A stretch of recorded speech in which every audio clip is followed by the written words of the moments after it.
Wait, let me figure this out. Hold on, hold on, hold on. Let me figure this shit out.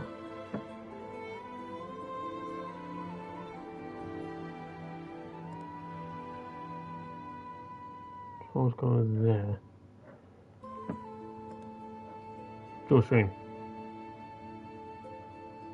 Oh, hell yeah.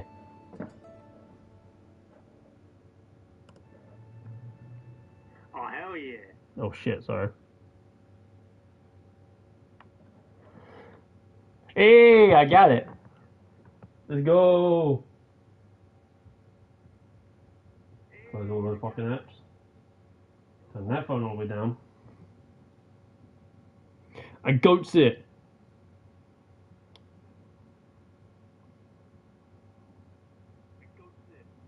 I goats it. I think I goats it. Do I goats it?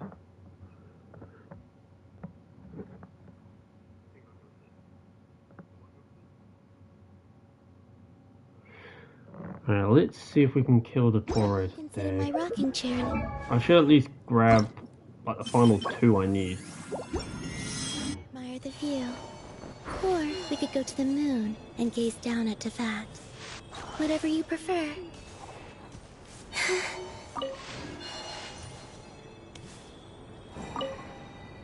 Okay, there we go. That's really all I need. Right? Yeah, so all I need now is these. I can worry about that later. So hello, welcome. What time are we on? 5, okay. Hello, welcome. We're here with Genshin Impact. No, we are doing Act 7. Hopefully we will be able to fight the Torre. I want to get rid of him. I want to kill him. I want to get rid of him. Hey. So as you can see in terms of the team, I do have Columbina. I actually have her at C1 with a weapon, and these are her stats. Could be better, but we're gonna get going. We're gonna get started on this shit. I don't know how it's gonna fare, but I'm gonna have a start.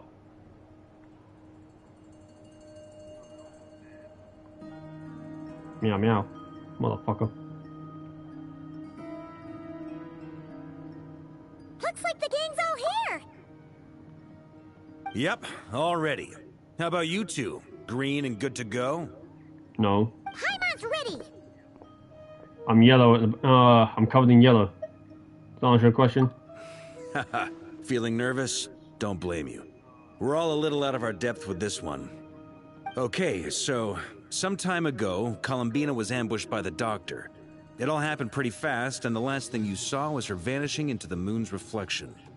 Yes, though at the time, all that the rest of us saw was the Doctor using some kind of power.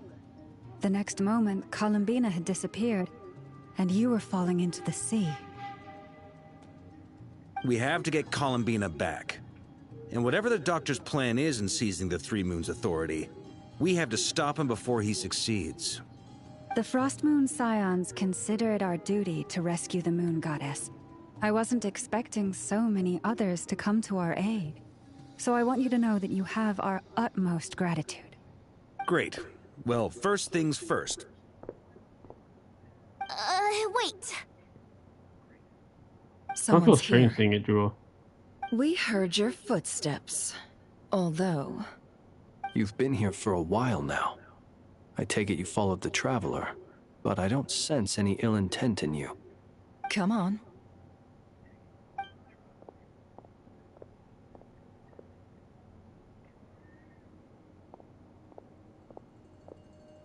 Fuck's this guy?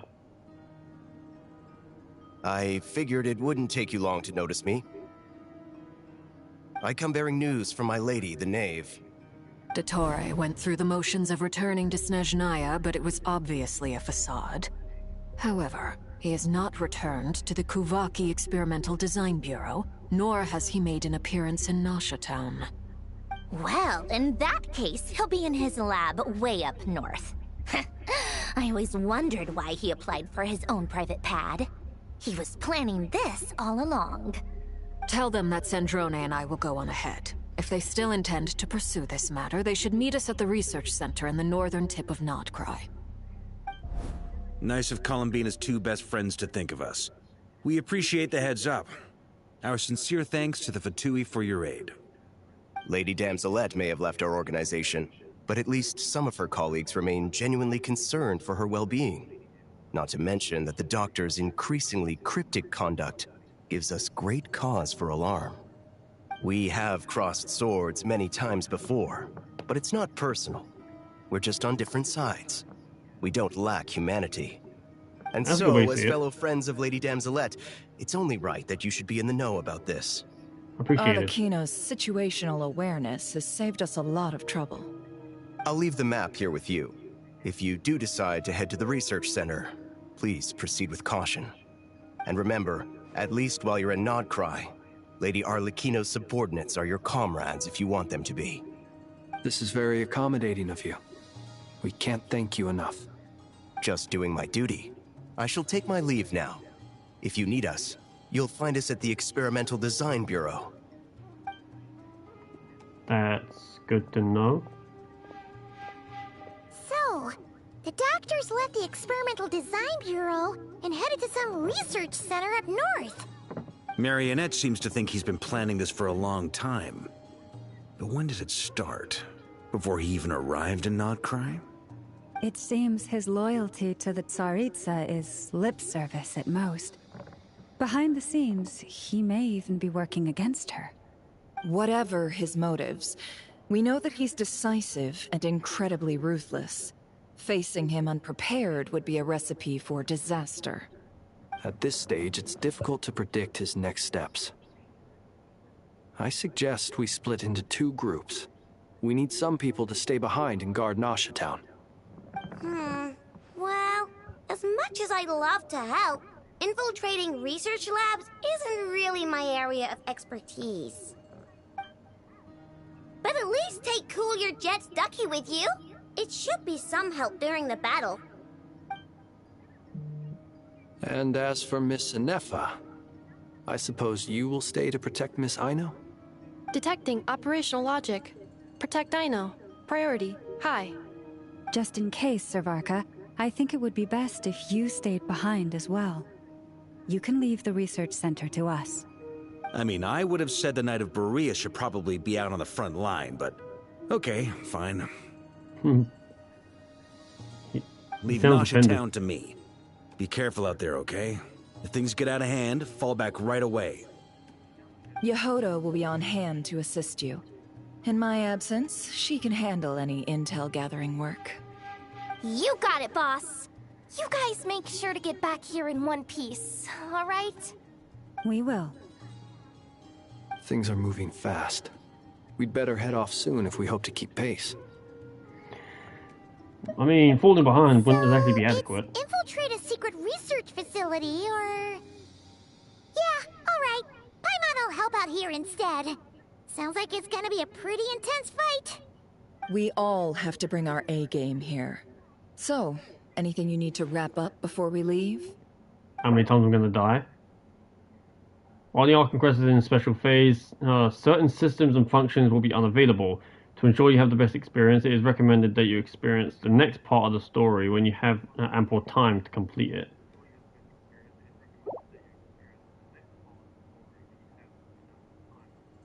Yeah, I'm good to go. You'd better get going. Very well.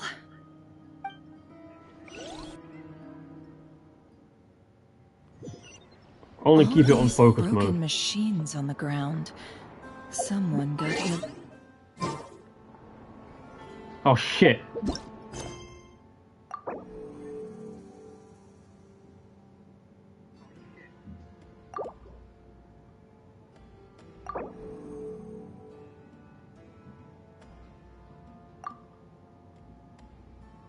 All these broken machines on the ground.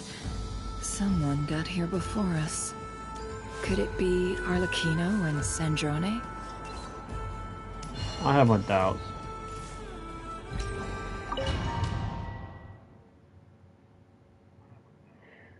I don't see why Sandrone would. But okay, I don't see why Sandrone would destroy him. If anything, that'll probably piss her off. Though I can also imagine a case of where if this is like Dottoro's place, then yeah, I can see. I could probably see what. Oh shit!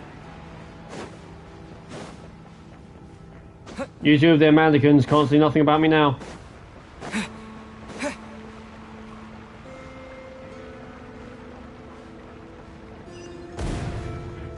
Not the excessive protection you need. That's quite a welcome party. Close your eyes to dust.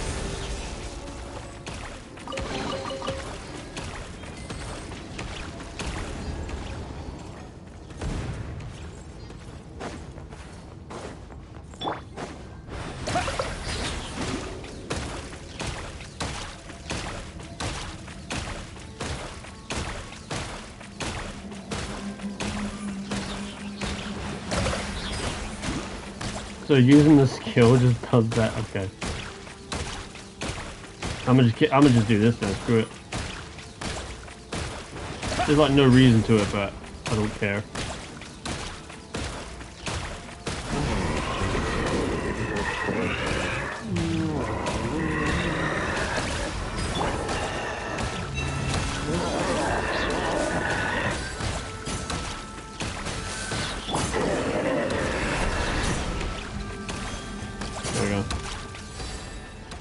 As I said, I had no reason.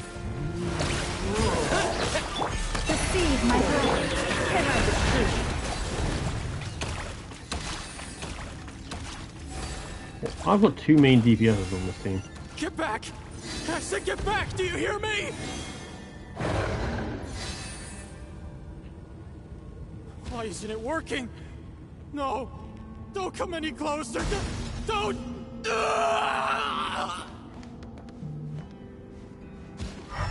Jesus Christ. Yo, dude, you good? He was frozen as a hamster.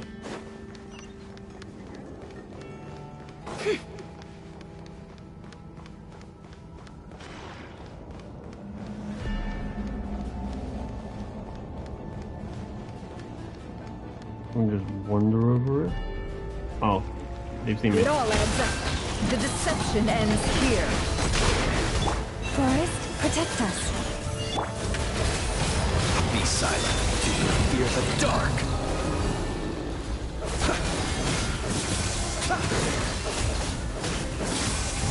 Go! You poor souls. May your spirits find peace. Grab that key on the ground. We'll probably need it at some point.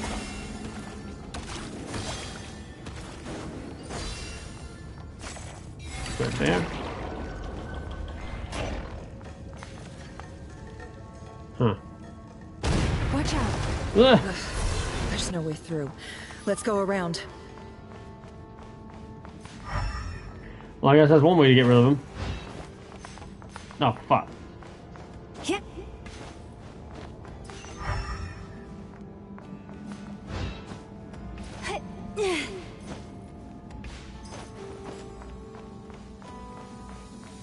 Llama has a good chunk of weight on her, I could say.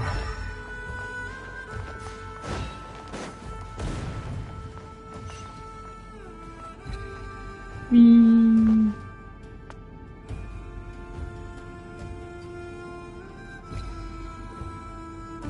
What the? Trespassers? Here? What's wrong with you people? We're looking for the doctor, and we understand he might be here. I see you're fleeing the facility. You looking to settle a score with a doctor? Good luck with that. I don't think you have many chances left. Perhaps. But you might have a chance to live if you start talking. 2 other Harbingers had the same idea as you. They're already inside. But what good is it gonna do? The doctor wouldn't do something like this unprepared. Seems to me that you're not too thrilled about being his subordinate. Also, is it just me, or do I sense monsters nearby? If you'd prefer their company to ours, that can easily be arranged. We need to know what the Doctor is up to. Please, if you know anything at all, tell me. This is about more than us versus the Doctor. His actions could have consequences for all of Nodcry, and perhaps even your homeland, Snezhnaya.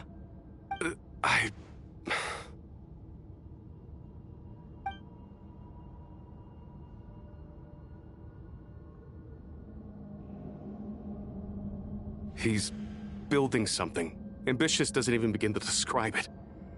Feels like this could be the big one. God knows how long he's been planning it. A while back, he told us he'd be returning to Snezhnaya.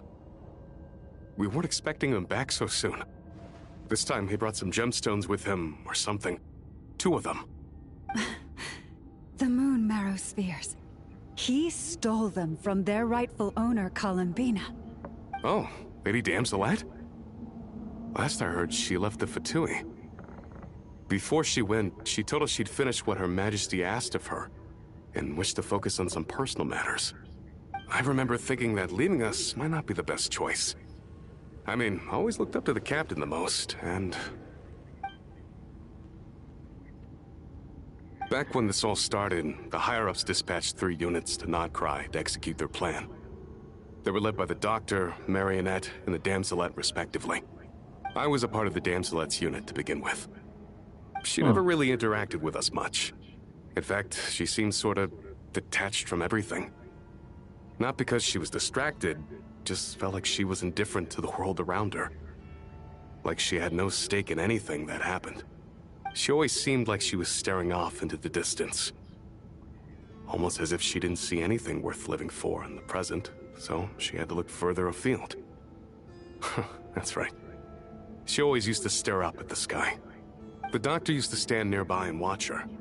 Apparently they got along well at first, but somewhere along the way, she grew wary of him. Started avoiding him as much as possible. After she left, everyone in our unit merged with the Doctor's. He's similarly indifferent to the world, except when it comes to the moons. He seems to have big plans for them. Right now, obtaining the 3 moons is his #1 priority. He even said, if he can only get his hands on 2 of them, he'll create a 3rd one himself. How would he create an artificial moon marrow? Maybe the knowledge he gained from the Hyperborean phantoms has something to do with it. Thank you for cooperating. We appreciate the level of detail. I get the sense that you'd serve under Columbina again if you had the chance. Would that be fair? No, she's no longer a Harbinger. As a member of the Fatui, my loyalty will always belong to the Tsaritsa. I'm only telling you all this because I don't completely trust the Doctor. His actions do not align with the goals that first brought us to Nodcry. I understand. We'll do everything within our power to stop him. The Knaves unit is based at the Kuvaki Experimental Design Bureau. Maybe you can seek refuge with them. Might be your best shot, from honest. Now we know what's going on here. Artificial moon marrow. He's likely well on the way to completing it.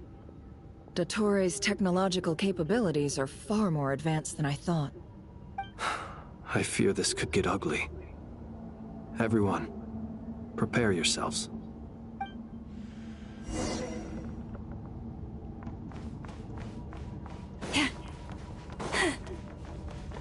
This could get ugly.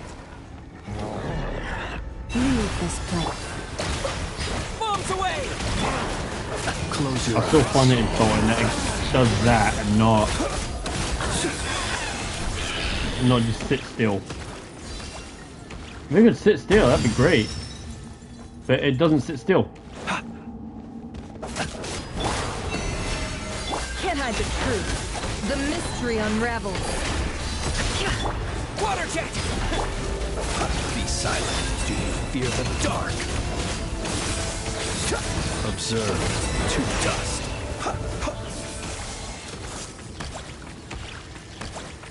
Oh dear.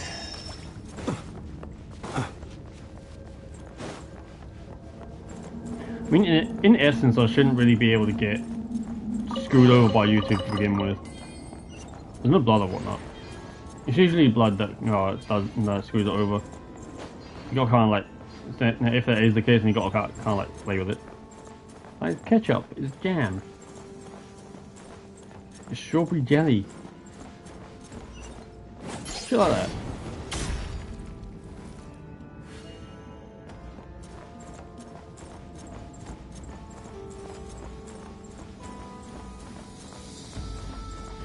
Okay, where am I? Oh.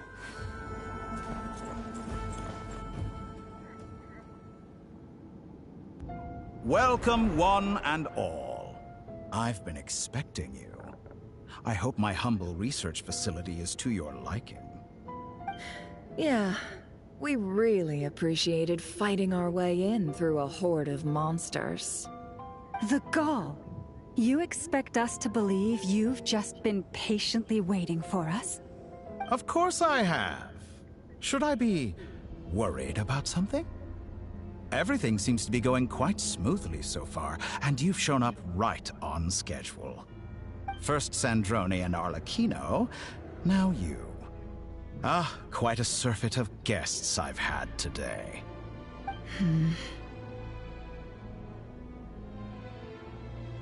If you were looking for them, I should probably mention that Arlecchino disappeared as soon as she entered the facility.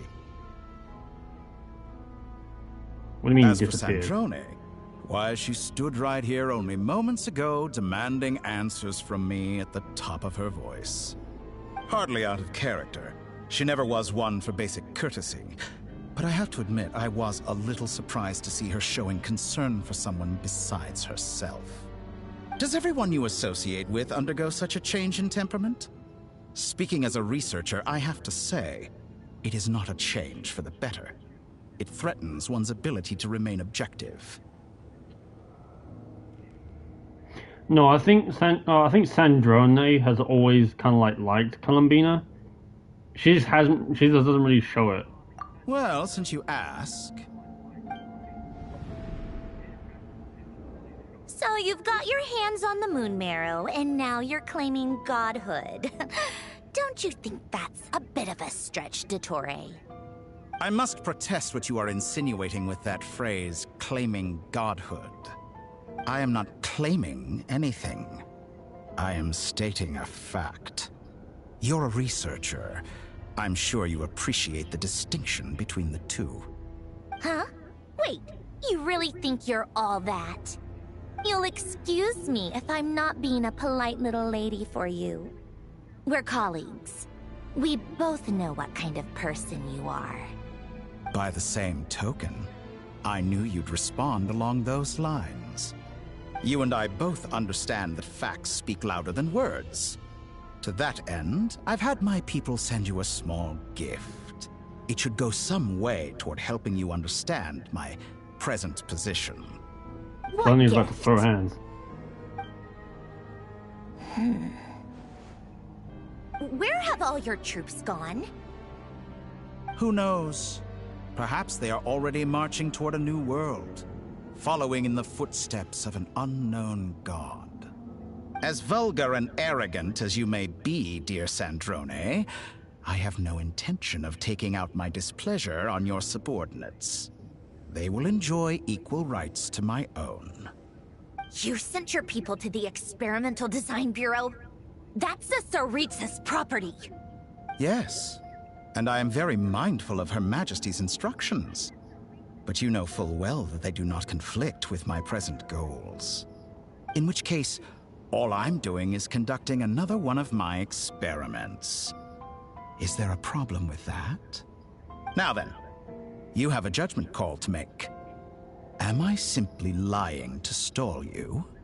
Or is it possible that every word I am saying is the truth? In which case, your subordinates really are in danger.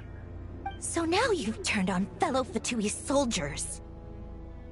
You're completely insane. I have set a new rule for myself. Each person gets one chance. Naturally, that includes you, Sandrone. If you wish to leave, I won't stop you. We are colleagues, after all. Scumbag!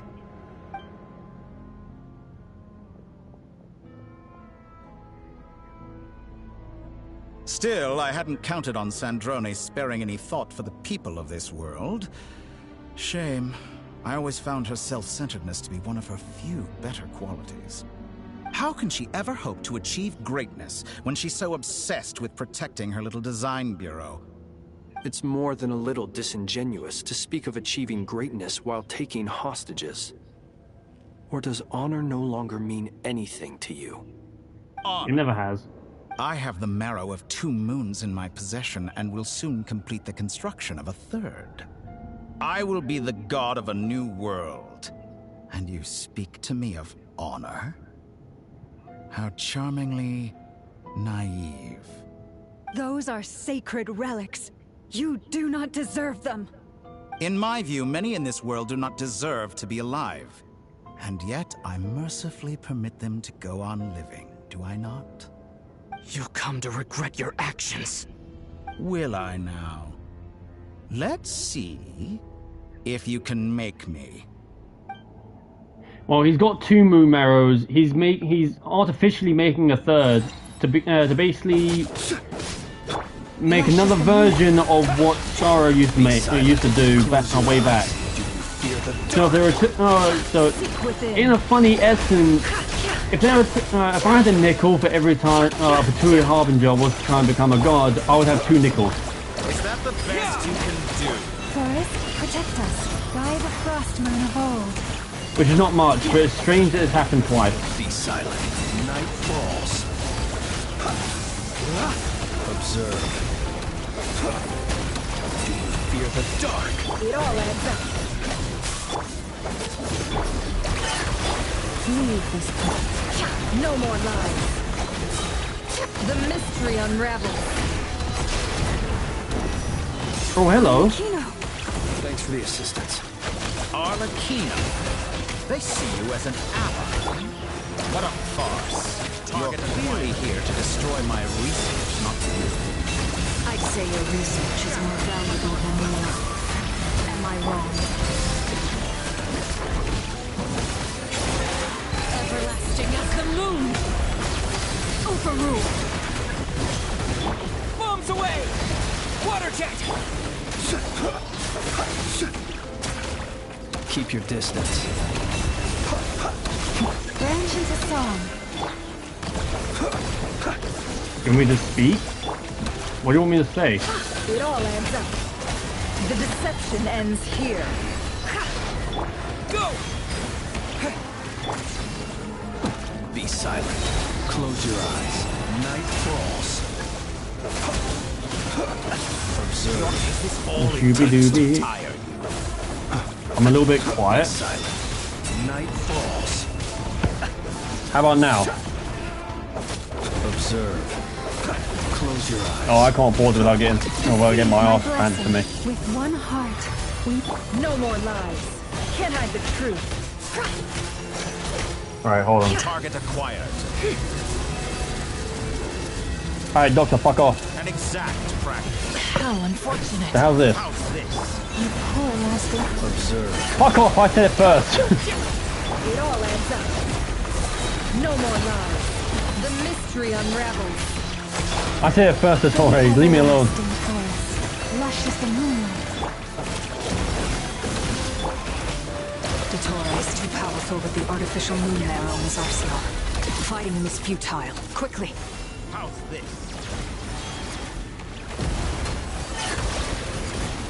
What the fuck? Let's go. It'll do. I've always thought it is wiser to flee than surrender.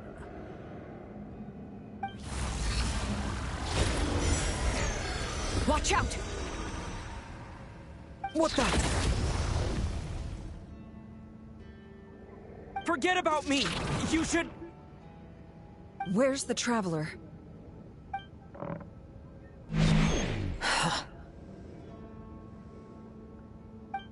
She's pissed off with it now.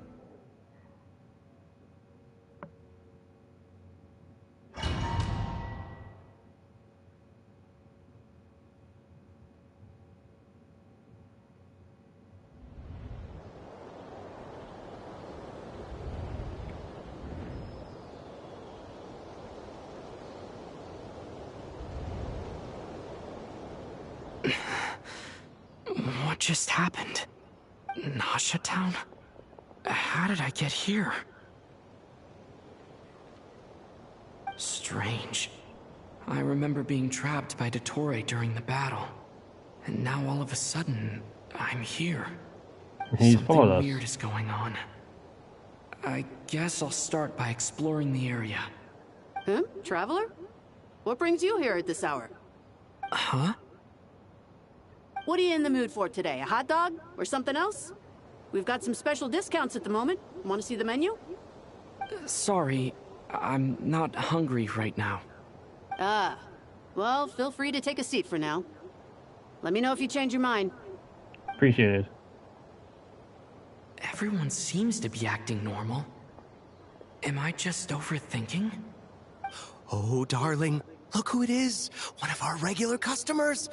Get the traveler something to eat, would you, dear? Wait, why is he talking like that? Well, I'd love to, but can't serve a customer unless they order something. Anyway, I take it your business is wrapped up? Yes, thankfully. It was a long trip, and it's left me feeling pretty exhausted. But the upshot is, I won't have to leave again for a good while. We can have some quality time to ourselves. Wait, these two are a couple? I see some kids around too. I didn't know they had a family. Hey there! I haven't seen you in ages! What's keeping you so busy? I've been looking forward to playing with you again. Who are you? You forgot already? You're silly. Daddy brought you over to our house recently. We had some snacks together. What is she talking about? We've had a lot of customers over the last few days, so we've been real busy.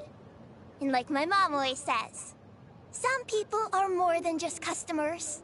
They're friends. Oh, another customer's arrived. I better go see what they want. This is all wrong. I never once heard the owner of this restaurant talk about their family. It certainly isn't a family-run business. And that child? I don't recognize her at all. Could this be a false memory? Very good. I knew you had it in you. Aren't you going to try the house special? When did he show up? No. None of this is real. You don't seem to like it here. That's fine. We can change venues.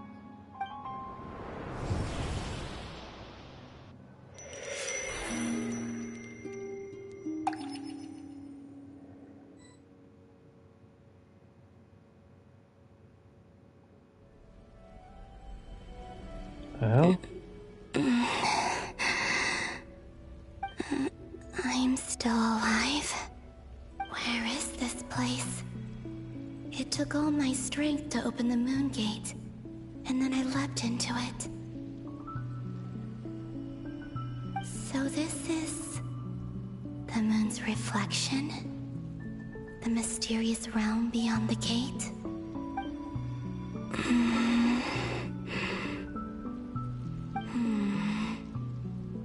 I can't sense anything. I guess I could try opening the gate once more.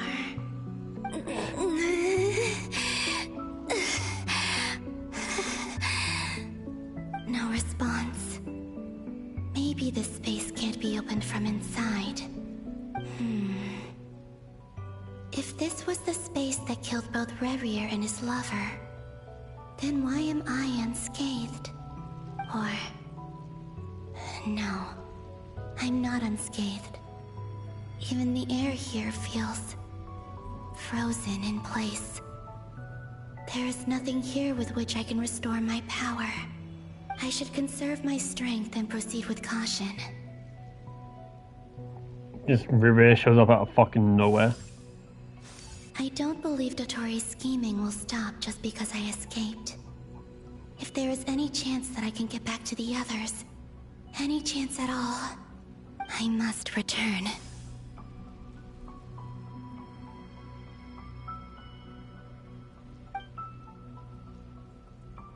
Emptiness, silence. What is this place? Or maybe the real question is, what is it for? What's this? Looks like it responds to my power. Golden. Like Kuvaki. Is it some sort of guide? And why does it feel so familiar? I might as well follow it.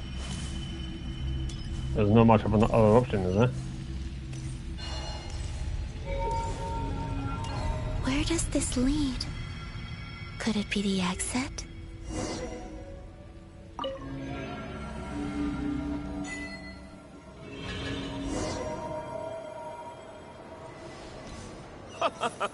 Welcome home, Moon Goddess. This was the festival. Is this Nasha Town? But isn't Moon Prayer Night over already?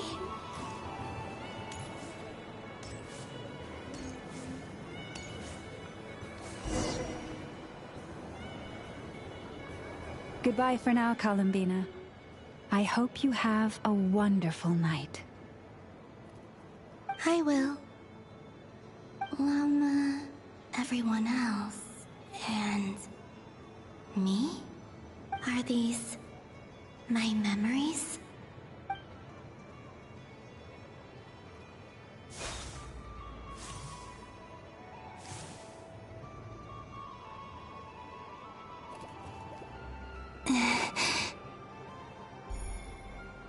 I can't touch them. It's as if we're separated by some impenetrable power.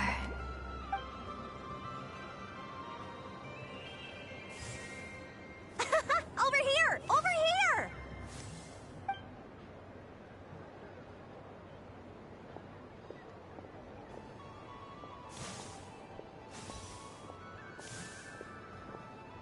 But the people in these memories pass right through me. Just like when I disappeared. If only I had known what would come to pass after that. Even so, I should still take a look around. Just being back here, it gives me the strength to keep going. Someone replaying the event? Welcome home, Moon Goddess. Oh, you're the genuine article. Alice was right. This Moon Prayer Night was worth watching after all. Oh? Yes. That was the fortune-telling stall run by Barbeloth from the Hexen Circle.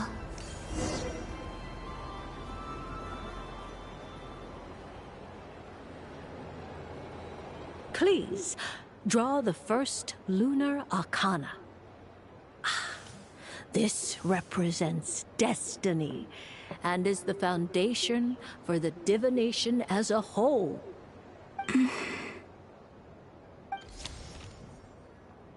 My destiny. I believe the card I drew was the moon. Now that I think about it, Barbeloth's divination was absolutely right. It's almost time to draw the last card. The one that represents the future.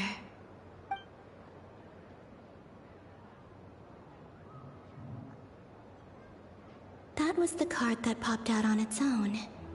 From here, I think.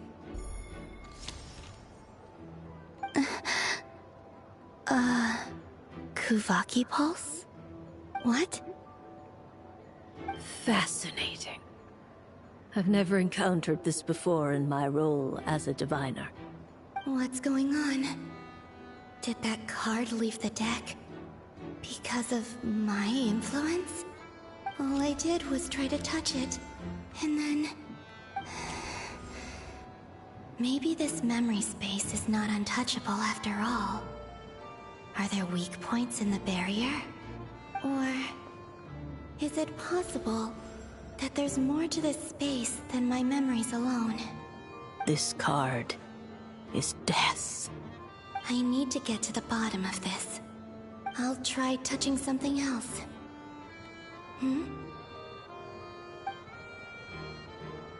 Is this the wind? No, it's gravity. It's pulling me outwards. No, Traveler!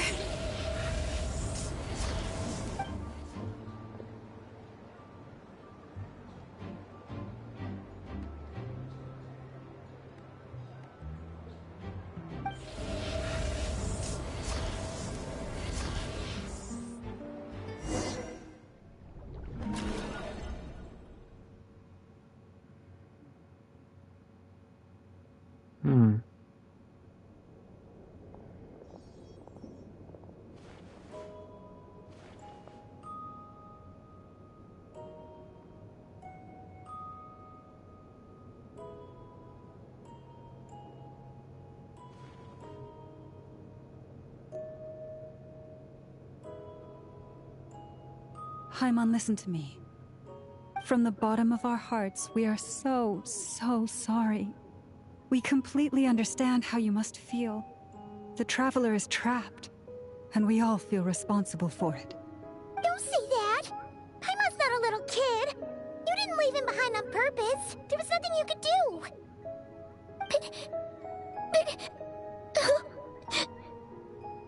He's all alone in there! What if something happens to him? What are we gonna do then? We've barely spent any time apart since we met. Is he gonna die? We must find a way to rescue him. We were all involved in the operation where he was captured, and we do not abandon our comrades. That being said, it won't be easy. Through conversation with the others on our return, we've arrived at a basic idea of what we're up against. Dottore's lab has clearly been in operation for a lot longer than we realized. We found many monster samples stored there. In all likelihood, they were materials he used to research his latest technology. We also know that through his contact with the phantoms of Hyperborea, he gained knowledge about the moons and certain Hyperborean technologies. Using this knowledge, he then fashioned an artificial moon marrow to serve as a replacement for the frost moon beyond the sky. Unlike Columbina, Dottore is not being rejected by Teyvat. And even with 2 of the 3 moon marrows, his power far exceeds all of ours combined. Once his 3rd moon marrow is complete, Dottore will have completely seized the authority of the 3 moons. Teyvat's most primordial powers will then be in his grasp. Does that mean... I'm afraid so. No one could have predicted this level of insanity. Not even from Dottore. And unfortunately, his insanity is coupled with an intellect and ambition that not even his peers in the Fatui can match. This is dire. Sounds like the world is done for. The 3 moons' authority can influence the very fabric of time and space. I dare not imagine what a monster like him would do with that kind of power. The trouble's already begun, I'm afraid. On our way back, we discovered that part of Nodcry is being enveloped by an unknown energy. We cannot ascertain what is happening inside. I'm convinced this is Dottore's doing. Not that there's any way to prove it. The issue is, we have no idea what his intentions are. The only thing more frustrating than facing down evil is knowing that it will surely come, but not knowing when. The Doctor is guilty of numerous crimes at Mondstadt as well. One of our knights, well, former knights. His father was murdered by Dottore. His ideology and methodology are a danger to everything in his path, from individuals to entire nations. He does not feel guilt, even when he acts against his own people. He doesn't see them as his own people, that's why. People like him see everyone else as beneath them. Right. He views other people only in terms of how they can benefit him. That's the basis of all his social connections. Granted, he's hardly the only harbinger to pursue their own interests. We all do. And Her Majesty is gracious enough to permit it. Still, her mercy has its limits. Dottore's actions have gone beyond even what the Fatui could have imagined. Usurping divine authority to become a god, For a servant of the Tsaritsa, that goes beyond being disloyal. It's treason of the highest order. We can't expect him to heed the Tsaritsa's will once he gains the Three Moons' authority. Even we Harbingers consider him the most self-interested among us. Poor Traveler. Of all the people to get caught by... We have to go save him right now! Please! We gotta find a way! Paimon, I promise you, we are with you all the way. I get how you feel. I do. But it's gonna take more than strong emotions to take down an enemy like Dottore. What we need now is more information. Right. We can't even guarantee he's still at his research center. Before we can think about mounting a rescue operation, we need to confirm the Traveler's location. I'll find a way. Paimon knows, but... She's so scared. If anything happens to the Traveler... He might be the strongest person Paimon knows, but he's still human. He feels pain and bleeds just like anyone else. Then think things through before you stick your neck out. Unless you want to lose your head.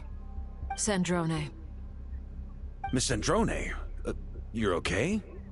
Put the stuff over there, and be gentle with it. Am I okay? As you can see, I've had to move my whole livelihood out of the Experimental Design Bureau. It's been swallowed up by Dottore's energy field. If I'd left it any longer, I probably would have gotten stuck there. Ugh, Dottore always goes a little loco when he finds a shiny new toy. Not that he'd ever admit that. But this time, he's gone full psycho.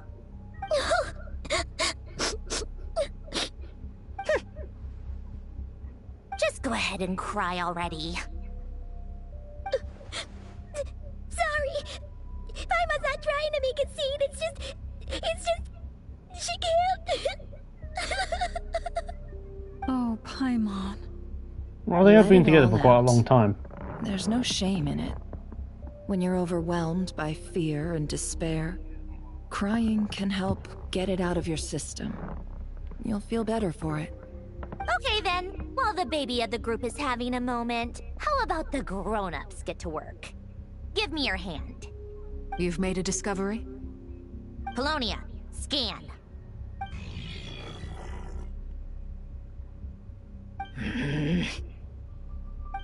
You, hand, now. Oh, I thought you'd never ask, my lady.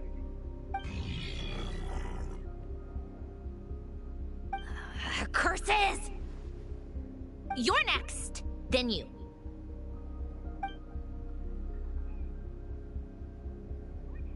Dottore, you son of a... He's done something to us! Everyone who entered his research center has been implanted with some sort of curse.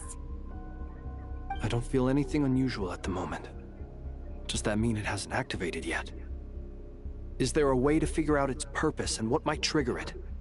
My best guess is Dottore created it using the Moon Goddess's powers. 1 second, analyzing. Ugh! That friggin' maniac! So, what twisted game is he playing this time? The moment I analyzed the energy composition, some encrypted text appeared in my mind's eye. And when I deciphered it according to the Fatui standard encryption protocol, I got the following message. Feel free to run, or you will perish in nod cry. He's mocking us. Yep, he loves to toy with people. Only in this case, there might be more to it. But I didn't detect any murderous intent or malice either in the message or the curse's energy. As if this is him at his least malicious. Or perhaps all people are cowards in his eyes. Maybe he thinks the threat alone will be effective. What a despicable person. And he has the Traveler in his grasp. If I may, as unhinged as Dottore may be, he has always exercised great patience with the objects of his interest. I remember a comment he made when we first arrived in Nodcry. He said, "This world is, on the whole, an exceedingly dull place. But at least there are a few intriguing features, such as the gods, or the Traveler. Presumably, they interest him because they're unknown quantities. He wants to understand as much as he can about them. Agreed. The Traveler is Tevat's fourth descender. All Harbingers are aware of this. Since Dottore took such pains to capture the Traveler, he is unlikely to kill him right away. Okay, but we still have to do that rescue operation. Of course. I also think we need to read between the lines with Dottore's message. If he's encouraging us to run, that means we mustn't leave Nodcry under any circumstances. My guess is, his curse will only trigger if we leave.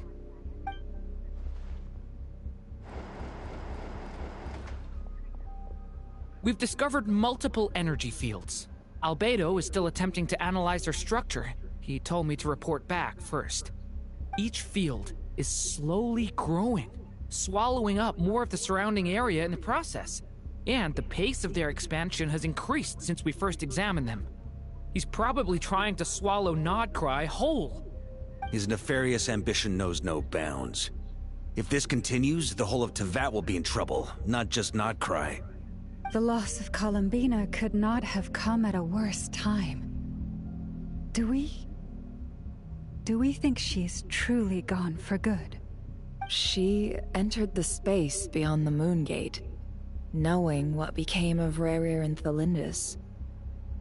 I'm sorry, but I fear the odds aren't good. Don't be ridiculous. If I know her, she's busy finding a way back as we speak just so she can annoy me. She isn't dead. Whatever has become of her, the fact remains that we are two comrades short on the eve of a decisive battle. We need to find out the Traveler's location. But there is also other work to be done. Agreed. Whatever Dottore's planning, we have to get the local populace somewhere safe. So, as well as a rescue mission, we have to organize a mass evacuation at the same time. It would be best if someone could approach leaders of neighboring nations and negotiate emergency asylum for Nodcry's inhabitants. Can anyone handle that? Snezhnaya is one option. I'll see what I can do. Guess it'd be so much easier if the Traveler was here. No! Stop thinking like that, Paimon. Paimon will join you. She's pretty well connected thanks to the Traveler. Maybe it'll come in handy. Either way, that's what the Traveler would do if he was here.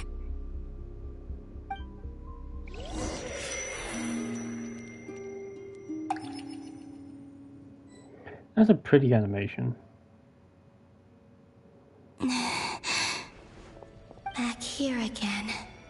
That gravitational force that pulled me back. Is this where it came from?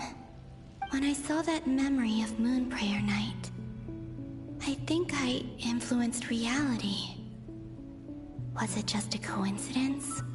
Or... if only I could have sent the others some kind of warning on Moon Prayer Night. Maybe we could have stopped Dottore. I feel... so heavy. Does entering that space consume a lot of energy? Well, even so, I have to keep moving forward. Back to emptiness and silence again.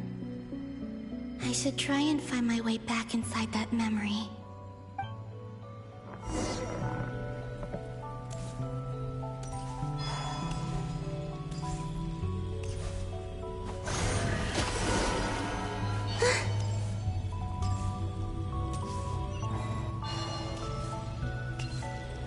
The entrance from last time isn't showing up. Looks like I need to gather these scattered fragments.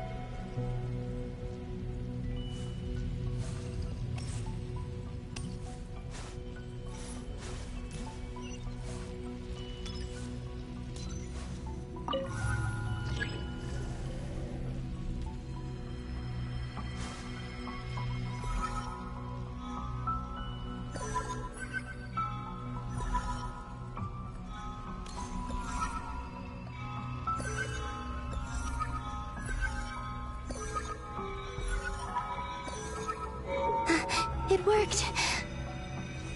Hopefully I can stay inside for a bit longer this time. I guess we'll see.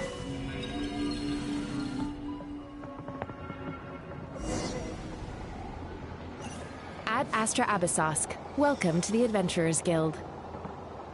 That was fast. This doesn't look like Moonprayer Night. Extra, extra! Latest issue of the Nasha Express! I don't think I've ever been here. Maybe this space isn't comprised of my memories after all. There aren't any festive decorations around. Is this Nasha town after Moonprayer Night ended? Did Dotori's plan not affect the town? Or is no one aware of what happened because he used the Three Moons' authority? Let me see if I can influence anyone else. So, what do we do next? Wait, that voice. Paimon? The most important thing right now is to find that mage. Lauma, the Traveler, and Mr. Varga are here too. I'd better go pay the Fatui a visit. Traveler!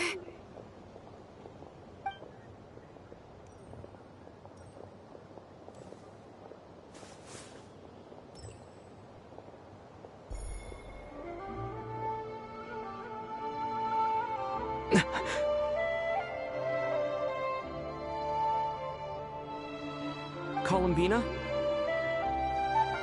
I made contact. It's me, Columbina. Huh? Oh yeah, because we can all see her. Traveler? Let's go! This is no time to be spacing out!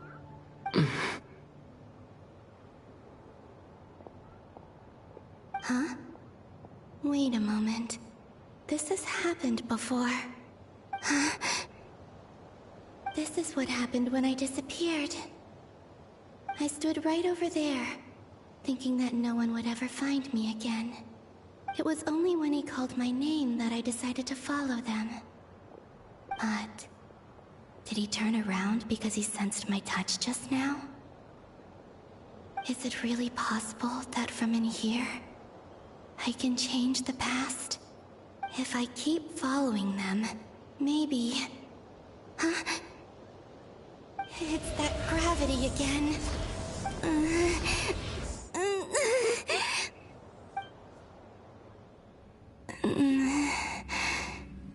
Every time I influence reality within that space, this force intervenes and pulls me back.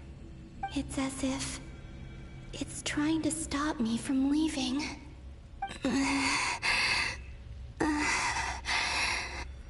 I'm getting weaker and weaker.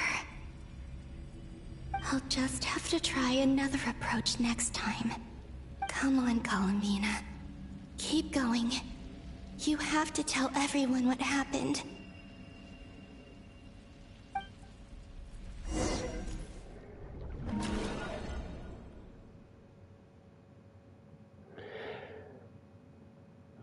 These are actual events. Suddenly, I've been plunged into darkness. Alone. It feels strange. As if something has grabbed hold of me. Is Dottore now powerful enough to interfere with space itself? Look at you, standing so still in total silence. I almost didn't recognize you. Hello there, traveler. He seems to be in a good mood. Wait, what's that behind him? Ah, so you noticed. This is the completed Trilune. 2 primordial moon marrows and 1 artificial specimen. You are wary of it. Good. Maintain that reverence. You performed well in that recent battle. Brave and reckless as always. Courage is the sign of a true hero, and impulsiveness is the hallmark of those who strive to advance. I say this not to belittle you. Most creatures are far more timid by comparison. 3 moon marrows? Does that mean the artificial one is now complete too? Well spotted. What do you think? For a replica I built myself, I dare say it looks the part. Dottore, are you planting illusions in my mind? I have no interest in fooling your eyes. On the contrary, I hope to show you the true essence of all that you see before you. Is this not a beautiful city? People live in peace and find joy in their work. The streets are safe. People can even leave their doors unlocked at night. You might say it is the Elysium everyone dreams of. All available data indicates your values and worldview conform with the mainstream. This kind of society should be quite to your taste. False beauty is deceitful. Lies are to no one's taste. I wonder, is it your moral standards that are too high? Or your expectations of reality? Answer me this. If someone existed in a sweet dream from the moment they were born, a dream in which they never once felt pain, which do you think they would consider superior? The dream or the reality? That's pure sophistry. It has nothing to do with your actions. As I suspected. You have yet to understand all of this for what it really is. What do you want from me?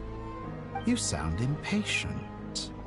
Do you think the only reason I'm keeping you is because I want something from you? If it's not, then why haven't you killed me yet? No one can stop you if you're as powerful as a god. I'm delighted you recognize that fact.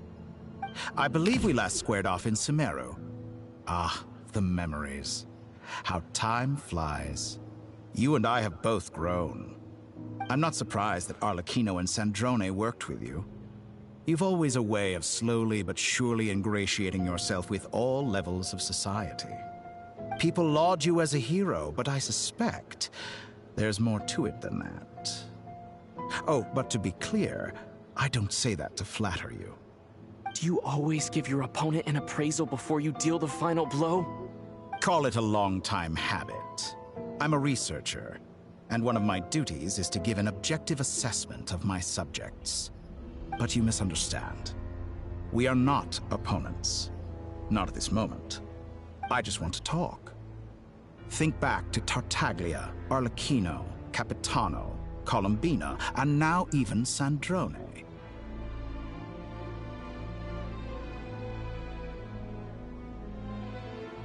You've worked with each of them in the past. I believe you can work with me as well. What makes you so sure? Well, why not? Should the good associate only with the good and the bad befriend only the bad?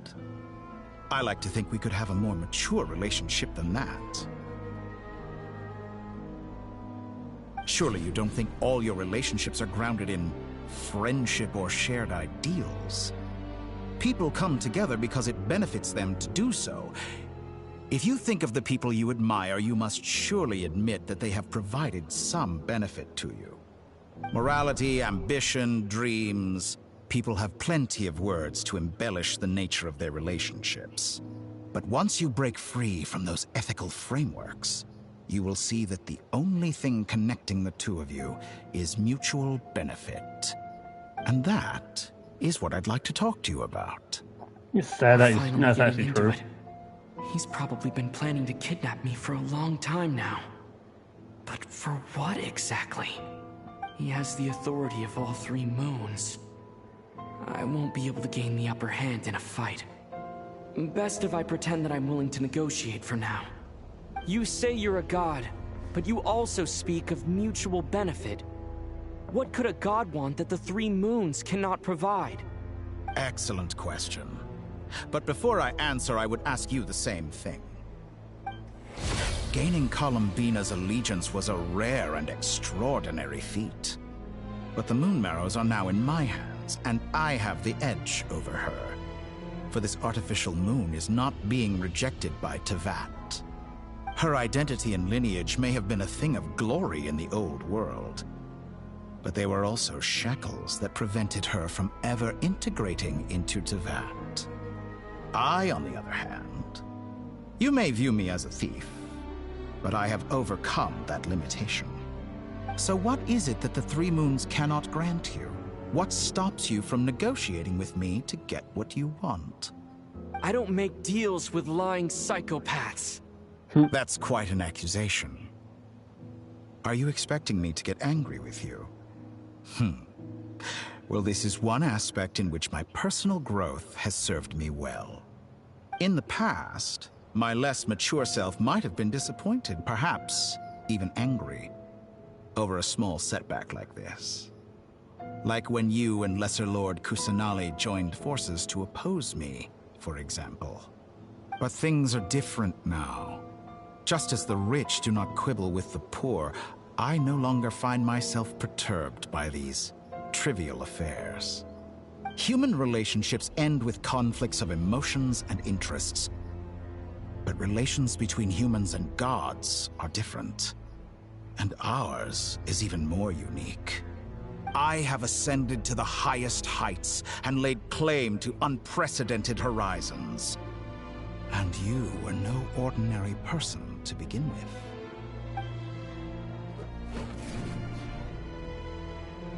Allow me to show you the world, Descender.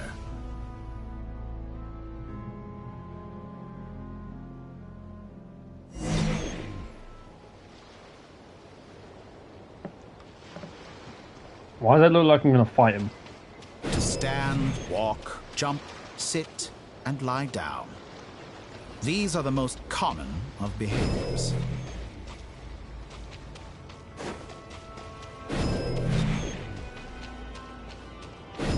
Have you ever wondered why we were born following such laws?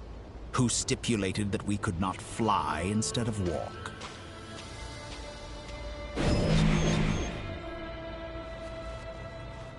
I mean, we're technically walking on air right now, so it's a bit of a knockback, no? Where are we? Hold on. No, we're still around Nokra. Never mind. I thought you tried taking us to another region entirely. Experience must surely know of the four great rulers who serve the heavenly principles. They govern life, death, time, and space. One wounded by a blade will die from blood loss or infection, and one who falls into a lake will drown in agony. The elderly wallow in solitude, and the solitary age faster. Eventually, new life is born, only to embark on the same path of suffering. These four divisions anchor the world and shackle those who live in it. But they themselves transcend its boundaries, squandering the power bestowed by the heavens. All who live yearn for equality, but unless the gods prostrate themselves and profess that they are mere servants of the living, equality can never exist. Who makes the rules we must live by? Who has the right to restrict us? The limits of the body can be rejected.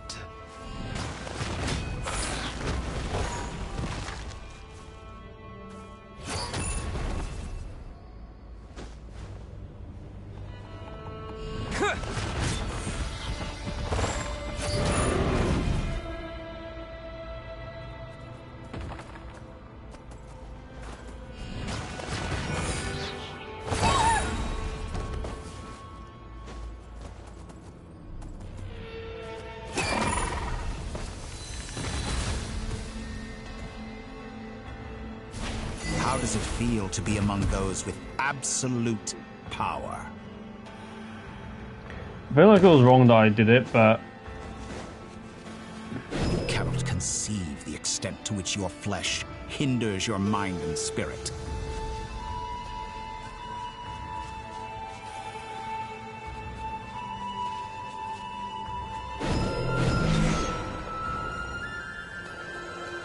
Only by discarding our useless, primitive eyes can we perceive a new world.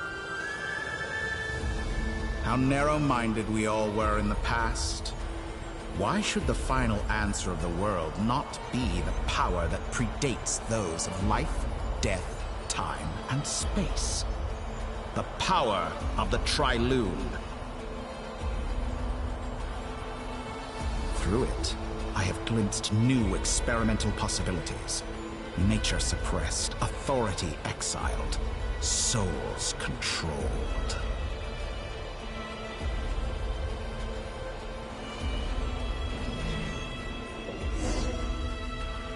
You know, I heard recently that a group of critics reviewed countless stories and drew an interesting conclusion. They found that it is more often than not the villains who strive tirelessly to push the boundaries of progress. In fact, long before this, someone voiced a similar idea in an academia editorial. I felt a great affinity with this perspective. I have never been afraid to step up and play the role of the villain. Fanatics are trampled down for their transgressions, and those who transcend are rebuked for their audacity. And so, the majority of creatures are too timid to follow my lead. But all sacrifices made during my experiments have been worthwhile, as you can now see. I can offer you something new, something unique, precisely because I am a villain. Think about it. We are eternally bound through mutual interest. Can you truly say you would never turn to malice if it could give you the life you dream of? After all, what value do perfection and purity really have? They are fragile and feeble things, utterly tedious. I say, better to be governed by a flawed humanity than a gnosis. The true seeker of knowledge is the villain who undergoes countless tribulations in pursuit of their goal. I'm sure many people have told you that you're different. Because I'm a descender? Exactly. Very clever. But what has that got to do with you? I do not conceal my wicked deeds, my selfish desires, or my greed. A true researcher must act as I do if they are to understand and speak of the truth. And yet, a knowledge seeker like myself will inevitably grow tired of studying Tevat beyond a point.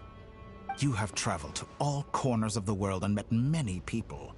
Along the way, there have been moments when you were misunderstood or even became a wanted criminal. And all the while, you have spent your days doing some of the most mundane jobs in the world. You fight and toil, claim minuscule rewards from my friend Pantalone, then you fight some more, winning some battles and losing others as your search goes on. And this cycle continues, with no end in sight. Can you give me more? Surely you must sometimes grow weary of being stuck in this same loop day after day. We're completely different. I embrace everything that life throws at me. I am engaged in every step of my journey. How does that make us different? I too embrace what life brings, researching everything that interests me. Think of all the novel things I've managed to create. Like the artificial moon marrow. Don't you see? As unique a specimen as she was, even Columbina is not irreplaceable. Take that back! She's gone because of your actions! I didn't say that to anger you. Though admittedly, I don't see what there is to be angry about. Anything Columbina could do for you, I can do better. You gonna be a better woman than her? I doubt know that. what your ultimate goal is. You wish to walk the path your sister walked, and seek answers from her at the end of that journey, don't you? Someone like you could never understand what it feels like to care about another person the way I care about her. Perhaps not. But that doesn't mean I can't help. I could find your sister right now, bring her before you, and make her give you the answers you seek. Don't be so presumptuous. You'll never begin to understand the situation between us. Oh, no. This is no presumption. I'm only offering what I know is possible with the power of the Trilune. But it seems like you would sooner continue with your journey through this world. Why? Do you truly desire this journey? Or is it simply a necessary process from which you cannot escape? Think of all the time and energy you have spent, everything you've had to endure just to make it this far. Is this really what you want? Or has your hand been forced by the promise of that final answer? Yes, you have made many friends. But do they ever spare a thought for the void in your heart and what it yearns for? What you want is not friends. It is family. But do they know this? I, on the other hand, am far more considerate. Join my experiment, and in return, I will bring your meaningless journey and all its struggles to an end. This is a malicious attempt to manipulate me. But at the same time, he's stating some very human truths. Of course he's right about my predicament. How can I deny it? I have faced ungrateful strangers, never-ending troubles, an endless quest for answers. I want to see her. After everything I've been through, words can't describe how much I miss her. How much I want to be reunited with her, wherever you are right now. Do you miss me too? That is such a good picture. That is such a good picture. Oh, it doesn't look as good on the thing. Our next mission is clear. We need to contact all the major organizations, explain the situation to the public, and then begin the evacuation. The residents of Not Cry are quite dispersed. The two most populated areas are the Southern Isles and Pyramida. Miss Lauma, I will leave Hisi Island and Nasha Town in your hands. I will liaise with the Fatui and Pyramida. Agreed. We will reach out to Natlan and Snezhnaya. Anyone found north of the Experimental Design Bureau should follow the Fatui to Snezhnaya. As for those dwelling south of that line, I will ask the Voynich Guild to help persuade them to leave. Then I, Mr. Varka, and the Frostmoon Scions will escort them to Natlan. The stream isn't Voynich echoing, Guild is has it? dealings with the Curatorium of Secrets. I will send them a letter vouching for your credibility. Yehoda, you should help Lauma. This is too big of a task for one person. My wish has come true. You're willingly lending me your most capable employee for the day. Okay, good. Well, good for you if all this only takes a day. Of course, if it takes any longer, I'll be charging a fee. Boss, wait! Don't I get a say in this? Oh, I'm sorry. Something to add, Yehoda? Well, no one's more important to me than you, boss. And remember how Lauma healed your eye after that big battle? I think that's worth at least 2 or 3 days' work for the Frostmoon Scions. Are you completely incapable of acting in your own self-interest? Or do you simply devalue your own labor? Are you sure you don't want to come with us?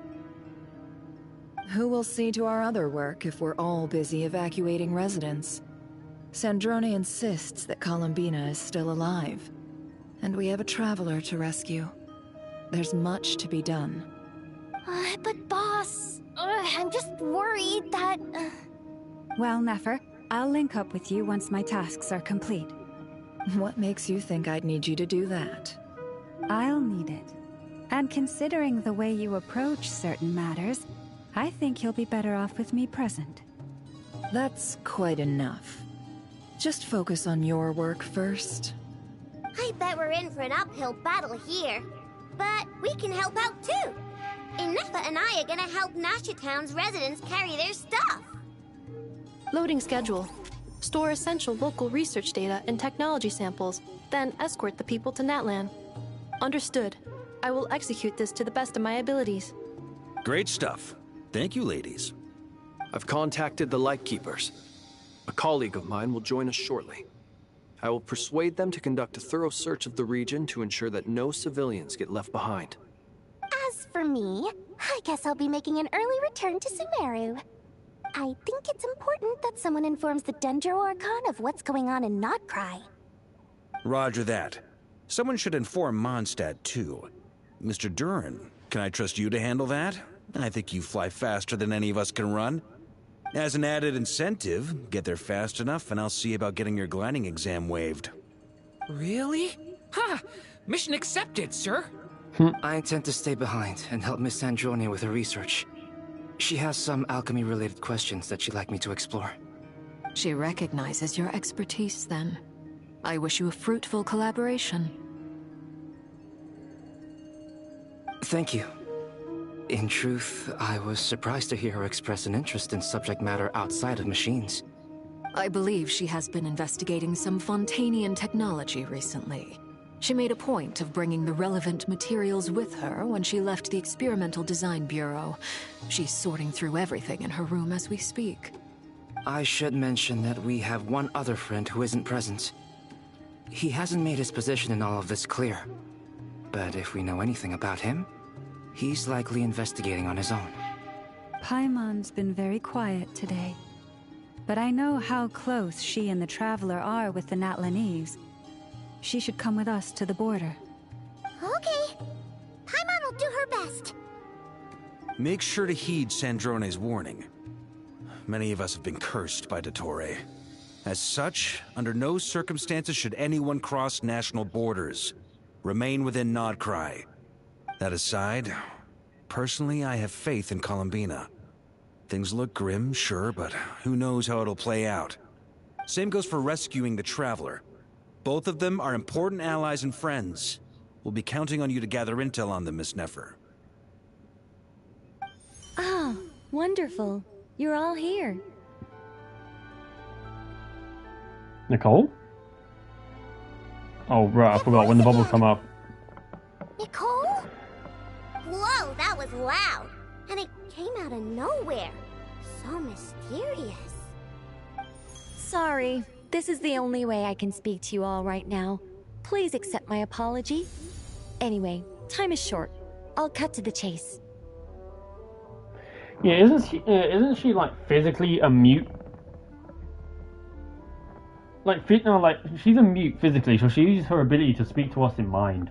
Telepathy. We're still facing quite a catastrophe here at the world's borders. Alice has roped in every Hexenzirkel member she can get a hold of. Except for me. She told me I had to come and help you all out as a matter of urgency. I quote, "You love talking, don't you? Well, now it's finally your time to shine. Take these. Make sure the whole party gets one each. You'll be in charge of making sure everyone stays connected." That's cute. Is this a Dodo communication device? Scanning. Unknown device. Analyzing. Unknown device. Conclusion. Cute. Affirmative. It is cute and good. I believe that I quite like it. This It gets, is no it gets ordinary enough Dodo of approval. communication device. It's my very own special modified version, specifically... Ah, sorry.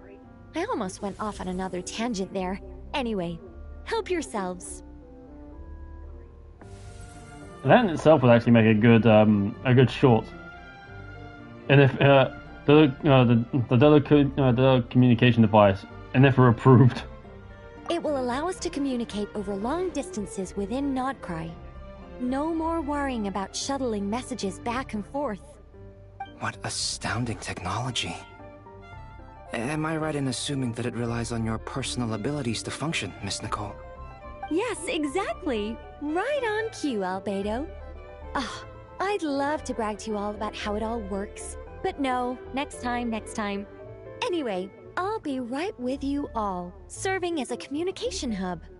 That's all from me. Head off as soon as you're ready. I'll be staying here to keep watch, and I'll be sending you my blessings. I love Nefer. I love Nefer. Can't get enough of her.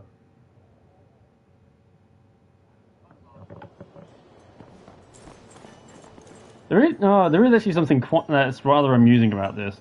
The two main characters that I love that I do love in this game, being Noelle and Effa. They're both essentially like maids.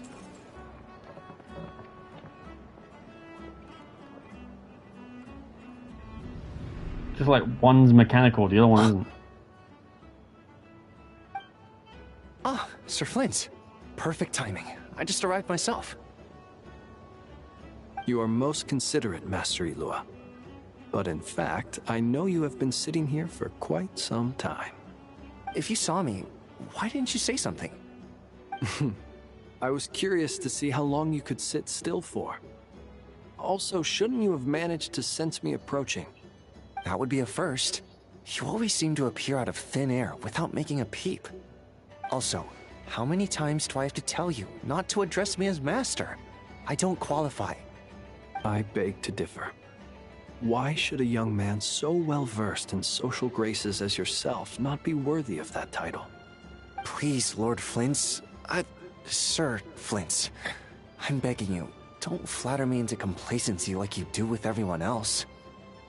Yeah, he does. You understand me better than most. My newest acquaintances tell me I love complimenting others. What do you think? I think they don't understand why you do it. You just love puffing people up till they're a big, happy ball of hot air that floats away into the sky. In all sincerity, I like his eyes though. I can only hope that they bring good tidings when they come back down to Earth. Is the situation that bad? We just held a strategy meeting. Let me fill you in.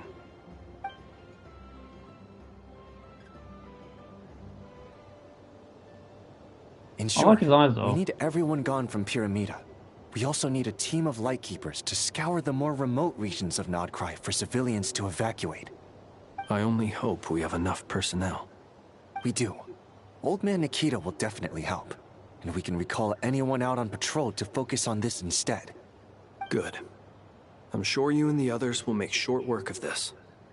Now, don't forget, once you've completed this task, make sure you and the rest of the team evacuate to either Snezhnaya or Natlan as well.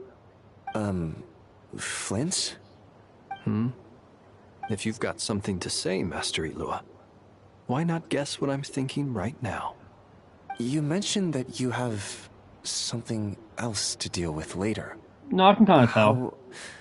How difficult is it going to be? I doubt it will be easy. I know you're a Lightkeeper, and it's your duty to protect others in times of crisis. But I have a feeling that you'll be walking into grave danger. Oh, he is. However bad things have gotten in the past, Nodcry has never faced a mass evacuation before. But from the sounds of it, you don't intend to come with us.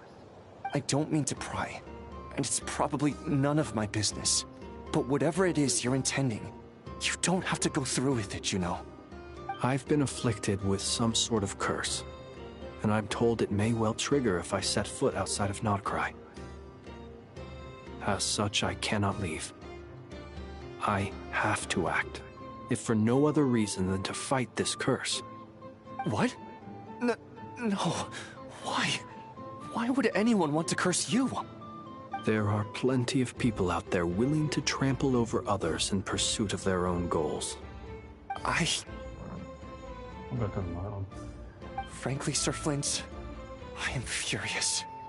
You're making light of what is an incredibly serious situation. Indeed I am. And? And what? I told you, I'm furious about this. Nothing I can do about it, I'm afraid. Things happen, and we just have to deal with them. If you find yourself feeling angry, perhaps start by drinking a big glass of water. Hey, you mean you're completely unmoved by my anger? I'm devastated. Then allow me to express my sincerest regret. Come by the lighthouse sometime. We'll catch ourselves a few fish, have a little barbecue, play some cards, and bask in the sun. Maybe I need to spell this out. Lean in a little, Flint.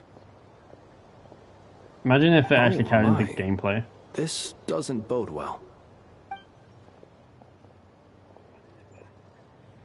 Word is that you were caught up in a real horror show recently. People were amazed that you returned safe and sound. They've been debating whether you're even human. I've returned safe and sound from plenty of crises. When you say people, do you mean other people? Or do you just mean you? Fine. I'll be frank. You're not human, are you? Heavens. Now that's a horrifying thought. You know what? Forget it. We'll revisit this once it's all over. A sound plan. Albeit a little ominous sounding. Just promise me you'll come back in one piece. All right? For you, Master Ilua. How could I refuse? Also, please pass my regards on to our colleagues. Tell them, thank you all for your assistance. Please put safety first as you proceed with the operation. Oh, we're back at Columbina.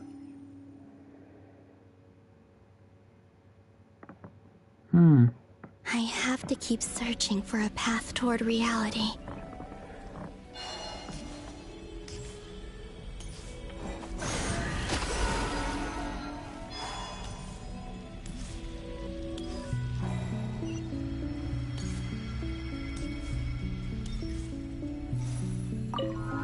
Touch.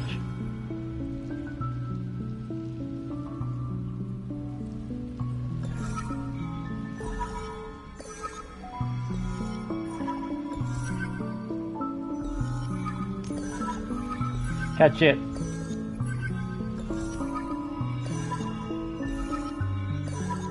This should do it. The last 2 times I tried to influence reality in this space, it consumed a lot of Kuvaki. I'll try and be more careful this time. I need to leave key clues behind using less power. I hope everyone still remembers what I said on Moon Prayer Night.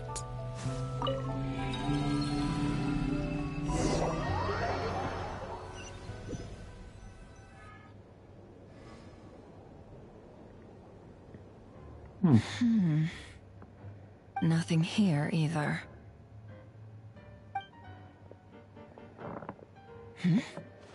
Flints? Ah, Miss Nefer. What are you doing here? Unless... I just spoke with Itlua about arrangements for the search and came for a walk nearby. As for you, why would... It appears we think along similar lines. And neither of us likes to accept things at face value. As well as figuring out how to gather intel on the Traveler, I wanted to confirm some of my own suspicions. Also, we'll need to bring a lot of force to bear against Dottore, even if we're only looking to rescue the Traveler. We can't leave anything to chance. You don't think Columbina perished either, do you?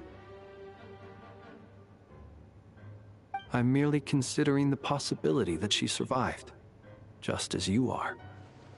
How much can we really know about a deity like her anyway? Do you remember what she said on Moon Prayer Night? About using moonlight to send messages to us? Of course. I think that's why we're both here. Where have you checked so far? I've been focusing on the outdoors. Anywhere the moonlight shines. I checked most of Nasha Town, but didn't find anything. I checked the Curatorium of Secrets, and a few rooms where I thought I might find some leads. But no luck here either. The only places I haven't looked yet are the rooms in the flagship. But process of elimination isn't the only thing that brought me here. Oh, really? What's your other reason? After all that build-up, our mystery ally never showed up even once!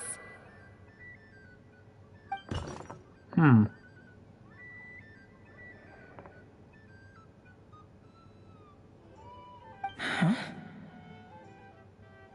Am I imagining things?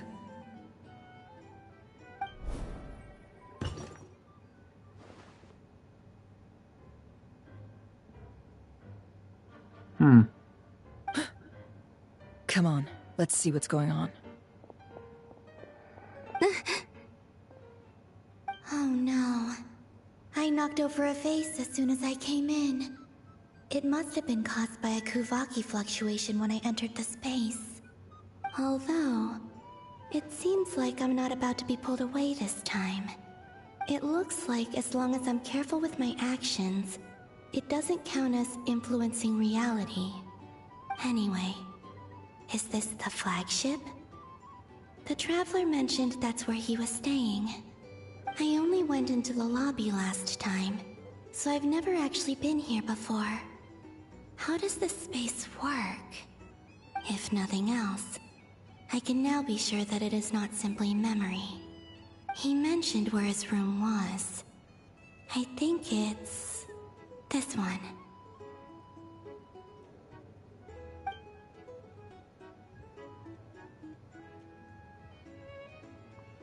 And this is current time as well.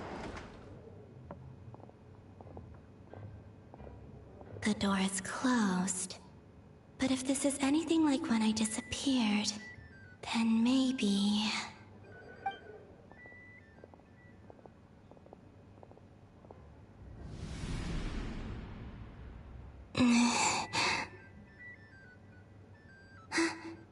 I'm in. Just phase through the door. He and Paimon aren't here at the moment. I hope he's okay. I wonder what happened to him after that battle with Dottore. Oh, she knows it. Best not to dwell on that for now. I need to try and leave them some clues.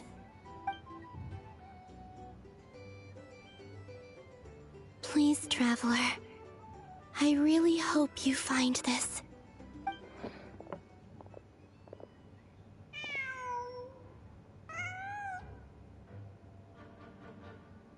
Huh. Just a cat. Nothing else here strikes me as noteworthy. Didn't you stay here for a couple of nights once? Before Rerir showed himself, yes. It's also where the Traveler and I first met. Did you notice anything unusual during your stay? I remember thinking how much noisier the flagship is at night compared to the graveyard. Other than that, no. Traveler and Paimon were most congenial neighbors. This is where they've been staying, yes? Over here? That's right. I wouldn't usually condone breaking and entering, but we can make it up to them later. Focus now. I have to write a message on the wall using Kuvaki, just like I said on Moon Prayer Night. Simply open your windows on nights when the moon shines bright, and the moonlight will naturally flow towards the words I have written. Here goes. I'll need to carefully control my strength. Oh, why me? Okay. Oh, what the fuck? Why this kind of game? That's fine. It's not that hard. Fucking cheers.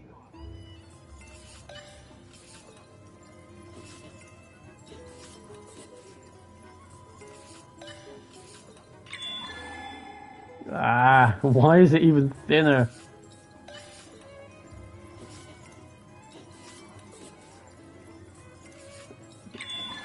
For fuck's sake.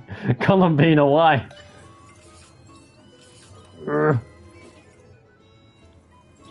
Stop it. Stay in the line.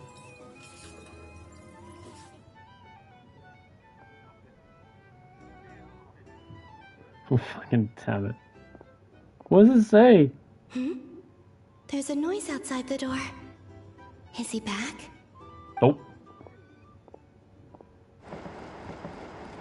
Please, you have to see these words.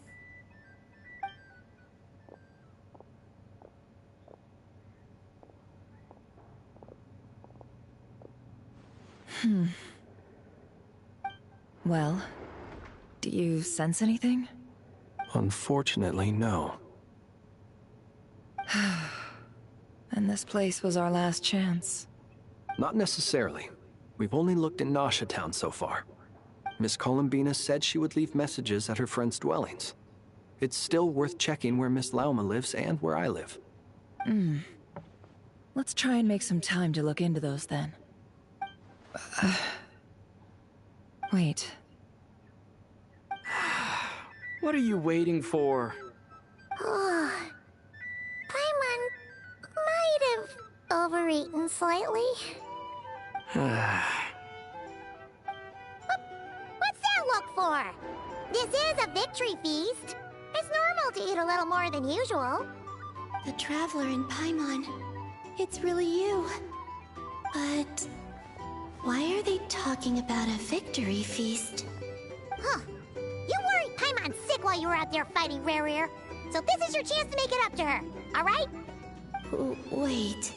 So this is the night after the battle against Rare. How did I end up here? That's quite a long time ago now. Wait. Time. That's it. Every time I've entered reality within this space, it's been at an earlier point in time. Every one of those points has been before I fell into the moon's reflection. And everything I've done to affect reality really did happen in the past. Does this mean that within the moon's reflection, time flows backwards? Starting from the moment I fell in? Not long till Moon Prayer Night now. It's gonna be even livelier than tonight. Although, it's gonna be sad saying goodbye to the damselette. She seems like a really nice person. Paimon. No, I can't. Even if I make contact, they probably won't understand what's going on. And in any case, I'll likely get pulled away again if I do. Instead, I have to find a way to get them to notice what I've written using the moonlight. Wait. Even I hadn't thought of doing that before Moon Prayer Night. They'd never conceive of that possibility. Is there truly no other way? Don't lose heart. We'll find a way somehow. Huh? Oh, you say that, but the Frost Moon is beyond the fall sky. If we wanted to go visit her, how would we make it through to the other side? We might not have all the answers now, but I'm sure we'll find a way one day. Huh. Guess someone's gotta be the optimist. The present. The future. That's right. There are still things I can do. What's your plan? Flins, when you were staying next door, did you ever open the window? No. The rooms here are dark and damp. And there's such a buildup of dust on the windows that the moonlight can't even get in. I didn't think it was worth the trouble. The moonlight? Ah, I think I see where you're going. One moment. I'll see if the owner is available. Don't bother. Time is of the essence.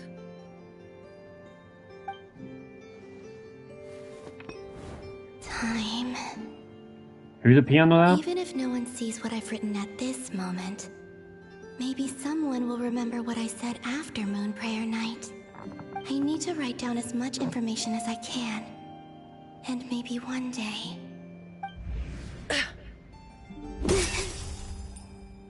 Huh? What's up with you? You can't even hold your cup steady. Are you getting tired? A little. Well, you should probably hit the hay then. You've had a really tough couple of days for you. There's a chance for anyone to be able to eat. Some sort of eat. You truly have. You helped defeat Rare, helped me reclaim my name, and you helped the others organize Moon Prayer Night. Wherever you are right now, I'm sure you're still fighting against the injustices of fate. This is all I can leave for them. How I wish I could stay here.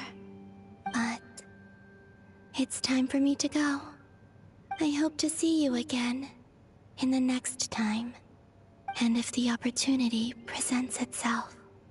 I will surely return to your side.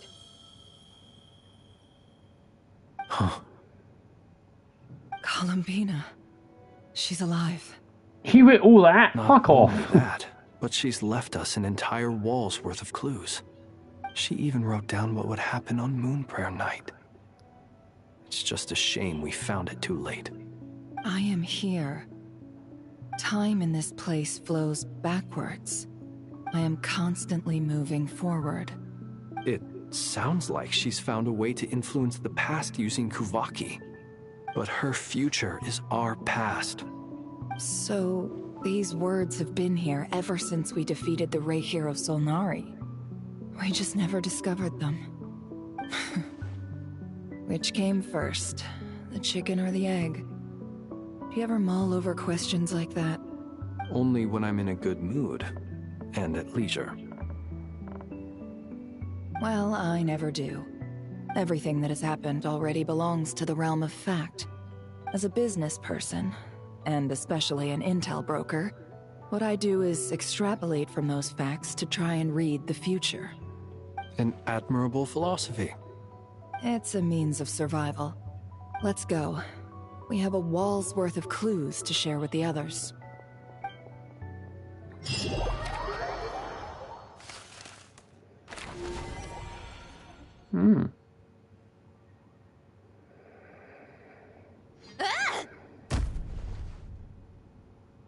It appears that the Doctor's energy signature has changed to something similar to Kuvaki, but not like the Kuvaki we're used to. Nodcry's Kuvaki devices will only have a limited effect on it. I can see why you've chosen to place your hopes in alchemy instead. Also, I must say these books are rather profound. My subordinates just shipped them in from Fontaine. Some of them are from the Narcissenkreuz Ordo. Some are incident reports from Petrichor, and then there's a few test reports for these junk machines. Additionally, after some further scanning, I've discovered something extremely annoying. What's that? Teyvat's skies contain multiple moons. A long time ago, when I did my first scan, I detected 3, just as the legends say. But when I checked again just now, I detected 4 moons. So there's one extra? Yeah. Originally, I thought that if I could still find 3 moons, that would at least mean Columbina's still alive. But then it occurred to me that apart from the Frost Moon, Teyvat's moons are just husks. And husks surely shouldn't show up in the scan, since they're not alive. It's weird, isn't it? If we can't even distinguish between a dead and a living moon, how are we supposed to know whether a moon goddess is still alive? Or does this mean that the moon marrows are equivalent to the moons themselves?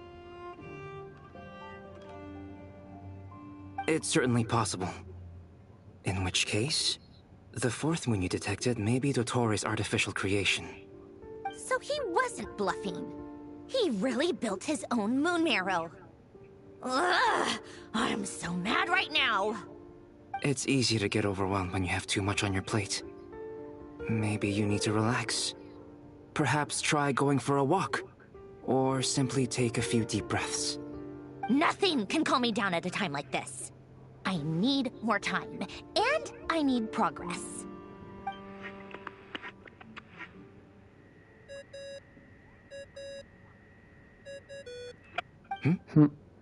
It's Mr. Flynn's.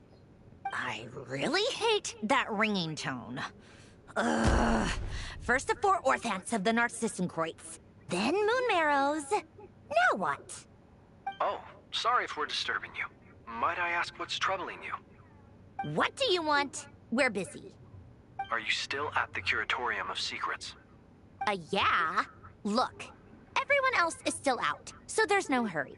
Plus, I'm busy, so I would appreciate if you gave me some space. Even though we have crucial intel to share? Fine, I'm listening. Do you intend to share it via the Dodo communication device? Ordinarily, I would, but this is a unique situation. I think it's best that we discuss it in person. See you at the curatorium.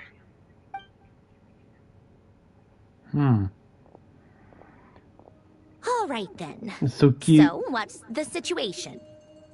The rest of the team is still out working on their missions and evacuations, but we've decided to fill you in on the most crucial information first. Sandrone, you were right. Columbina is most likely still alive.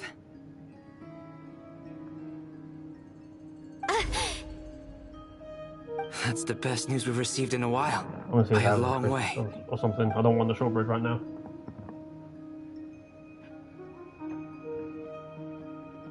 Random locations.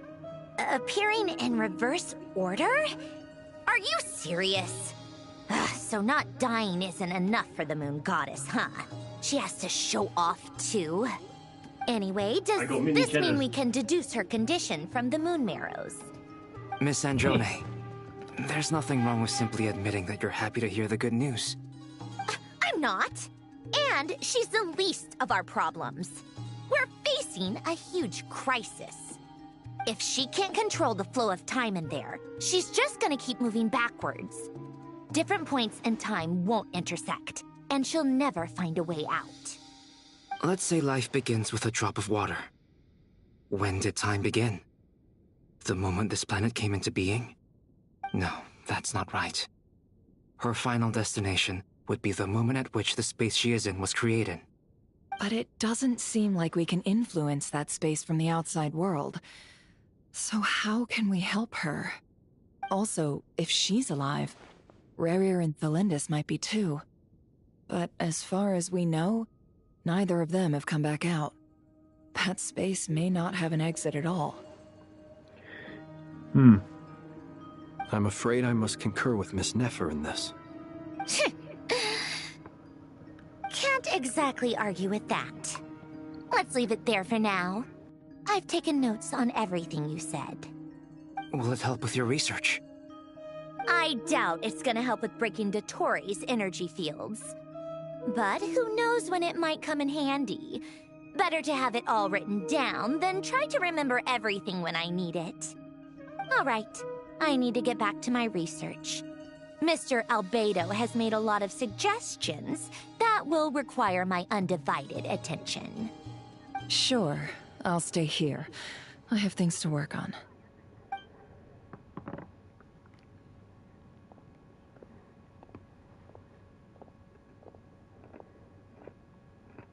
Paimon, are you there?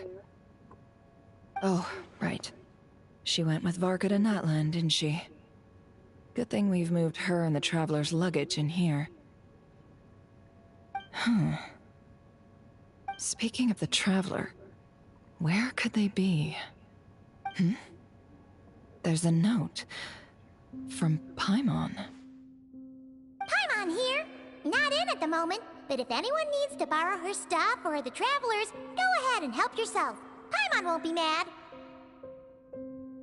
Also, Traveler, if you get back before Paimon, make sure to get some rest. Paimon misses you a lot, but put your health first, all right? How sweet. Well, since you offered, Paimon, don't mind if I do. This is the Traveler and Paimon's luggage. All the items they use day to day are here. It's well organized. I wonder which of them is responsible for that. What do we have here?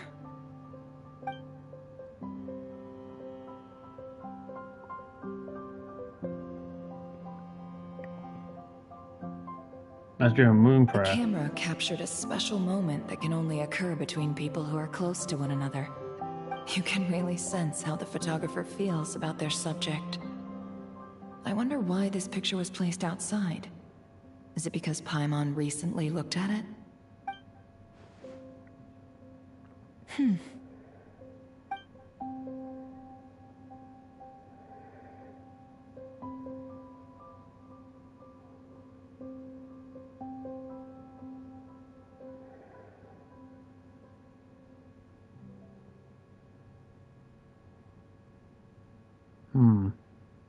This must belong to the Traveler.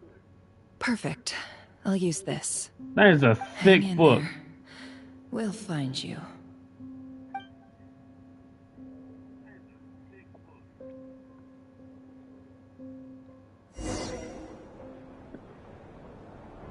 That book is thicker than most women. Search keyword world formula and bring me all relevant books.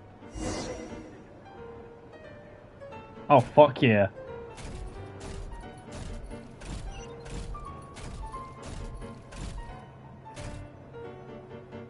I can't do anything other than move.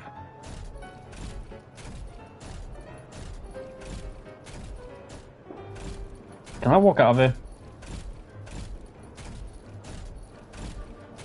Aww. I want to terrorize some people.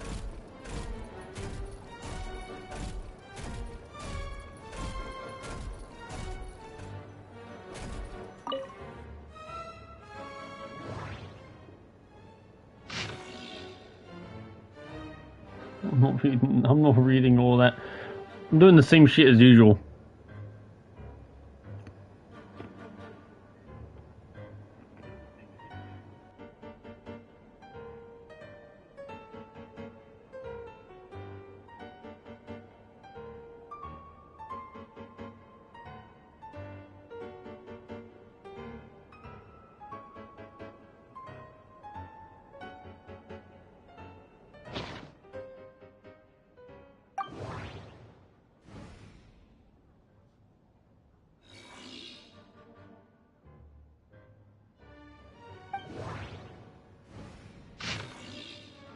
Well, same again.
Let's see.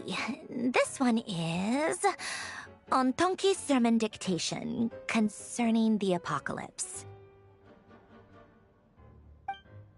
I believe that the correct term for this is Fortuna. This was an ancient Romorian technology, a wisdom unparalleled. I never imagined that Romorian ideas would be so similar to the diagram I have named, the world formula. This is strong evidence that human civilization should gradually shed possibilities as it continues to explore and evolve. The end of humankind may well be upon us right now. The sparks of civilization shall run out, unless we consider introducing variables from outside the system. Variables. Surely that can only mean one thing. Descenders? Dottore likely captured the Traveler because of his descender status. But the Three Moons' authority comes from the world itself. Why would Dottore need anything beyond that?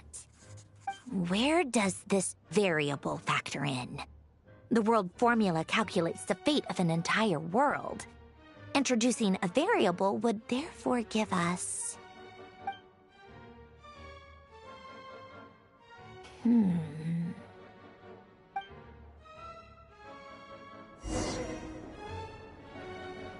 Polonia, search keyword pathway and bring me all relevant books.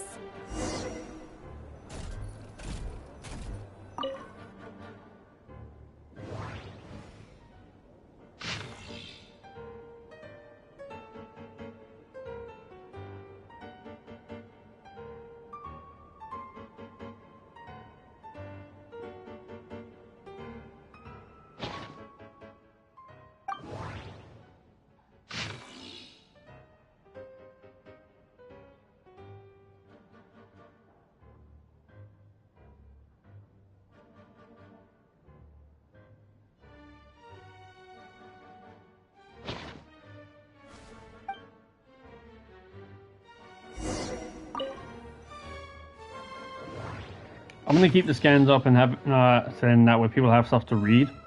If people want to read it, then it's fine. But I'm not reading the entire fucking thing. And I've still got a little bit of my Christmas left, so I'm gonna get back to those.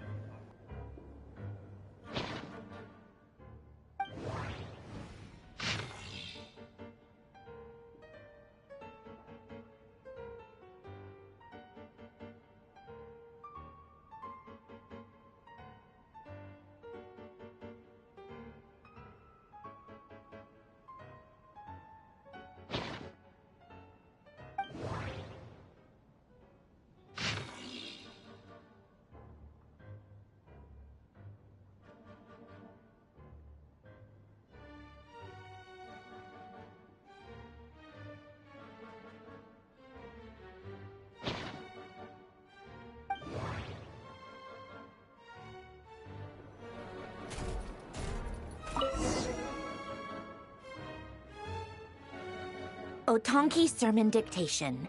Explications on the Chemical Marriage. These titles are pretty esoteric. Observe and compute the pathway displayed in the guidance diagram. Deconstructing and reversing its effects could generate potential ideas. So, it's one of Renee's draft lectures. Deconstructing the pathway. I suppose that could lead to a breakthrough.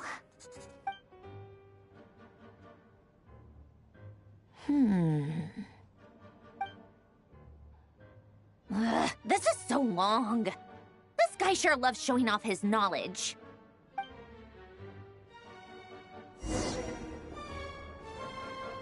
Polonia, search keyword tree model and bring me all relevant books.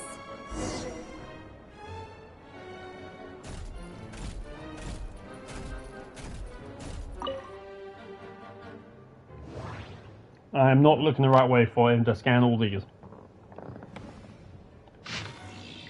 The tree!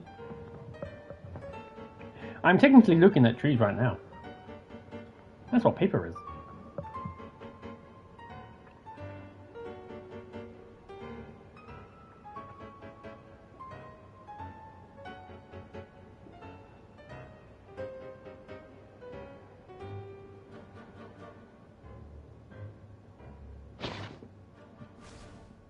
I found that quick.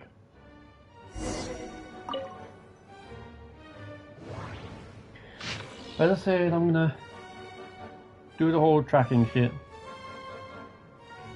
All things. Oh my god, this is 3 pages, what the fuck?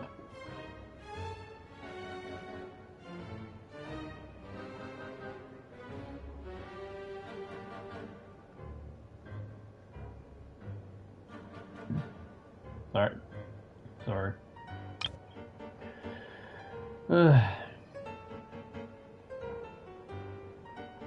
Steambird ravioli.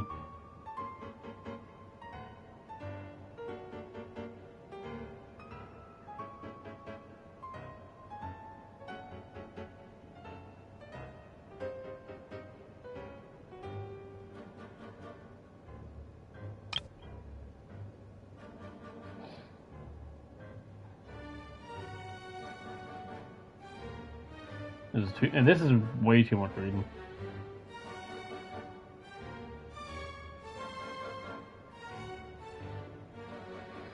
So I just looked at the small like the thinner screen that you would see on the shorts, and it says collected edition. Probably because it's more of a branch off. That could be the reason.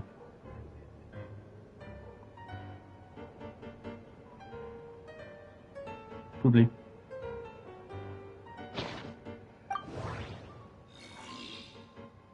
Not found. It's a book. Oh, this is a deluxe edition. Nice.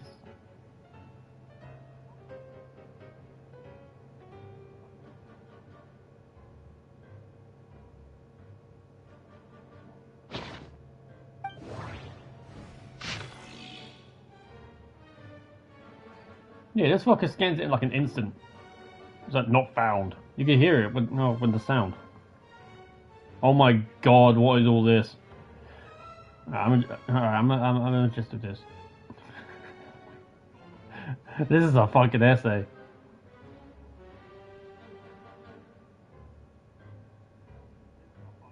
People in future are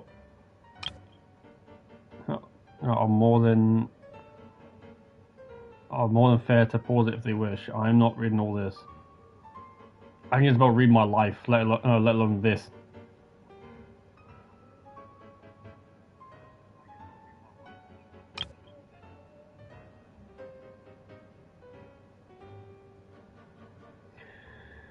Deary me.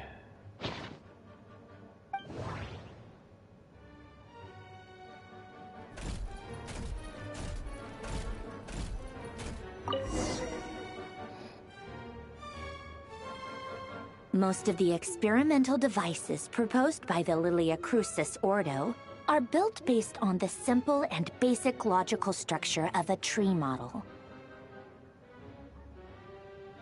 Lilia Crucis. I forget. Guess they were trying to cover up the name of the Nautitzenkreuz Ordo? When Duke St. Germanus departed, he said, "It seems that there's no going back."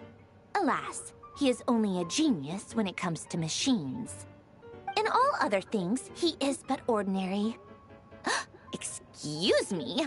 I'm sorry. That's just ridiculous. What kind of book is this? Great Detective Herlock, the Alchemist and the Clockwork Saint? Isn't this a novel? Come on. Still, the author swears that they knew Renee well.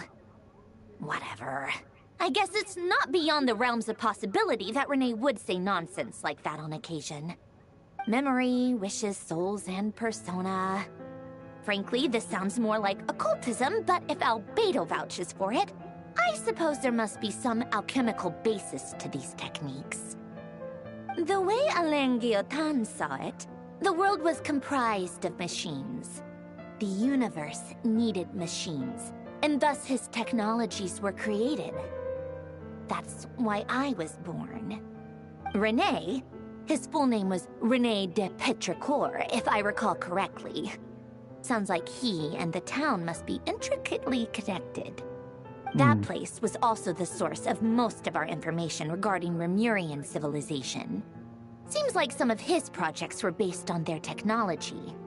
The cutting of souls and storing them in vessels. These seemingly unrelated techniques underpinned René's research.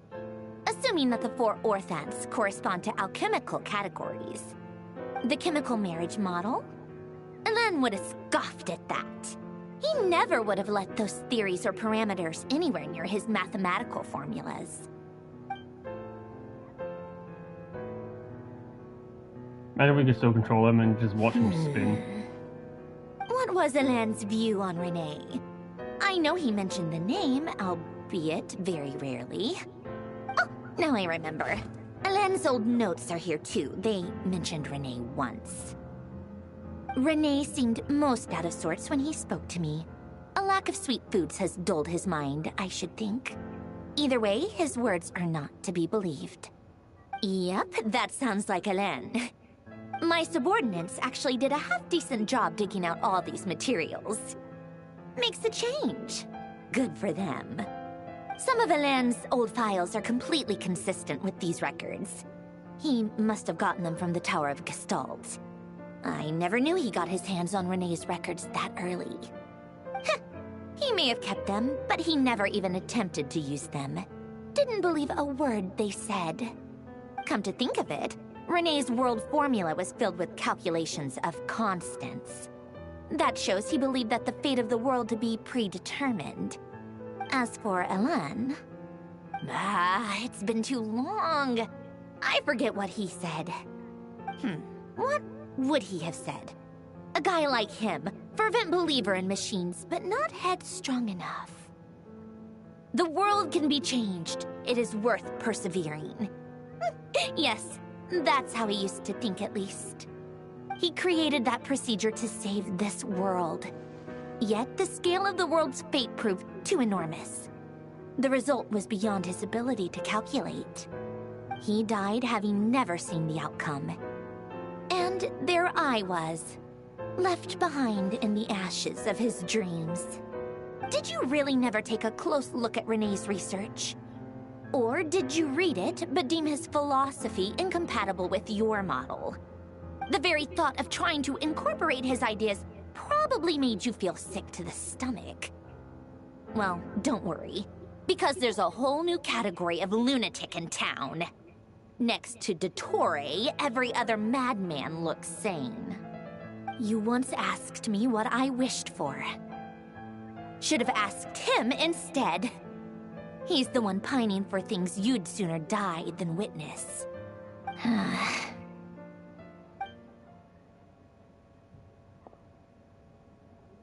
Even the tiniest variable can make big waves in the present. Now then, allow me to put these incompatible fragments together in your stead. First, establish and verify the existence of the Great Circle.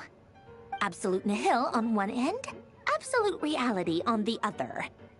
Now, search between these two extremes. Then, the construction criteria. Variables. The sparks of civilization shall run out unless we consider introducing variables from outside the system. Input variables. Traverse the world, space-time, and civilization. Then extract the essential nodes from the records to determine which variables they point to. The primordial power that differentiated itself from the void. The power of light. Yes, light. Records. Hyperborea. This is horrendously complicated. After all that, I'm still missing a few variables. I need to think this through again. How do you think it looks, Polonia? Like the frenzied scrawlings of a madwoman? Don't really give an opinion. Keep it to yourself. It's not like you can talk anyway. I'll assume you gave it a passing grade. I jest. But true madness does often start with trying to save the world. What would Arlecchino and Columbina think if they saw this incomprehensible hen scratch? They'd probably have me institutionalized. So would Rosaline. She's been dead for a while now. Not a fan of her? When I close my eyes and think back, I can still see her face. And that enormous dress she used to wear. Such a bizarre choice. What possessed her? Oh, and the clack-clack of those heels used to drive me insane. No one's asking me, obviously, but I hope you all know that I never wanted to save the world. I'm not crazy. I don't have delusional ambitions, and that's a clinical fact. The world needs a solution, but I don't need the world's validation. It's the world begging me for answers, not the other way around. What am I getting now? Oh.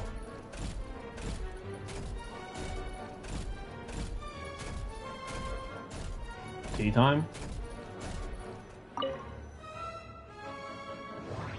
How the fuck does this hunk of a fucking android, how tall is it? This fucking massive thing playing delicate. How the fuck? I want to see this thing move its fucking arms and make tea. I want to see it.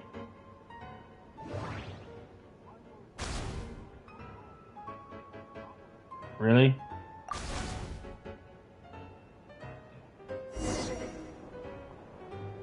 I legit want to see this fucking thing try and pick all this up. Like, I want to see it pick up the teacup and the teapot. I want to see it. I want to know how delicate Sandrone has made this fucking thing. Because there's no shot this thing can pick or can legit pick up the fucking plate. Or even the teapot for that example. No fucking shot.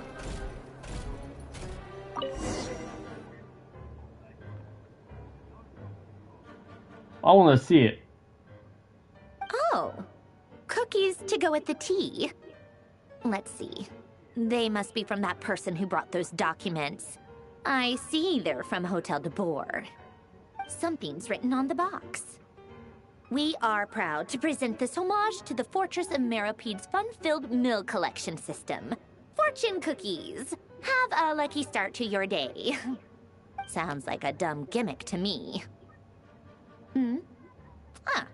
Be early to bed and early to rise. Get plenty of sun and drink plenty of water. Then things will surely go well for you. What? Are you kidding me? Somehow I doubt that an early night and a glass of water is magically gonna save a world on the brink of existential peril. I mean, chances are always there, you know. Sometimes a little bit of a healthier dose might Lady help. Arlecchino, word has reached us that Lady Marionette's troops are all in position. They are ready to act as soon as the order is given. Excellent. The only thing is, they are fewer in number than we expected. It looks like many of them must have lost their lives at the hand of the monsters released by the Doctor. Can't be helped. Allow them to join our ranks and keep in contact. As you wish.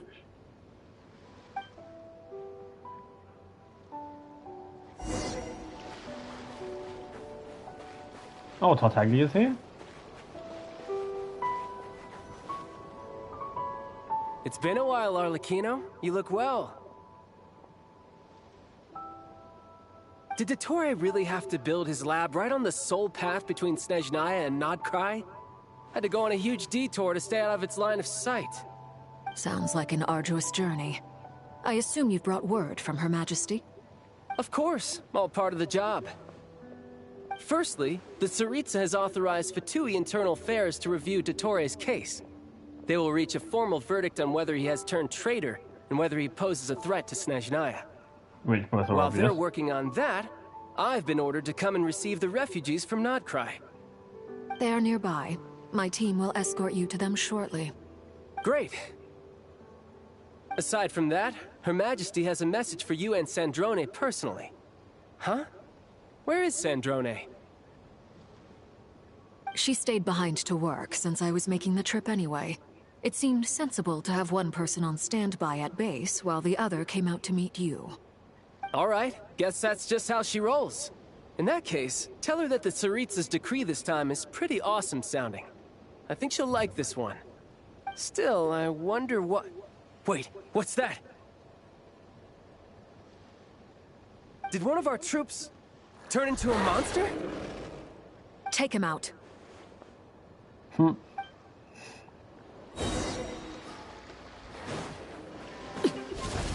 Laid bare. Oh. You're mine. Brace yourself.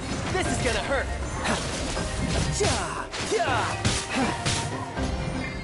Witness my rise. Overruled.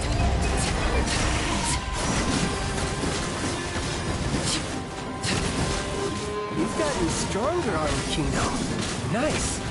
Stop that right now. I appreciate the praise, but I am not fighting you today. I knew it. You're in too much of trouble here. Oh, Tartaglia. No, you cannot do that. It's stupid.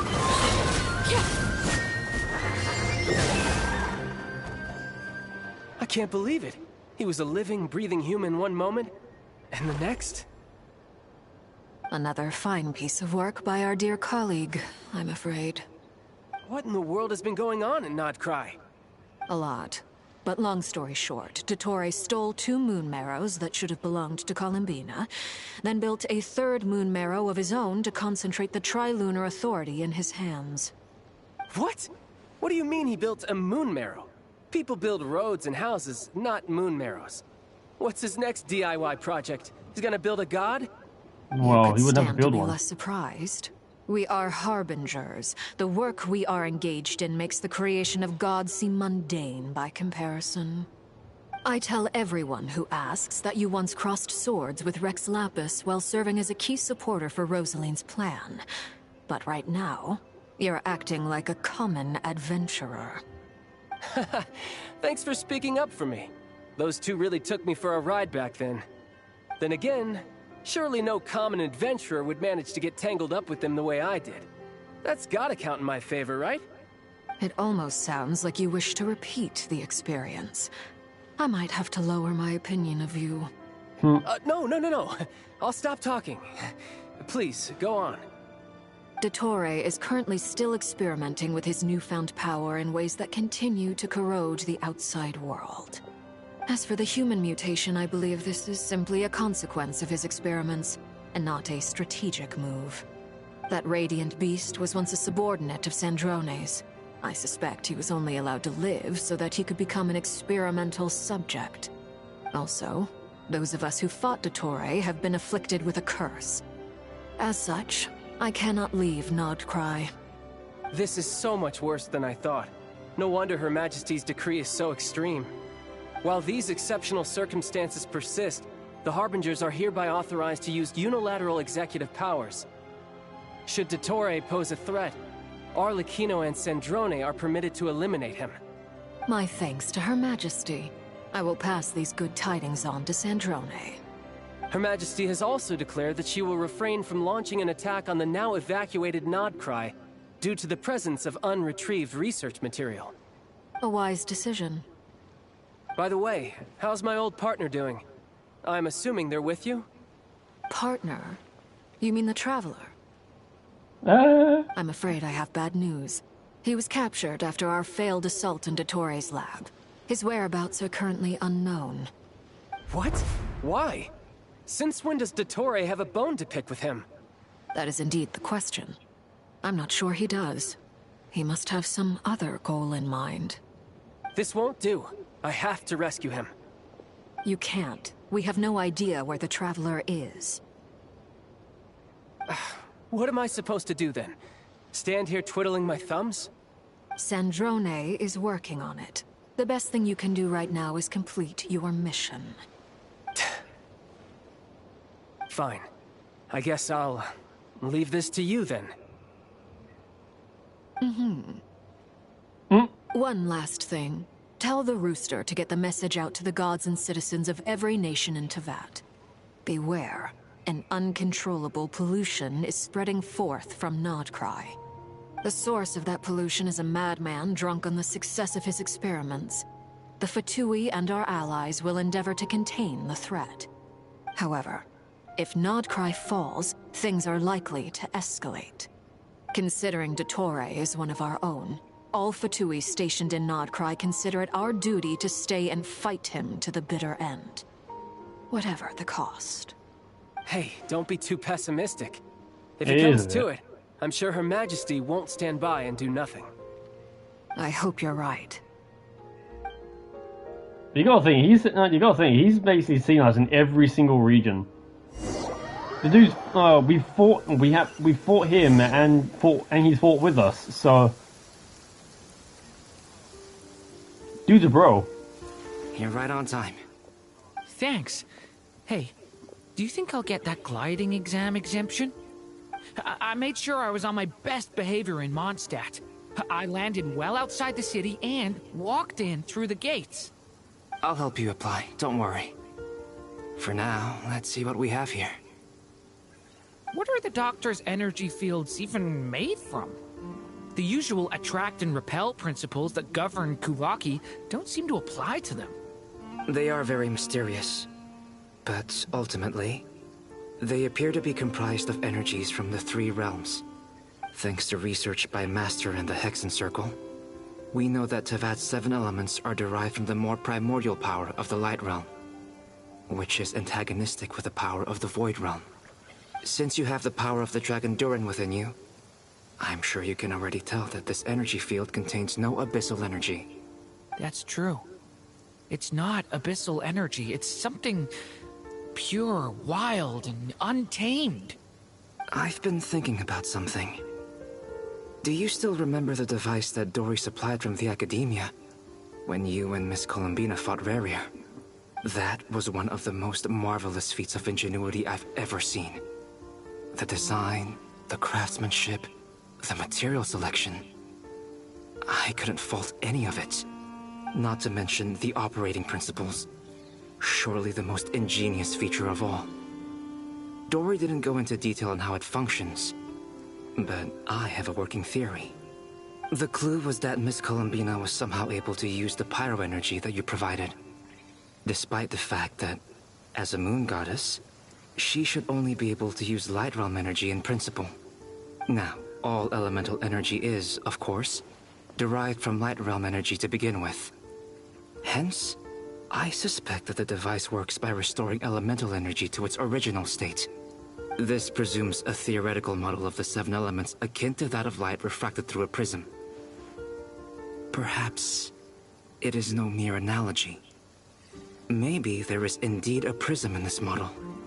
I almost wonder if the idea for the device was conceived based on direct observations of said prism. It would explain how such an ironclad design concept was achieved. It is at once a masterwork of engineering and a groundbreaking application of the Academia's latest elemental theories. I suspect only Lesser Lord Kusanali herself could have devised such an ambitious technology.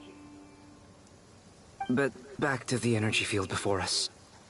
If this is pure Light Realm energy, its relation to elemental energy is one of integration versus division. Or you could say that the former contains the latter. Could this mean that elemental energy can dilute the power of the Light Realm? Should we give it a try? We should.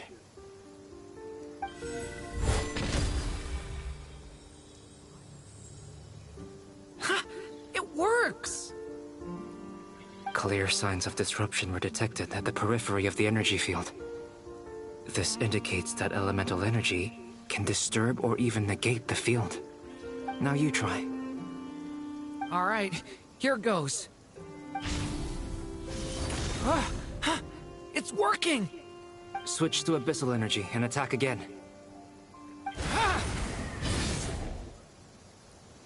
No surprises there. Abyssal power drains the energy field to a significantly greater extent. I now feel confident in asserting that the energy field is indeed pure Light Realm energy, and that elemental energy can dilute it. But the energy field is huge. How much elemental energy will it take to neutralize it? We don't have to neutralize it completely. We can try other approaches. That's all for theory. Would you like to continue watching? So you knew I was here. Huh? When did you get here? A while ago. But Albedo sounded like he was working on his thesis defense back there. Back in Sumeru. You can end a person's whole career by interrupting them mid-speech. Very thoughtful of you. I'm truly touched. Could I ask you to lend me a hand? With what? A little test. Try using Anima to unleash a concentrated assault with circular blades, with the goal of breaking through at a singular point. Nice! This time it tore through the field. Tremendous. This is a major breakthrough. Should we go through? We probably shouldn't risk having mutually antagonistic energies in such close proximity. Durin, you stay here and watch the entrance. Hatch Guy and I will go in to investigate. Sounds sensible to me. Keep your eyes peeled, Durin. Don't worry, I got this. You two be careful in there. Just give me the signal if you need help and I'll dive right in. Signal. It's based on a new alchemical concoction I developed last month. When two bottles of it are smashed on the ground together, they emit a blinding burst of light. If it comes to that, remember to shield your eyes with your hat. Glad I asked. Thanks for the heads up. That you weren't going to tell me if I didn't ask.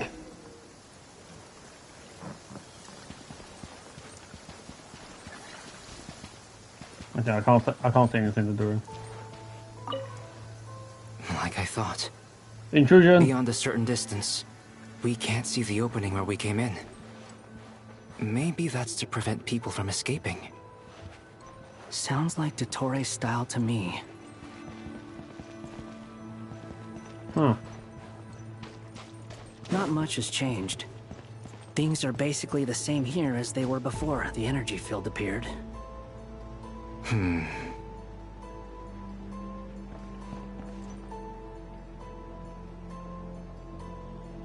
They have no heartbeats and they're not breathing. We can only assume they're dead. But there are no visible wounds. Also, there's an animal squatting next to each body. It's watching us. That's not an animal's gaze. What are you trying to tell us? Doesn't seem eager to talk. I guess maybe it's just an animal after all. Let's keep looking around.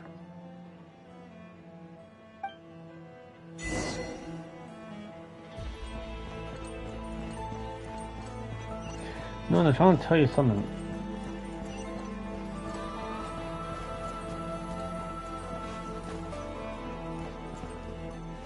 At least that's what it feels like.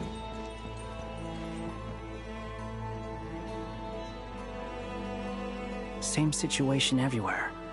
Not a living soul in sight.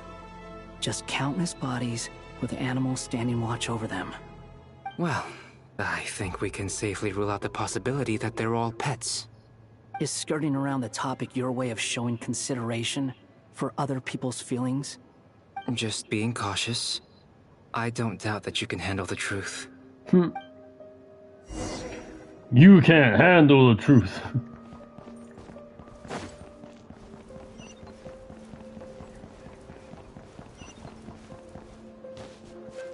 Careful. Please. Help us. Please. Over there. I hear a voice.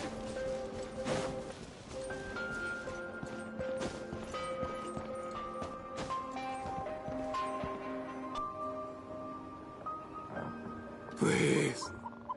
Help us. Please. What happened here? I don't know.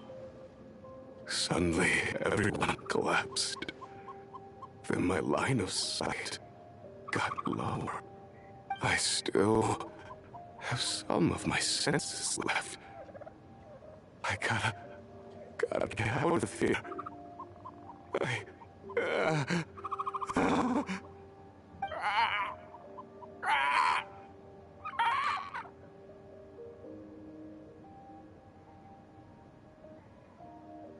It looks like there's a huge experiment going on inside this energy field.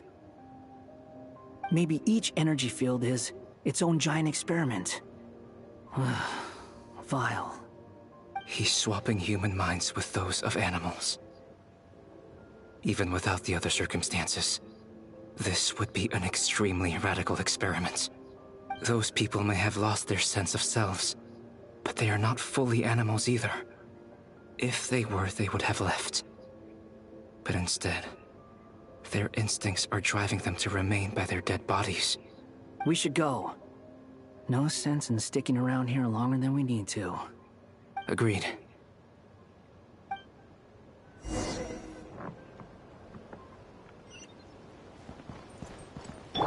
The wind rises. Alright, let's go, Flyboy. It's kind of crazy how, like, on the inside you can't, like, you don't see it as a wall. Too slow.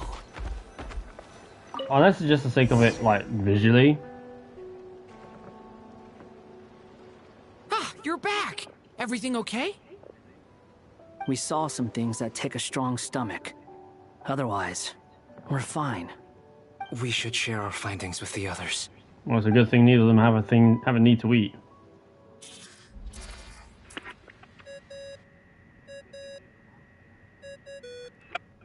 Yes? Who is it? Miss Nefer, it's me, Albedo. We found a way to break through the energy fields. With enough control, it's possible to tear them open using elemental energy. Also, we managed to take a look inside. Dottore is carrying out his cruel experiments on an immense scale. Any residents who have failed to evacuate in time will likely meet a grisly end. Sounds like he's living down to our expectations. Might I ask how things are proceeding on your end? I'm just about to get started. I'll be in touch once I have a result. Understood. Stay safe. I will.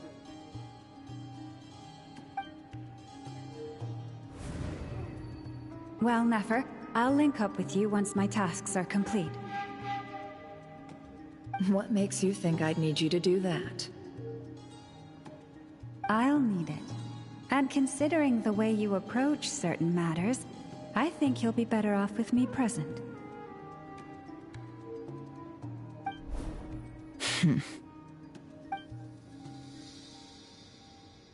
Let's begin.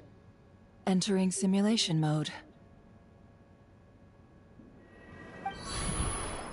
A vast wasteland. Is this the Traveler's inner world? I was expecting something more vibrant, to be honest. Wait, someone's there. What are you looking at? In that case, I'll look at it with you. I want to know all about everything you've seen and experienced. Is there somewhere I should return to? Or should I stay here and be the hero everyone says I am? I don't dislike my current life. Roaming the land, fighting battles, accomplishing missions, earning a living, looking after Paimon. It's not so bad. I guess the only thing that's missing is that you're not here with me. This is the conscious layer, which contains a person's true feelings.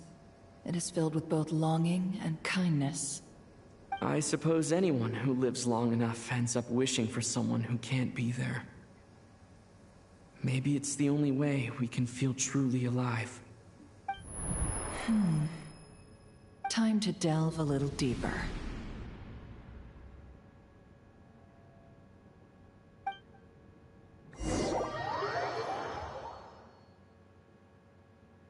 Nasha Town is hardly the optimal choice for a place to live, but it has character and a reasonable population density. What are you trying to say? Oh, don't be nervous. I was just thinking where might make a good starting point for your journey. Perhaps I should send you further afield. Conria, perhaps. Conria ceased to exist long ago.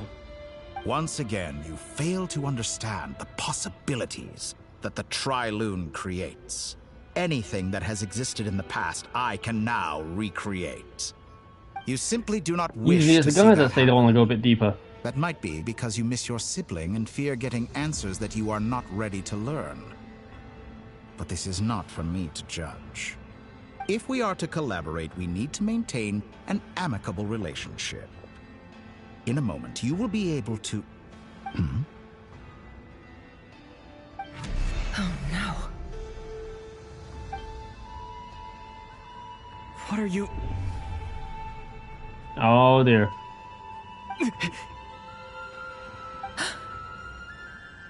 What are you gonna do?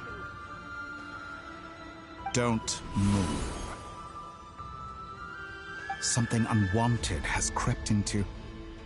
Oh? Gone as quickly as it came.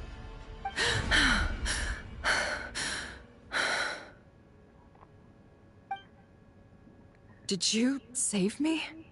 If I hadn't cut the connection, Dottore might have caught you from the other side and destroyed you. This was a good idea, but once is plenty. You were exceptionally brave. Excellent work. Thanks, but now's not the time for that.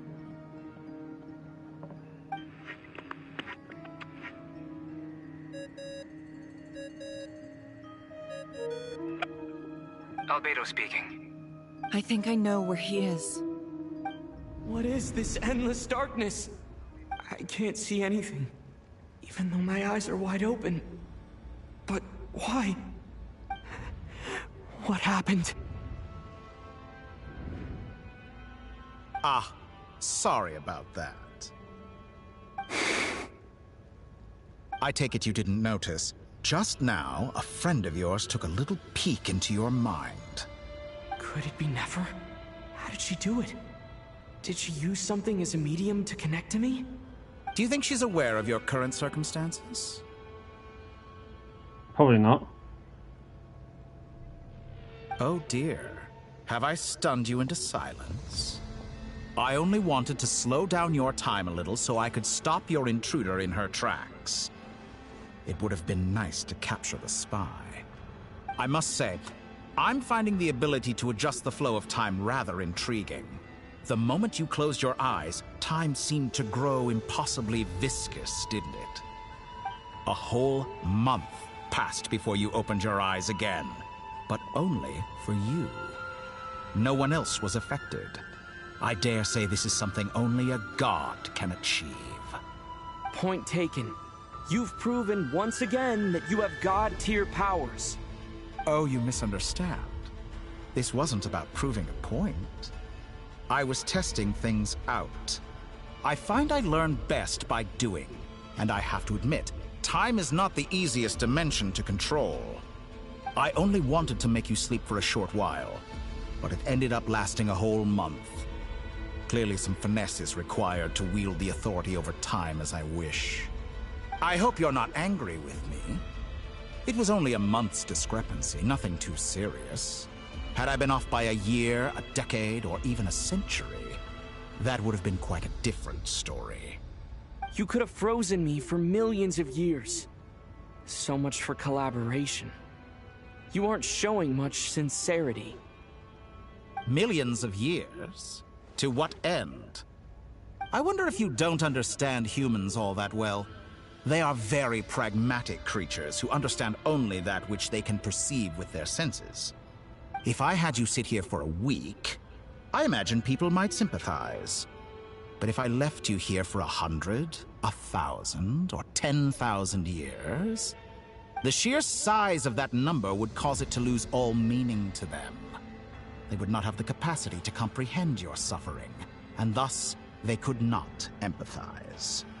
Unfortunately, while gods do exist in Teyvat, it is ordinary humans that account for most of the population. Their lifespans are so limited, their bodies so fragile. Did you ever really hope that they could begin to understand someone like you? Your long life and unique origins make you fundamentally different from them. How long will it be before they start to treat you like the alien you are? Before you are ostracized, outcast? Alien? Even I feel bad for you sometimes. This world has made you into a slave. So many times you have served its will, and not once have the powers that be ever thought to grant you the one simple thing you wish for. You have been treated most unfairly. I can change that. I will grant you special privileges, and give you back the status you rightly deserve as a descender.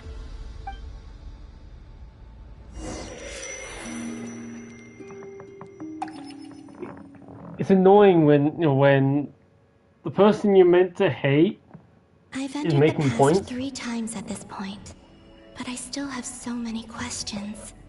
For instance, beyond each point being further back in time than the last, what determines the specific locations at which I can make entry? So far, the common thread linking all 3 scenarios is that the Traveler has been present. But it's more than that. I know I sensed something familiar around him. What was it? I'll keep this question in mind as I carry on. There is a thing I've noticed though, when it comes to people who are like genuine villains.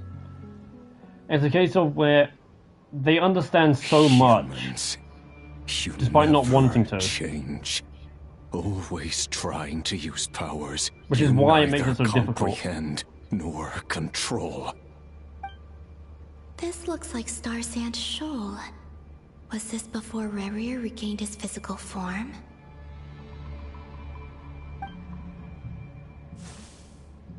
You've messed with the cannon again, huh?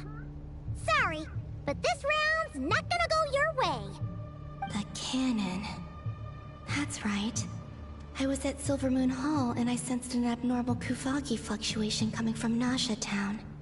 And right after that, came an ominous power emanating from Star Sand Shoal. My body was once torn into countless pieces and hurled into the swirling chaos of time itself. But even so, my life and will were not extinguished. I wonder if I could try to prevent his resurrection. But how would I do it? What can I do, here and now? Traveler! Behind you! Look at that light!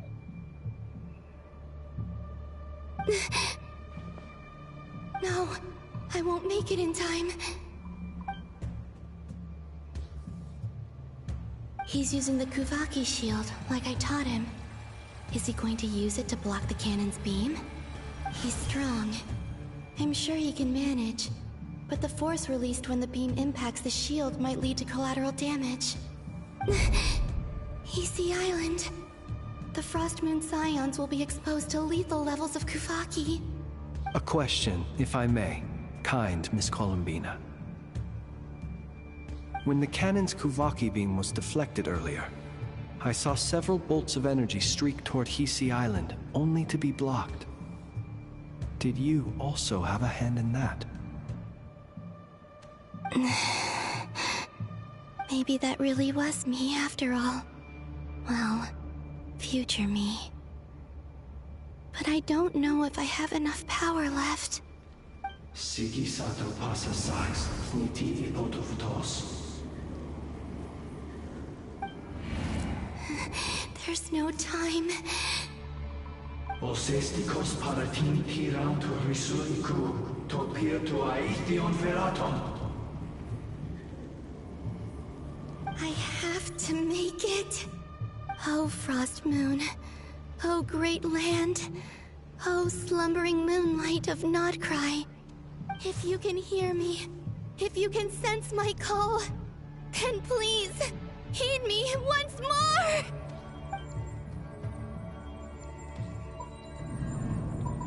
Oh, I gotta spam it. Going.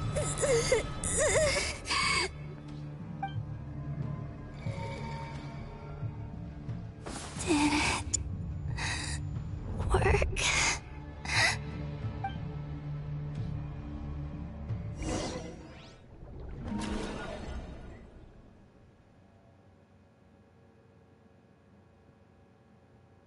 Hey, wake up. Hey, did you hear me? Columbina, I said wake up, now! Oh, good morning, Sandrone. It's 3 in the afternoon, actually.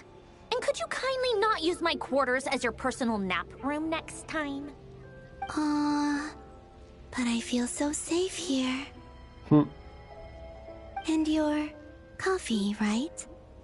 It's so bitter, but it smells lovely. It's like you were raised by wolves in a forest or something. What did you drink growing up? Grass tea? The Frost Moon Scions certainly led a more frugal existence than the Fatui. Then I'll bet you've never eaten one of these before. It smells delicious. That's because it's a Fontanian recipe. I had a little free time today, so I made a batch. Rosaline will be here shortly, but if you really can't wait, I guess you can go ahead and... The entire plate's gone. Hey, at least let me finish before you start eating. Did the Frost Moon Scions not teach you basic table manners? No. Or did the rules not apply to you because you're the high and mighty moon goddess? These are so tasty. Of course they are. I made them. I was worried they might contain traces of machine oil. What?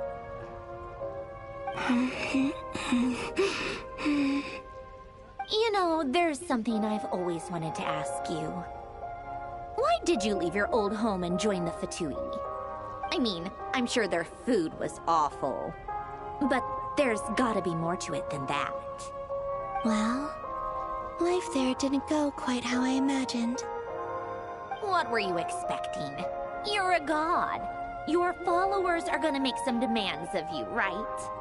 Surely you can just answer a few prayers here and there in return for the free food and drink. How bad can it be? Well, would you help other people just for free food and drink? The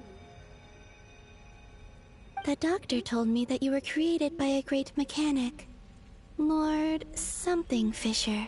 The Lord Artificer.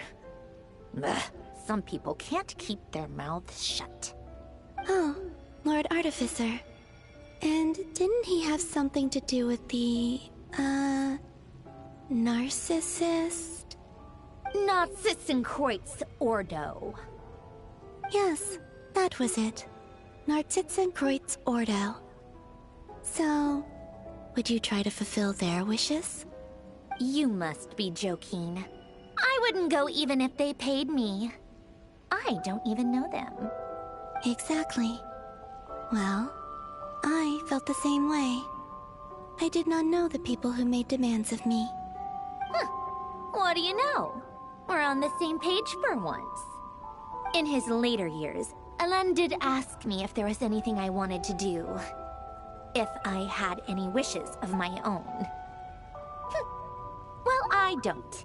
And I'm not in any mood to fulfill someone else's either. Who's Alain? He was the...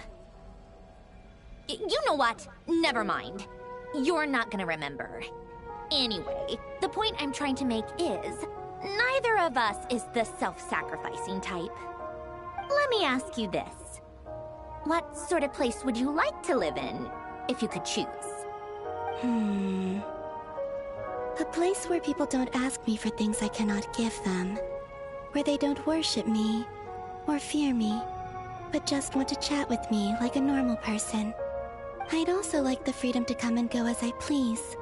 And ideally, it would be somewhere with the smell of coffee and snacks.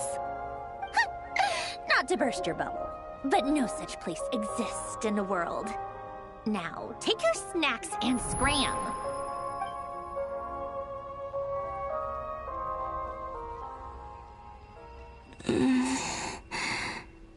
Did I pass out? Of course. I'm back here again. I dreamed of events from my past. Sandrone. Traveler. I miss you all so much. Back there. I guess I managed to harness all the Kuvaki energy on Hisi Island. But how did I do it? Time is flowing backwards here, and I can use that familiar power to enter the world of the past. That mystery ally everyone talked about. It was me all along. I can sense that there isn't much more power remaining up ahead. What lies at the end of all of this? Will time keep flowing into the past? And will I ever find my way back?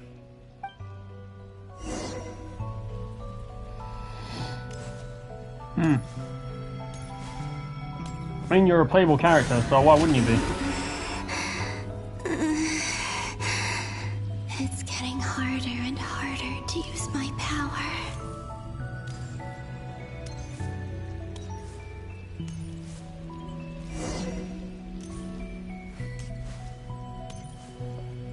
I gotta touch it. I'm no match for the Abyss in this state. I need to avoid the contaminated fragments.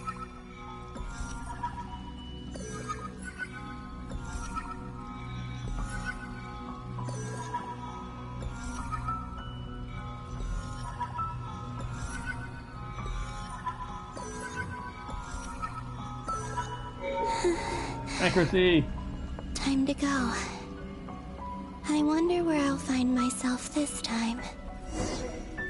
Looks like it's near one of the lighthouses.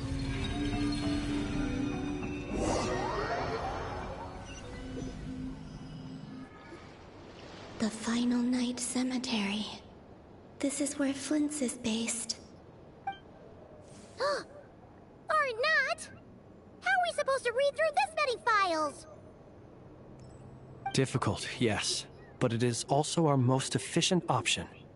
Seems like they're searching for information. Oh, I remember. Flint and Varga talked about some files on the Wild Hunt. Was this my doing too? To expose the true intentions of this Rereer, we need to dive into Notcry's history. Are my actions changing the past? Or are they simply completing a process? Is all of this inevitable? Or am I the one making these decisions? If I choose not to help them now, will it change how things turn out? Hope we don't land on our heads then. They're my friends. I can't not help them.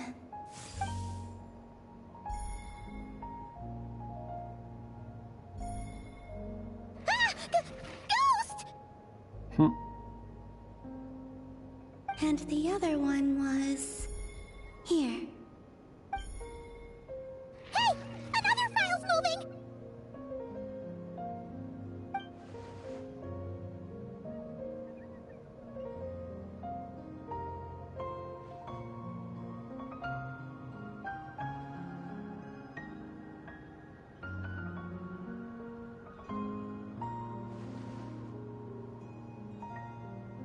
That should do it.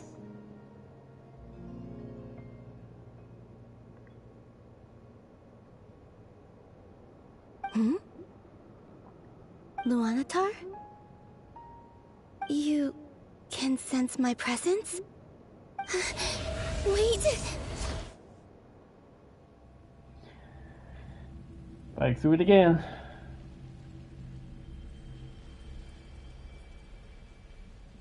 Luanatar. So she's that familiar presence I've been sensing all along. She's always been by the Traveler's side. That explains why the Traveler has been there each time I've entered the past. But why Luanatar? Is it because she has a connection to me as the Moon Goddess's familiar? If so, why not any other Kuhenki? That's...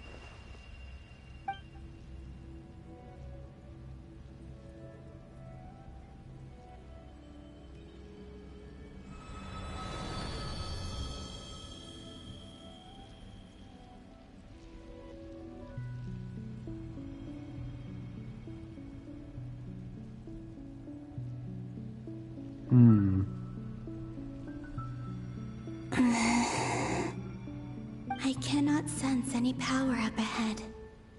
Just a void, stretching out into infinity.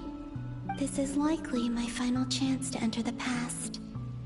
It's now or never. I have to find a way back.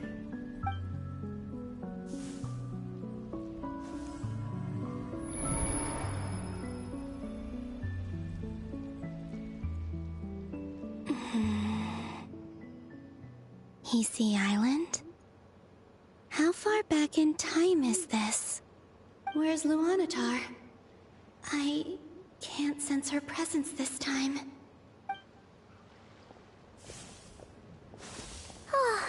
Seeing Enefa and Aino reunited like that sure was heartwarming. Traveler, Paimon. No, stay calm. I don't have much power left to change things. I don't even have that much time left here.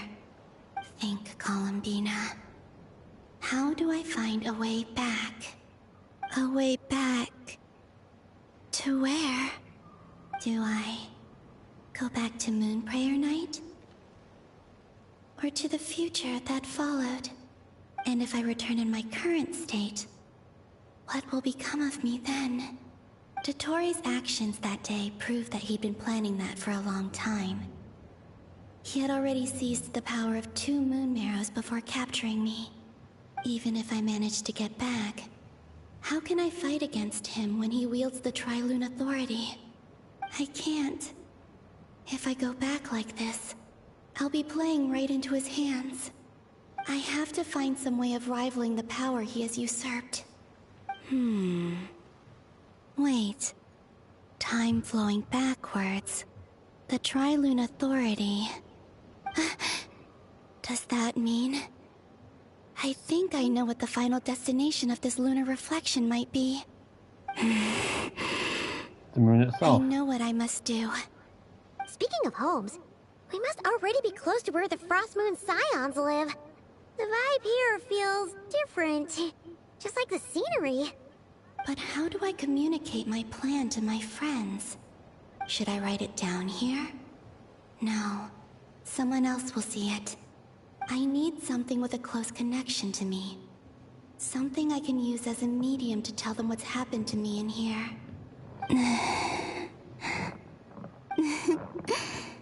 Now it makes sense. The flowers.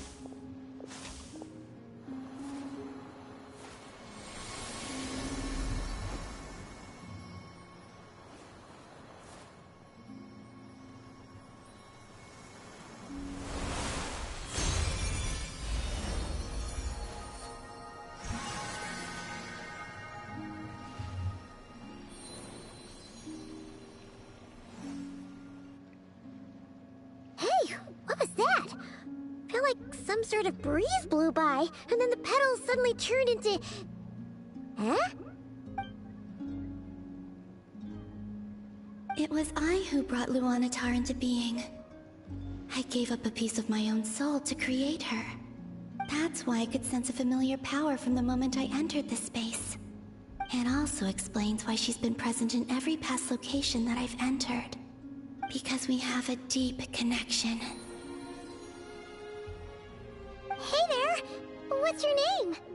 And the reason why there are no more gates to the past after this point is that Luanatar hadn't been born then.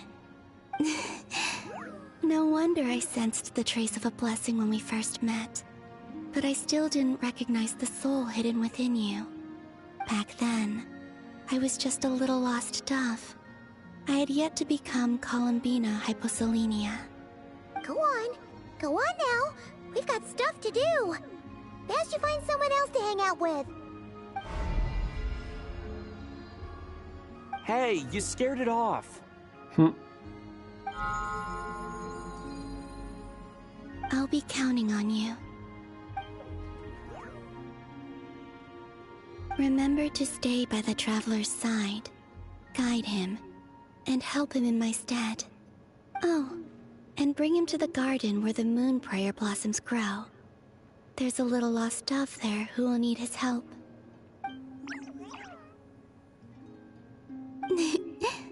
Go on.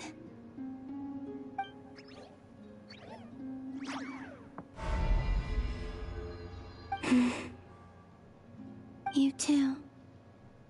Go and live your story. As for mine must go in a different direction.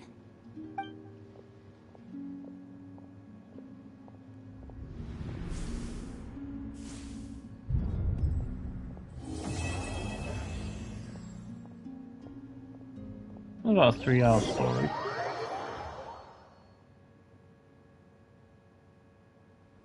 But they're going to carry on anyway. How would you like to experience the thrill of never being held accountable for your actions? You could crush people like ants without consequence, or tear off their heads or limbs as you please.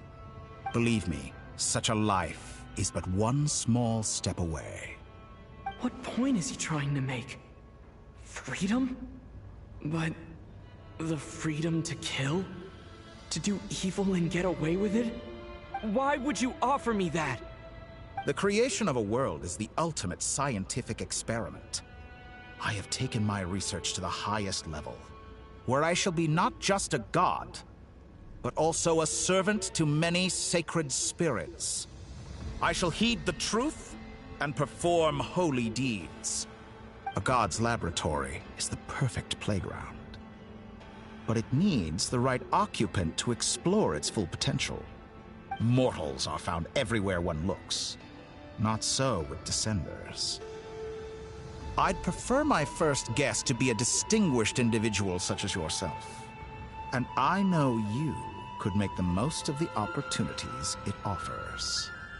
So the condition for entering the new world is to take innocent lives. In the same dilemma that Rerir once faced. Could I really bring myself to kill others for my own benefit? Rerir did. And look where it got him. Have you made up your mind? I can't do it. Your playground is no place for me. You're putting your hopes in the wrong person. But we both know I'm not quite the hero you say I am either. I have my own reasons for the journey I'm on. And they aren't all selfless. You've grown a lot since we last met. But there are still things you are unwilling to compromise on. This will only hinder you. Why don't I lower my requirements a little as a gesture of goodwill? I'll give you a little time to learn to be a less noble soul. That'll make things much easier for you. I really doubt I could live that sort of life. And yet you already sound less defiant than a moment ago. The benefits appeal to you because you can read the signs of the times. Why don't we return to my research facility? Your last visit was so rushed. There is much that I have yet to show you.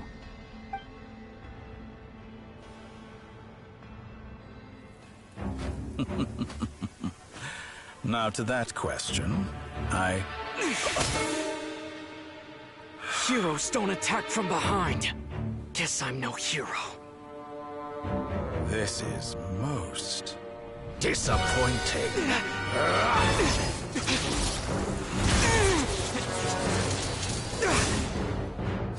Well then.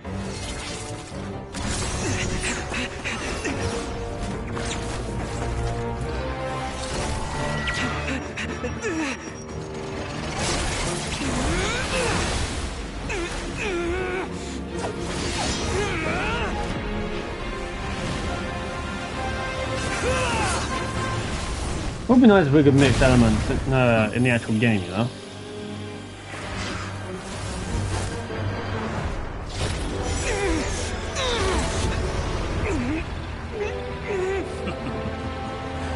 Now then.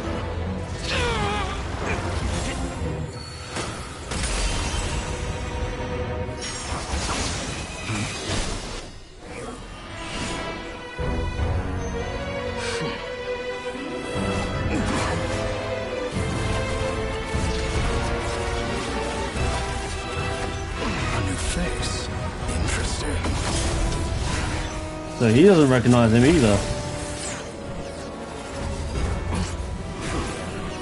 Even with a sense of time, you still fail to recognize him? Damn.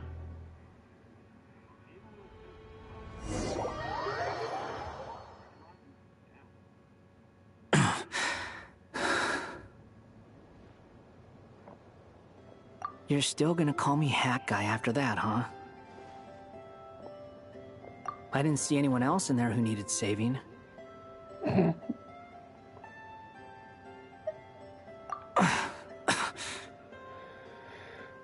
It's nothing.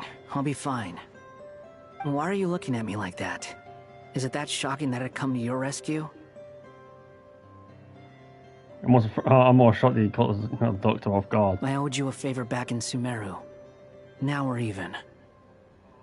Distracting Dotori was tough. I won't lie. He's not gonna fall for the same trick twice. That was my one shot. I'd hoped to use it to take him out. Ugh. I never wanted to obliterate someone more than I do right now. Dotori doesn't recognize me, but his segments were originally made based on an analysis of my operational principles. I expect it's only a matter of time before he figures out what I am. So Dotori doesn't recognize Wanderer. Because he deleted himself from Irminsul. Did he really miss his only chance for revenge by saving me? Why the long face? Hey, I'm not blaming you, okay? And I'm not complaining either. Rescuing you and killing Dottore are equally important goals. Everyone would be pretty stuck without you. It's best you live to fight another day. How are you holding up? Are you alright? Hat Guy said to put safety first, so we agreed to run as far away as we could after leaving the energy field, and only meet up once it was safe. You don't look injured. It seems that Dottore didn't do anything to you. Alright. Rescue operation complete. Let's head back. There's a lot more work to be done before this is over. Don't worry, Tempest. You'll get your chance. Act 8. We might as well do them both.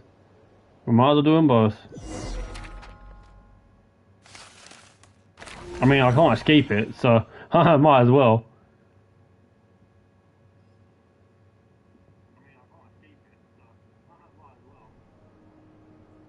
Understood. I will bear the Tsaritsa's decree in mind. I don't see what's so awesome about it, though. Does he really think everyone else is as immature as him? I'm not stooping to Tartaglia's level. I thought you might say that.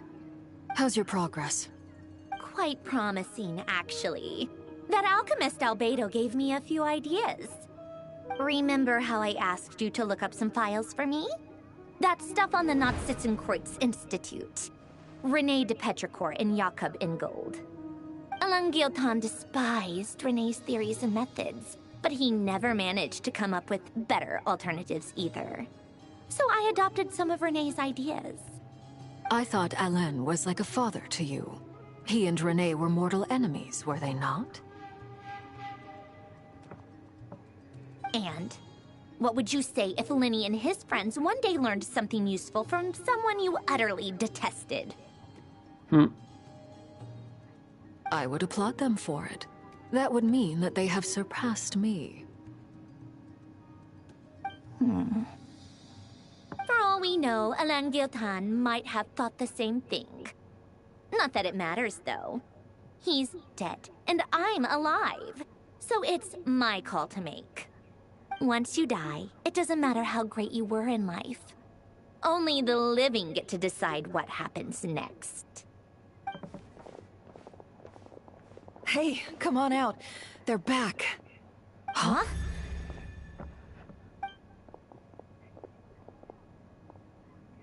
You're back? And your head's still screwed on? And you still have all your limbs? What does it look like? He didn't tip me. Way to keep your composure, madam. Excuse you. I am perfectly composed. Glad you're okay. For the most part. Yes, it's a huge relief. Worry? Oh, yeah, right. You think we, the Fatui, were worried about you? We were worried sick. Hey! The Traveler and I were already friends. You are free to join this mission in whatever capacity you please. Much like your tea parties. It's a laugh a minute with you guys. I must say, I was quite surprised when Mr. Albedo told me he would need no additional aid. We discussed this on our way back as well. I am rarely so unequivocal, but in this case, we had full confidence in Hat Guy. He said he knew what he was doing. Albedo and I pretty much had to just wait outside on standby. Meanwhile, Hat Guy broke into the energy field and rescued the Traveler solo. You didn't have to mention that. Well, I'm thoroughly impressed. You are a force to be reckoned with, Hat Guy. Is he back? Is he really back? Traveler! It's really you! The camera just fucking crashes in. Oh, thank goodness! Paimon missed you so much! You can finally breathe easy, Paimon. It's great to have you back in one piece! Oh. Paimon's been having nightmares the whole time you were gone! Just human food, you'll be fine. Look at them. You know, once you reach my age, there's nothing better than watching a misty-eyed reunion between friends. It's nothing. Same goes when you get to my age, too. I bet I know and Anefa would be tearing up as well if they were here. Well, Anefa wouldn't, but I get the point. Varka, I'm not sure Anefa can cry. Oh, yeah, good point. Hey, your eyes are looking a little red and puffy. Come here, let's hug it out. What? Ew, no! No, thank you. You're not my dad, okay? Knock it off! Everyone, I'm sorry for all the trouble I caused you. But the silver lining is, I didn't come away from this ordeal empty-handed. While I was being held captive, I learned a lot about Dottoro's current capabilities, and what he plans to do with them. Allow me to explain.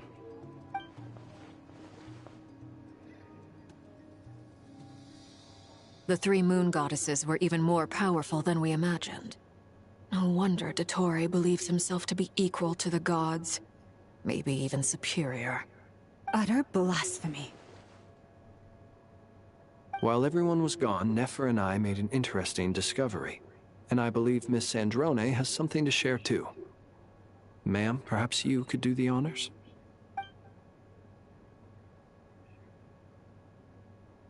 Called it. Getting rid of a pesky troublemaker like her is like trying to clean up after a crumbly cake. It always comes back to haunt you. Fucking hell, look at how wide-eyed we are. Jesus Christ.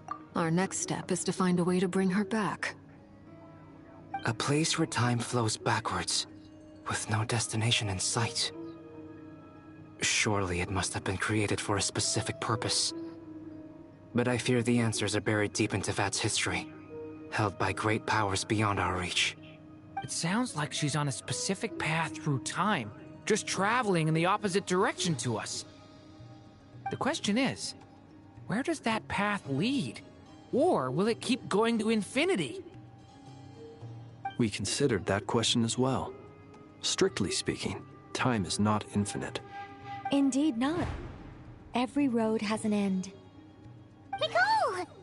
You sure love quietly sneaking in mid-conversation. I do, in fact. It's something I've always done at our mages' tea parties. Quiet, mysterious, and persuasive. I'm not touching You it. wonder what lies at the end of her road. Well, just as the world has a beginning and an end, so too does time. And so, the end of the road is the moment that Tevat was born. But where Miss Columbina will end up along this road, that depends on where this particular river of reverse time began. What about the original moons and the moon goddesses? Do they have a beginning too? All things do.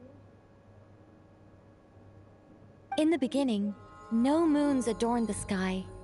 It was the Dragon King Nibelung who raised the three moons into the heavens, and thus were the moon goddesses born. They were shadows of the planet, born to wield Nibelung's authority and oversee the world on his behalf. They were extensions of his will, manifestations of his majesty. But then one day, they disappeared just as suddenly as they had once been brought into being. Nobody knew where they had gone.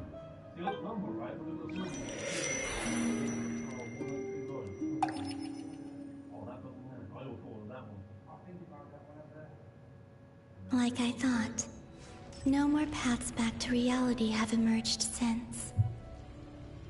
But how can I be sure that I'm going the right way without scenes from reality to keep me on track? I can't even be sure of how long I've been walking for. The further I His travel, livery is so fucking the stupid. less stable this space becomes. There are even moments where I can sense something that feels like abyssal energy. They can just materialize out of thin air. I have to keep my wits about me.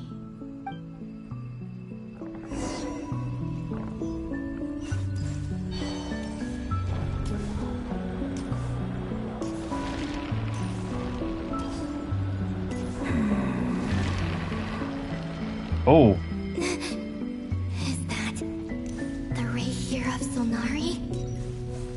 Oh no. You're the moon goddess. But how? Please, there's no need. I'm not interested in fighting anymore. I find that a little difficult to believe. Yeah. Honestly, so do I. The way you used my own power against me was... It was a brilliant strategy. And then, in the final moment before I was thrown into this space, I got to see an old friend. Mr. Dainsleif. Right. It was so long ago now.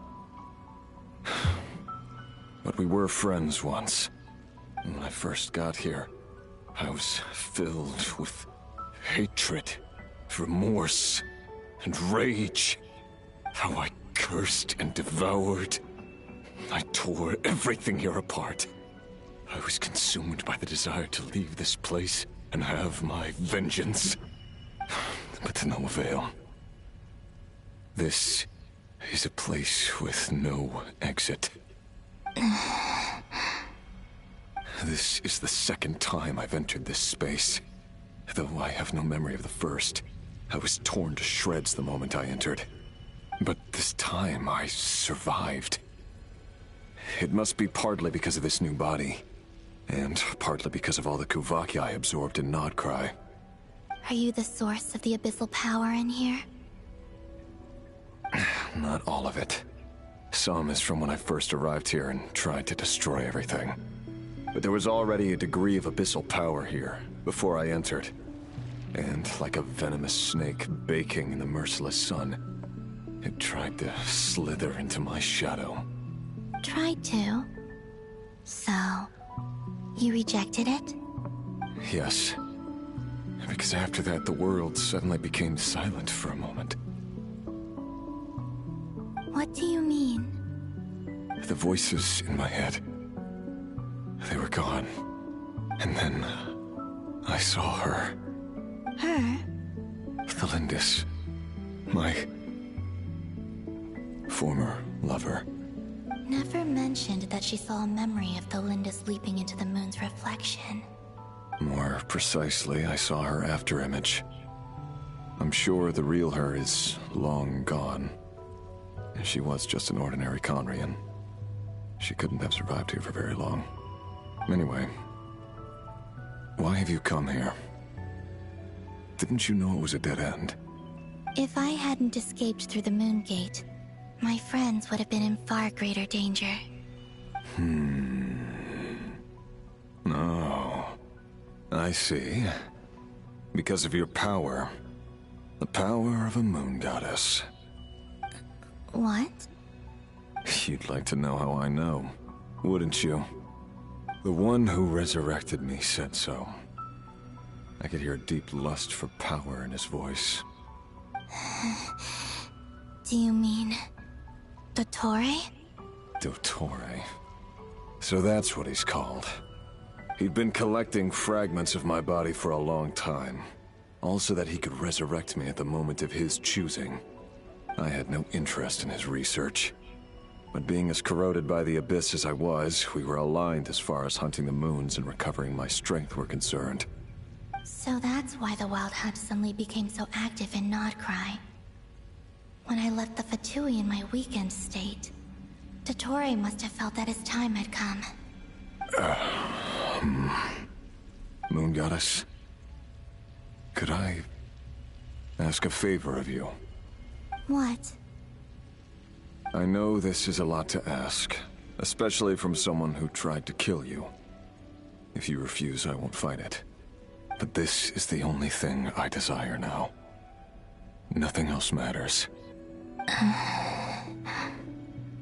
What do you want? I'd like you to take a message to Thalindis for me. Thalindis? But... Yes, she's dead. But like I said, I saw her after image. I can sense that some part of her soul remains here. Far, far ahead.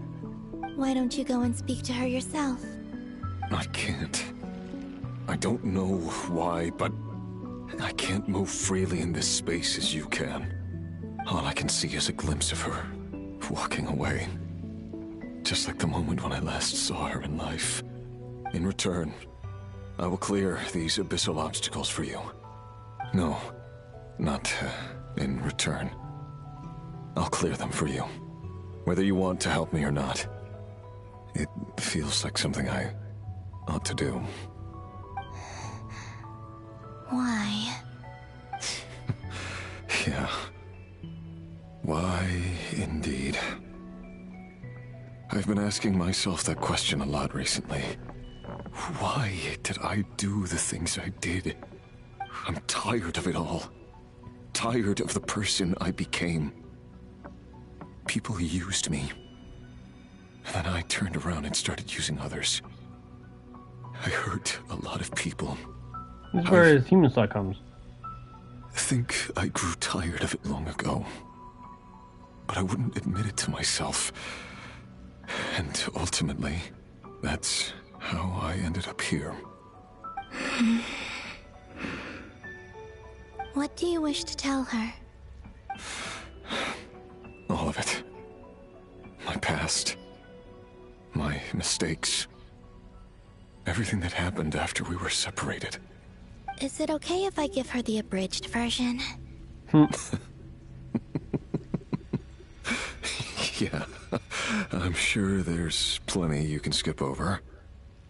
Just tell her the important parts. Whatever you think that means. Like the part where you relentlessly tried to kill us? It's up to you. Love demands honesty. But my relationship with Thelindis was built on lies.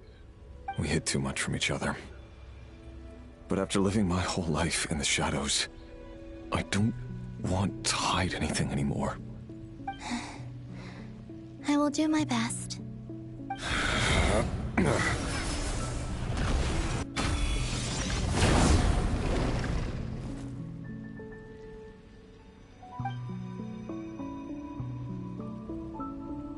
There. The Abyss will no longer stand in your way. Even though Mr. Dainsliff felt he had to fight you, I think he still regarded you as a friend. Dane? He said that you betrayed him. But he also felt great remorse at never having understood what you were truly going through. Why tell me this? Because if he'd known that someone could take a message to you, I believe that's what he would have said. Thank you. It means a lot. I know this will sound strange coming from me, but don't die, Moon Goddess. I can tell that you're determined to get out of here.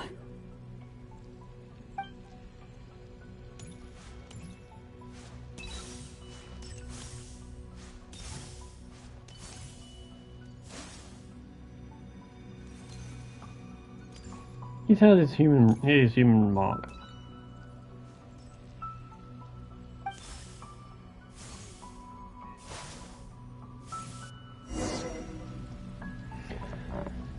I will have to take that package. Oh, that place though. The Abyss is no longer obstructing my path.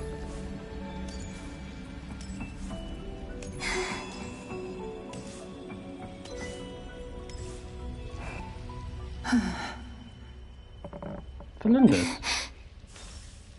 Is that Wait, it's just that far? She wasn't far off at all. And yet, they can never meet. Hello, Miss Thelindis. Who are you? How do you know my name? I've never seen anyone else here before. You can call me Columbina. I promised Rerir that I'd bring a message to you. Rerir? My Rerir? Is Is he well?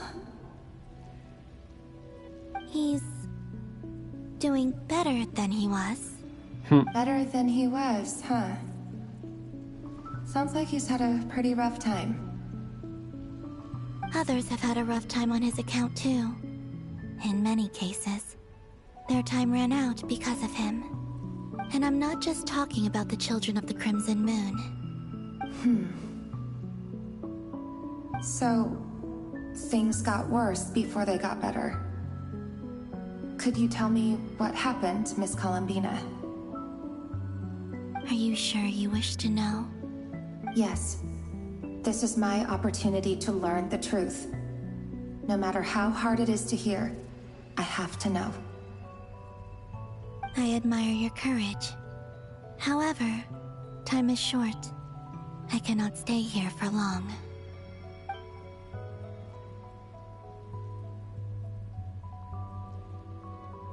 Ryrir had seeds of hatred in his heart, and many people nursed them for their own ends. On some level, everything he did was to try and find a way to see you again. But in the end, he came to regret his mistakes. He wanted to apologize for hiding his past from you. Beyond that, he did not say specifically what it was he wished to convey to you, but I'm sure that you've always been on his mind. You are what has kept him going over all these years.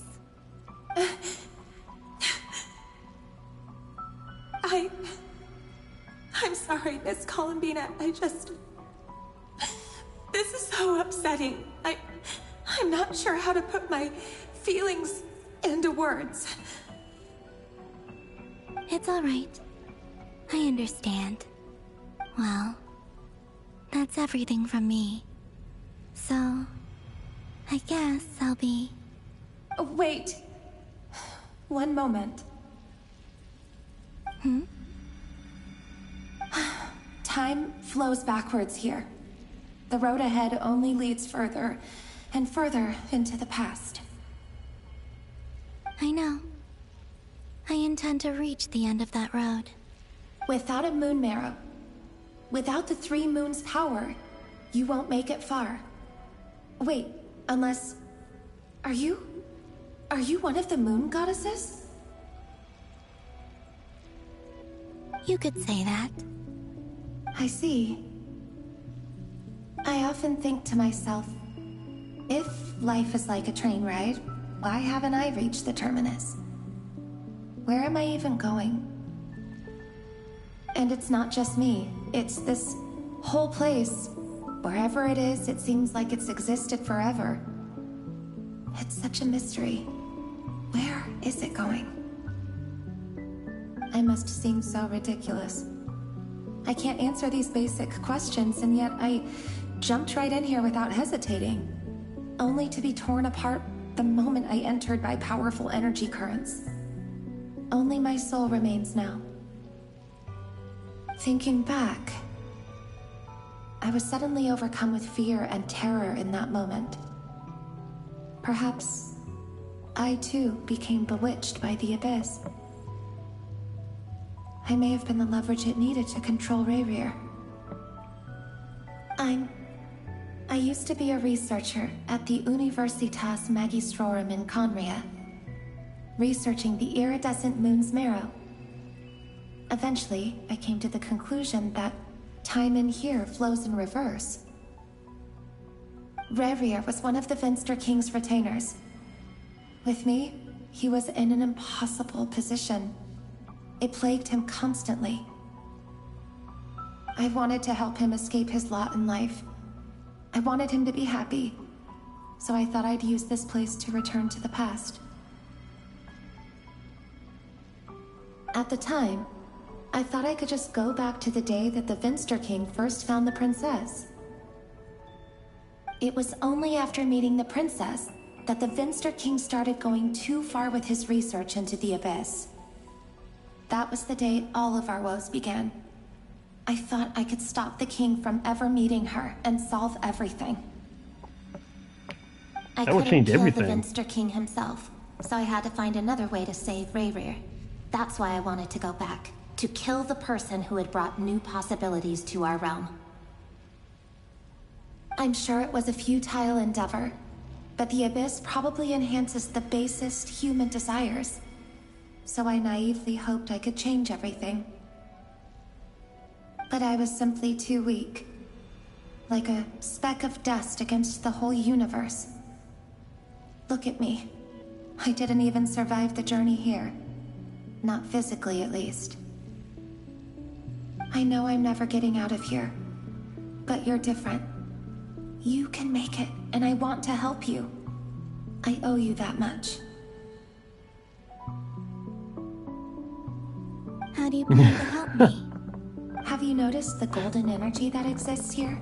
That doesn't surprise me. Based on my past research and my observations since coming here, I believe they carry you forward faster. I can share what I've learned, and help you understand the pattern in which this energy appears.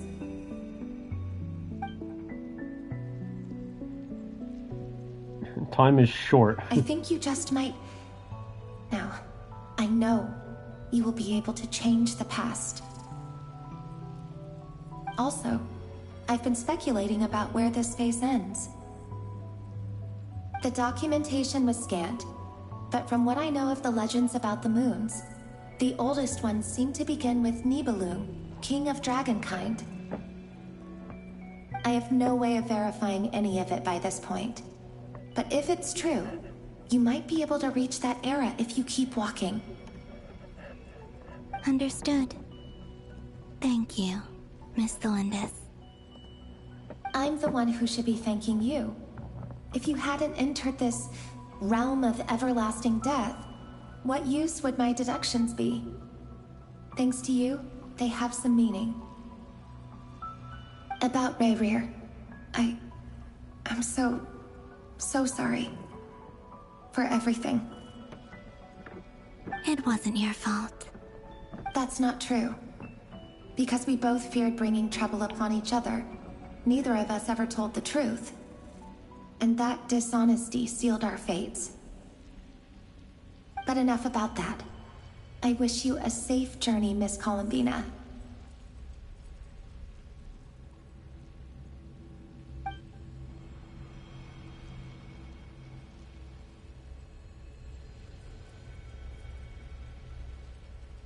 And may the outside world never have to experience pain like this again. Rayrir, you're there, aren't you? I cannot see you, because you exist in the future. I expect we'll be trapped in this prison of space-time for all eternity. But please, gaze upon the past, and then sit for a while. Let's find a place to sit down together, just like we did when we first met.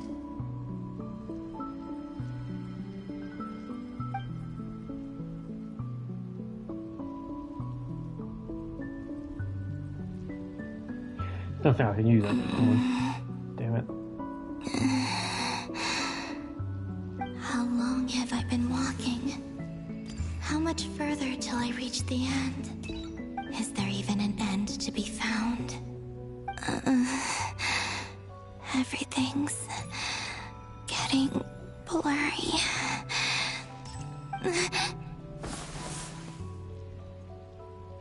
Huh? Are you all right, little sister? Who the hell? Come from the distant future?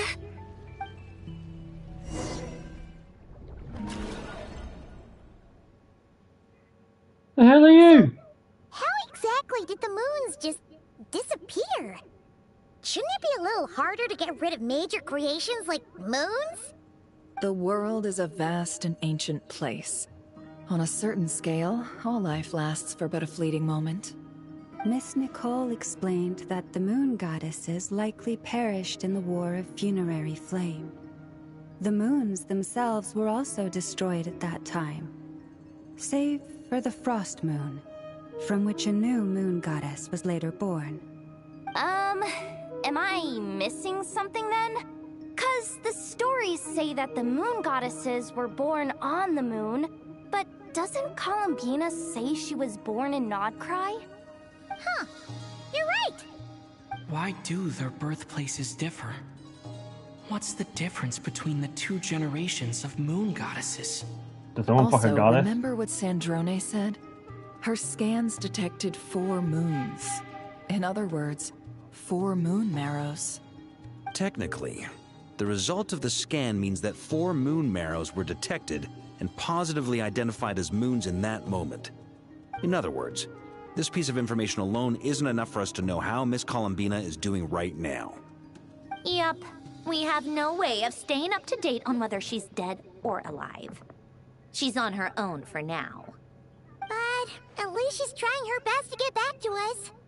Yeah. She's a tough cookie. And a sore loser, too. We have to trust that she'll find a way. Because we really need her power. As much as it pains me to say it, we've got no chance of beating Dottore in a straight-up fight. He's much too powerful. It wouldn't even be close. That maniac is going to devour everything in his path until he reaches us. We need to find someone or something that can stop him before he does anything worse. I'll be frank. Our only hope of defeating this false god is with a real moon goddess on our side. I'm not just saying this because Columbina's a friend and I want her back safe and sound. It's just the truth. And I know that even she was no match for him when he attacked, but I don't have a better solution. We're not giving up on saving her, whether she can defeat Dottore or not. Right. Don't worry, Miss Sandrone. We're all aligned on saving Columbina. No one's trying to argue that we can only justify saving our friend because it will help save the world. This is about multitasking. We want to save both. So, she's more than just a moon goddess to you guys? Absolutely. Duh! She's part of the gang! And you are too, you know. Yes, I know. You don't need to labor the point. I knew that the moment I came running over with my documents that I was part of the in-group. I mean, if Arlecchino can fit in, I certainly can. Anyway, as for how we get Columbina back, I've been working on it constantly. But I think I'm still lacking certain information about the moon. I'd probably get there if I could continue my calculations, but the problem is, I've run out of computing power. Computing power? You mean you need more energy? No, the issue isn't energy, it's processing power. There's so much data to get through that the whole process has just ground to a halt. That's a tricky problem. René de Petrichor of the Nazissenkreuz Ordo once foretold the fate of the world. But I don't know how he did it. My guess is that he used the primordial sea's power. However, that won't work for me. His methodology was vastly different from my own. What's worse, they're incompatible. And, to top it all off, we can't even leave Nodcry. Ugh, this is so annoying. If I'd known we'd run into a bottleneck like this... Well, no, the design bureau's a bust as well. Curse that Dottore! Couldn't have made this harder for me if he tried. What do we do then?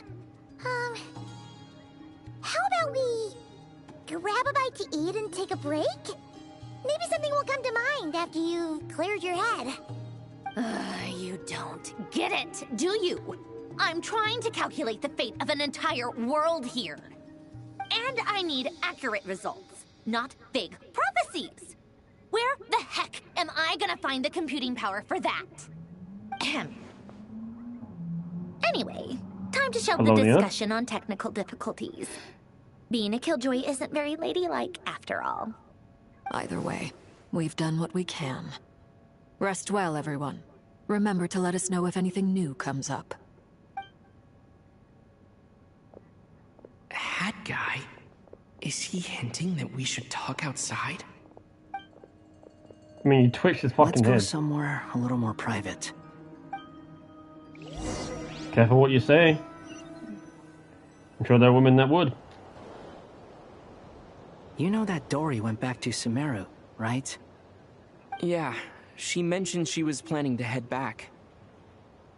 Things aren't looking good for Nodcry. She's gone to spread the word so that Sumeru has a chance to prepare for the worst. From what I know of Dottore, there are two possible reasons why he hasn't made a move yet. One is that he's still working through some kinks in his new powers. The other is, he wants to see how we're going to react. He'll easily devour everything eventually, so I guess he's in no rush to make it happen. The first false god he made was me. Now it's his turn.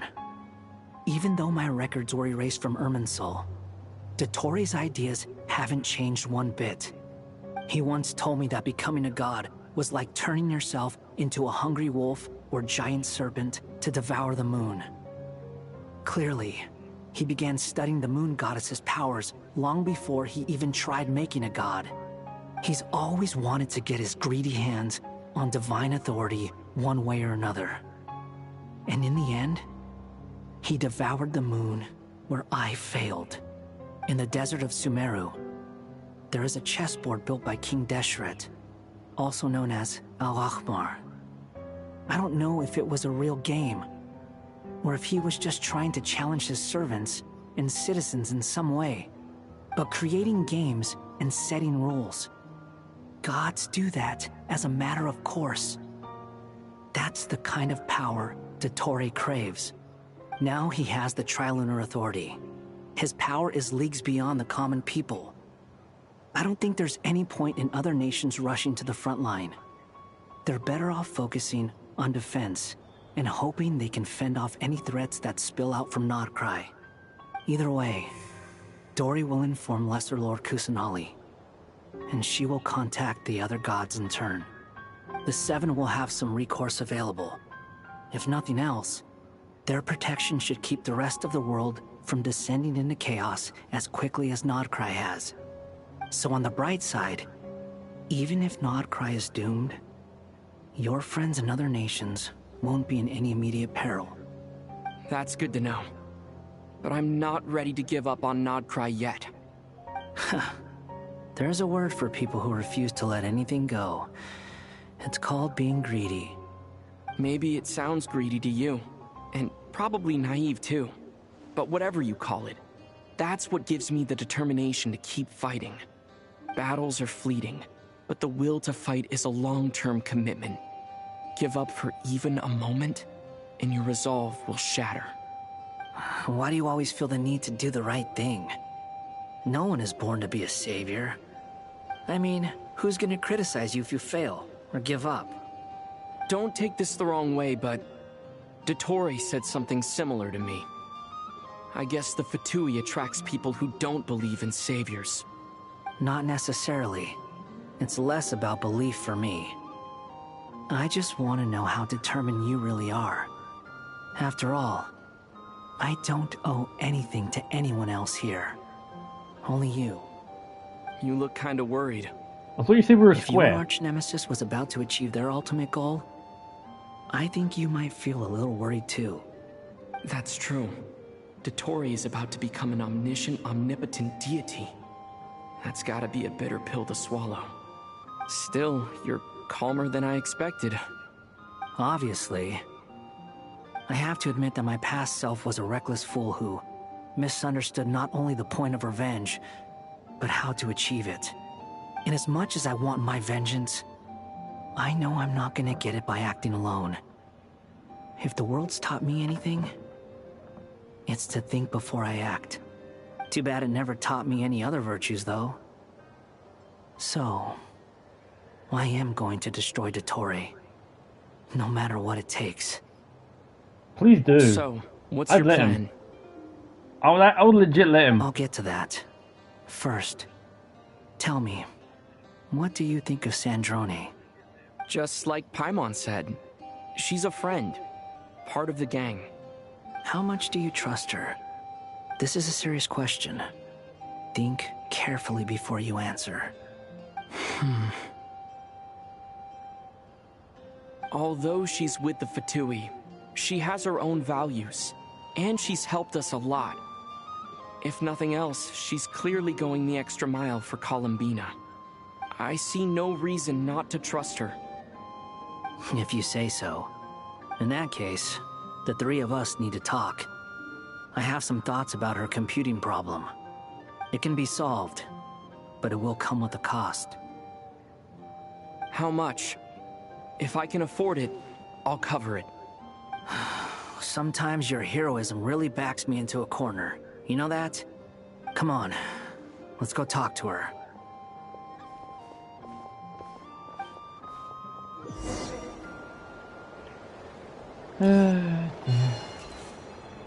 I mean, in fairness, we should be able to cover it. Look, we've got a good chunk of money. Miss Androne, Traveler. Hey there. Paimon's here too! She was just helping them sort through their things. How did your chat go? That was fast. The call only just ended. Well, you said it was urgent, so we got here as quickly as we could. Albedo, I have some alchemy questions for you. I see.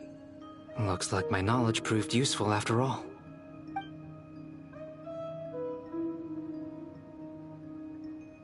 If I might ask, what is the end goal for the modified formula you'll be using? I needed to predict the future of the entire world. But I've run into some teething issues since trying to implement Renee's theory of the 4 Orthants. I see. I'll have a look at it. Still, computing power is the real issue here. How do you plan to solve it? About that, it's been sorted. Oh, with the Traveler's help? Actually, you're not wrong. He found the person with the solution. Was it Hat Guy? Yeah, it was him. Wow! Go Hat Guy! Seems like all that time studying at the Academia is paying off big time. But where is he? Wasn't he the one who asked Albedo and I to come here? Come with me.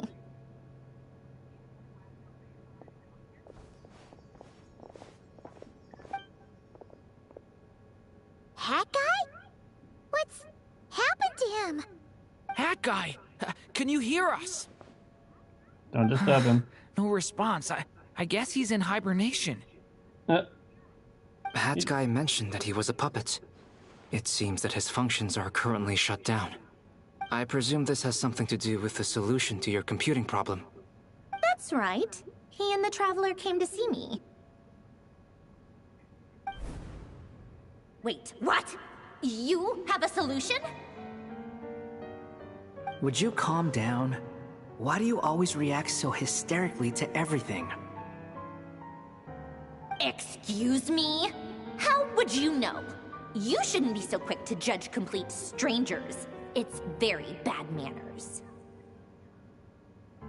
Oh, please. It doesn't take that long to figure out that you have a temper. Where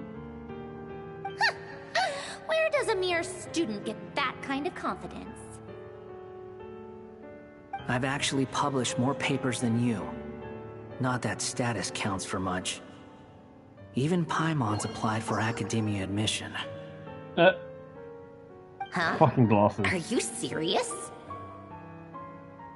See? This is why I can't be bothered to explain myself. She recognizes no one's skills but her own. Okay, fine. I'll hear you out. So, tell me, how do you propose to solve my computing power problem? This world itself is constantly processing all kinds of information.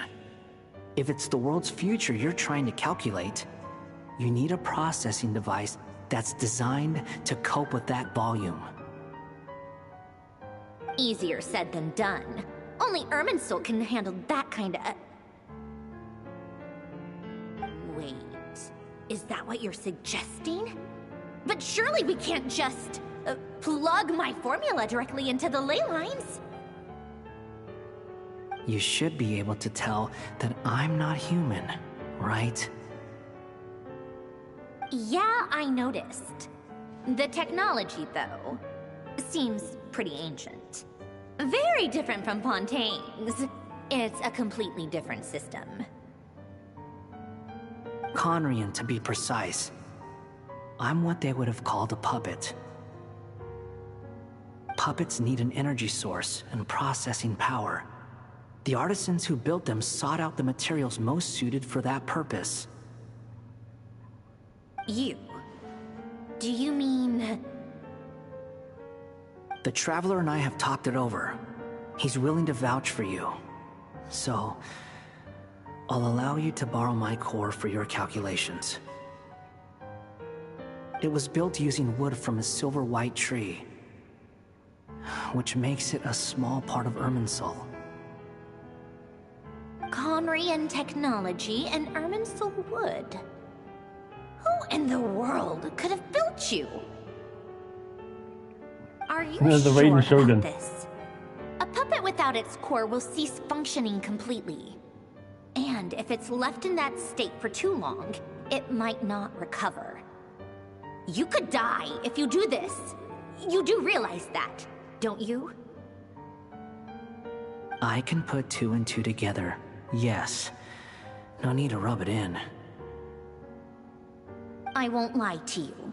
This has never been done before. I cannot guarantee your safety. Doesn't matter.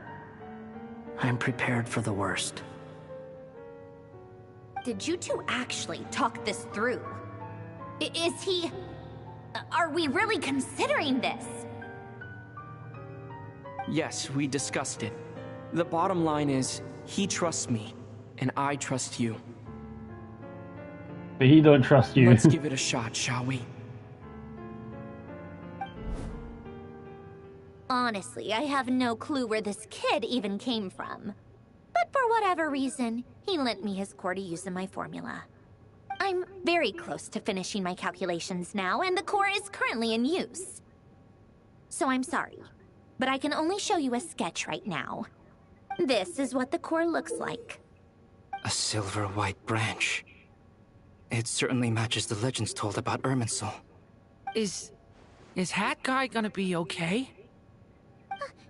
He's not gonna die, right? Right? In theory, he should be fine. As long as we put his core back in time. Beyond that, all I can say is that I'll try my best to avoid risk and make sure the core doesn't sustain any damage. I think I know why you called us here now. Someone needs to watch over his body and make sure it's protected until the process completes. Correct. He said that the only ones he trusts here are you two, and the Traveler. And the Traveler will have other work to do. You gotta look after He that will guy. have our undivided attention. Aww, Hat Guy. On a more positive note, things are progressing steadily on my end. I'll call everyone in for a meeting once the results are out.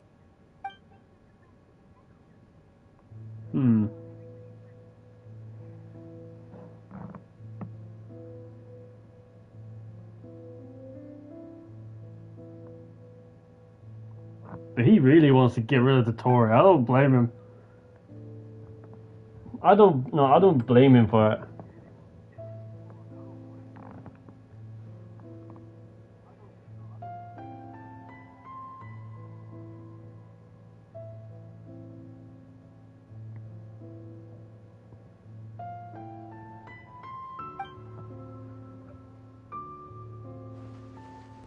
The worst case scenario with the core removal is either a system reset or a total loss of function. But I'm not afraid. A quiet death should have been my fate long ago. A core is completely different from a heart. It's like another vital organ entirely. I never believed it could be a true replacement for what I sought. But in the end, it turns out the core was more useful to me. Pretty funny when you think about it. It's like the punchline of my entire life. Do you think there's any difference between a puppet and a human? If not, then this would just be another samsara. I have already experienced both a past life and a next life.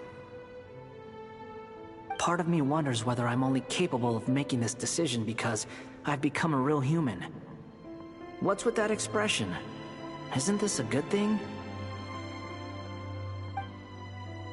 Sandrone will succeed, won't she? She has to. She will. We all have to persevere until this is over. That's right. And I'll protect you all until a moment of victory arrives.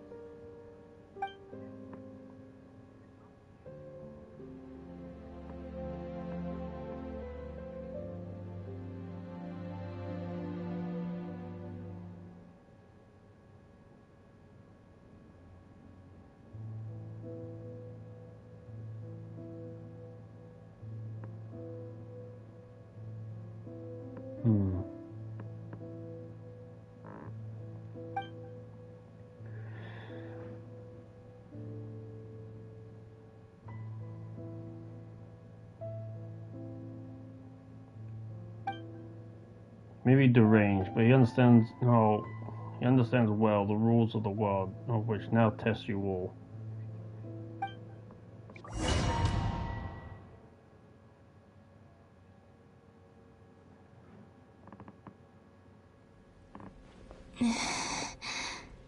Who are you?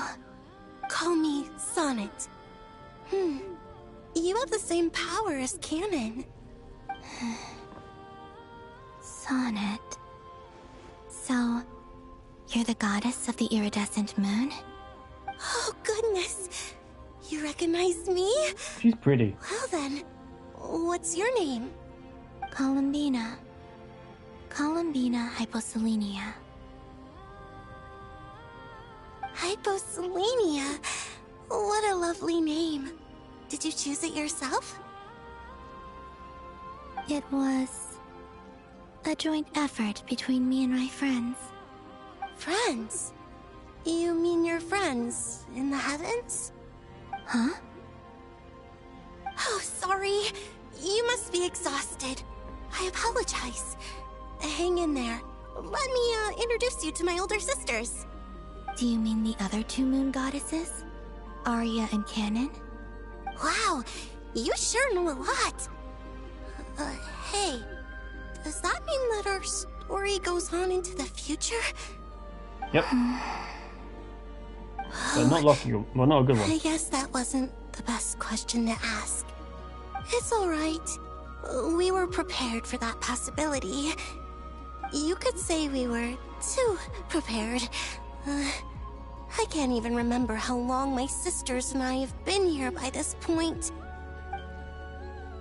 When did you get here? How long has it been? I can't say for sure, but it feels like it's been forever. I see. Are you feeling alright? You look a little unwell. I can hold out a while longer. I'm guessing the blue one is the frost We don't moon. have far to go. The place where my sisters and I are based is just up ahead. Don't worry, they're both really nice. I'll introduce you. I like the dress. The dress is nice.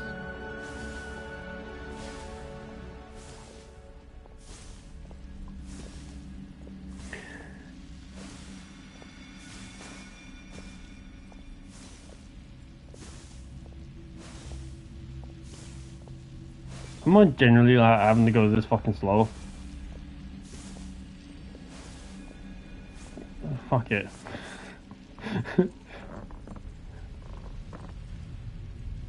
Sisters! I'm back! And look who I've brought with me!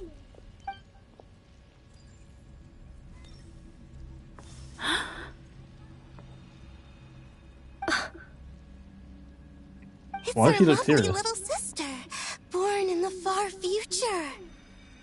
The pleasure is all mine.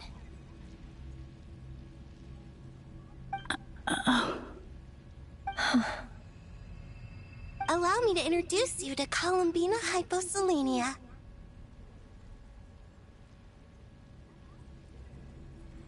This is Arya, the goddess of the eternal moon. And this is Canon, goddess of the frost moon. Canon, don't you think Hyposelenia's power is similar to yours? Canon looks so fucking serious. Hello, Columbina. I apologize for our startled reaction just now. And please, forgive our little sister if she's been annoying you. She tends to talk a lot. It's fine. The veils are You nice. seem shy. I like the Don't worry, design. Columbina Hyposelenia. No one can hurt you here. Could you tell me where here is? Please. I must know.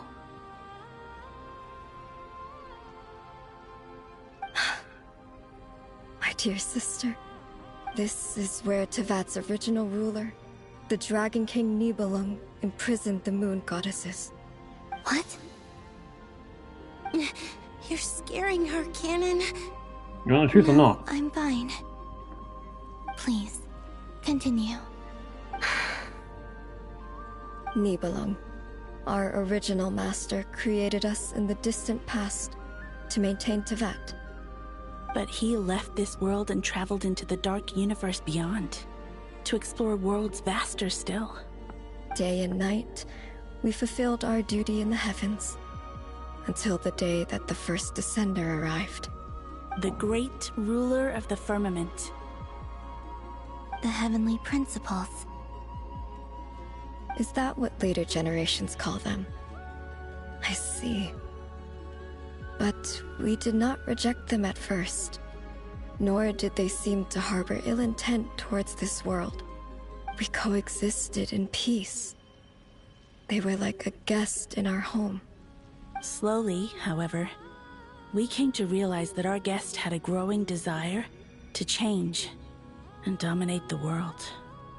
And you didn't stop it? No. There was an order to the rules they set up that Nibelung never taught us. We wanted to know if this order would bode good or ill for Tevat.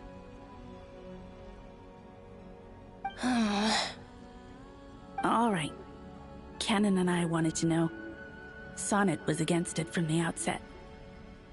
Later, we discovered that this great ruler of the firmament bore an almost paranoid hostility toward the desire of certain life forms to seek power. Or perhaps they feared them. They would even cast down celestial nails as manifestations of their power, to punish the civilizations of the world below. Only this was far beyond mere punishment. Right. Their rules brought order, but the price people paid for merely testing the limits of those rules was far too great. I did everything in my power to help the punished escape catastrophe, but still, too many lives were lost. The ancestors of the Frost Moon Scions were some of the ones you helped. But just when we had decided to take countermeasures, the Dragon King, Nibelung, returned. And so began the War of Funerary Flame. So, that's the name the world gave that war in the future. Well, who won in the end? As far as I know, the Heavenly Principles won, although it came at a great cost. They remained in Tevat, where they continue to rule to this day. And the world's original master, the Dragon King Nibelung, was destroyed. And what of the moons? Are there still 3 moons in Tevat's skies? 2 were destroyed. You can tell us the truth, Columbina. We know we are but remnants of a bygone age. We are prepared for the answer. Only the Frost Moon remains. But it has been cast beyond the false firmament by the Heavenly Principles. The eternal and iridescent moons were both shattered during the war. So death finally came for us in the end. Sonnet. But you're still here, aren't you? A moon goddess cannot live without her moon, Columbina. She's right. That's why I began to disappear. Because the frost moon is cut off by the false sky. How much worse it would have been if it were outright destroyed. Our souls may endure within this lunar palace, but if our moons are destroyed, then we shall disappear the moment we depart from it. I'm sorry. There's no need to apologize to us, dear sister. If anything, we owe the world an apology. If only we'd decided to act sooner, rather than arguing amongst ourselves.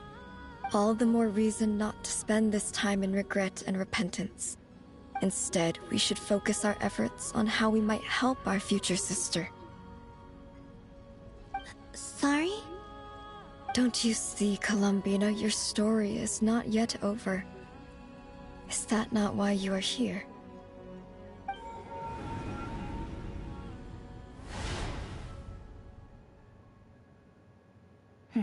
It's done. Initiate numerological array. Continue running primary process. Calculate the world's fate through extrapolation. And identify nodes of potential change. Secondary process, scan for moons. Still 4. The number of moon marrows hasn't changed. Wait, let me think. Is it possible that there's something I've been misunderstanding about the moons all along? Variables. Variables in the world. I know where potential variables within the world come from. So what about the moons? Are there any variables there? Like their life or death, for instance. What if being alive or dead makes no difference to a moon? But that's so strange. Even immortal gods can die. Why would the moons alone be? Wait! Wait! I've got it! I've got it!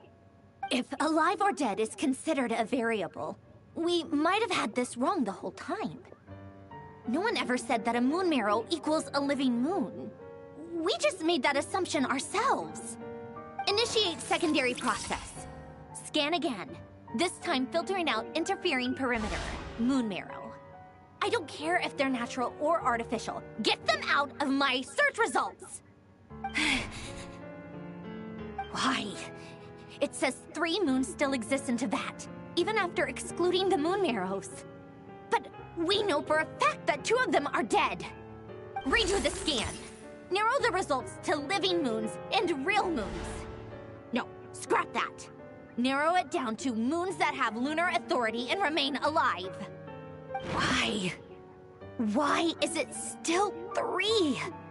What is this, Columbina? Has the world lied to us? Or are you the one pulling the wool over our eyes? That'll make for an interesting twist. So, you think that the moon's reflection might be where Nibelung imprisoned the 3 Moon Sisters? Yes, it would explain a lot, such as why that space would respond to a moon goddess's power, opening the moon gate at her command.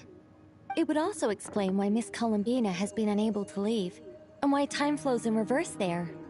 In the messages she sent, Columbina promised us she'd find a way to return, but we have no way of knowing how, when, or where this might happen. The fact that she still has yet to reappear in this world indicates that returning from that place is no easy feat. We cannot afford to simply wait for her. So you're saying, if she could return by her own power alone, she would have done so long ago? Yes, she certainly wouldn't leave it to this late stage when it's so touch and go. I've been giving this some thought, and I've come to believe that Luana's heart might be an anchor that she left behind, as a sort of future waypoint. This could also explain why Luana's heart is always by the Traveler's side. Sounds like a plausible theory. If that's the case, there must be some criteria we need to fulfill to allow Columbina to return to the present. The question is, what could they be?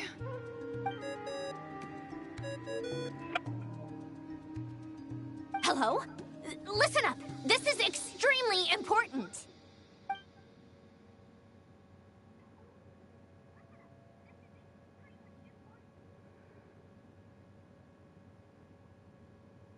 Not only is Columbina alive, but she may well exist in a form unimaginable to us. I'm still unclear on the details, but she's done something truly inconceivable in the past.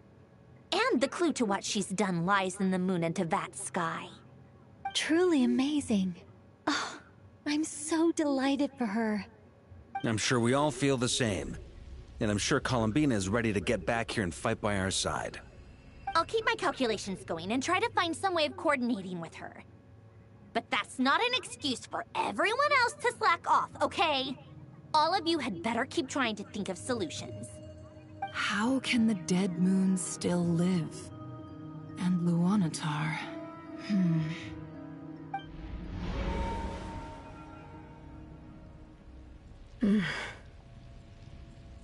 It's hard to believe that's what will happen in the distant future. Our authority is linked to the most fundamental rules of Tevat. I suppose it's no wonder that many would covet that power.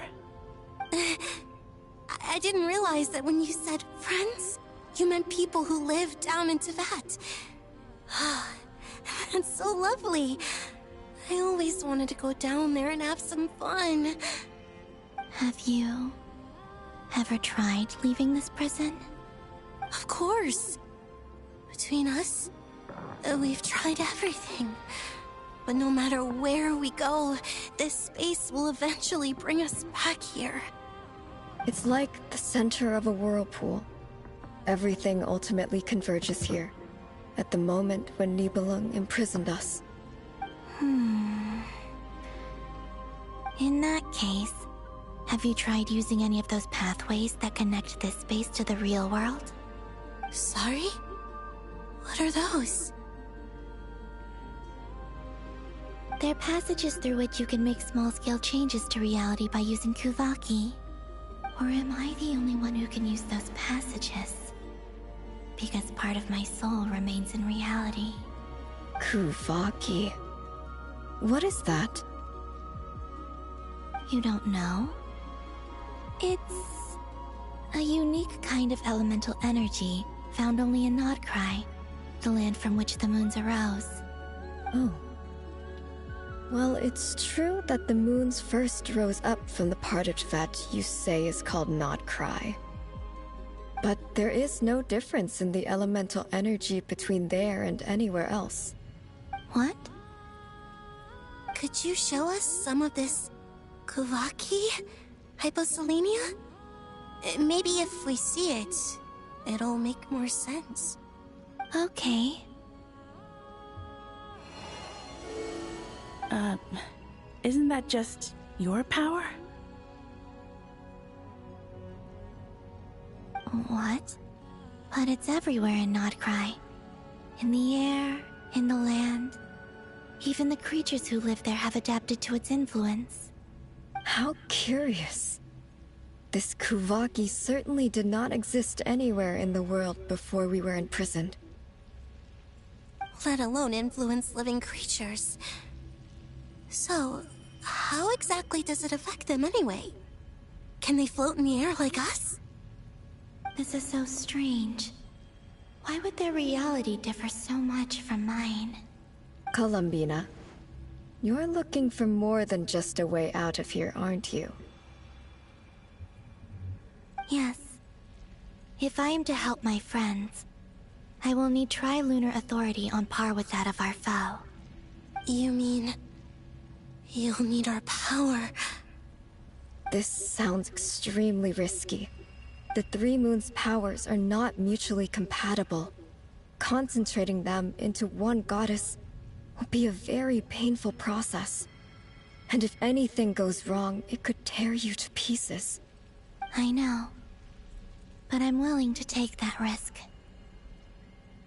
Even so, let's say we successfully transfer our authority to you.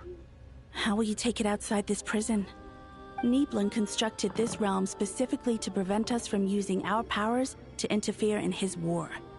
No moon goddess can leave this place alive.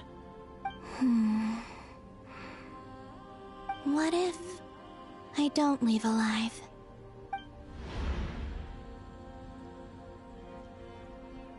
Where do we even start? How are we supposed to figure out what we're meant to do to help Columbina?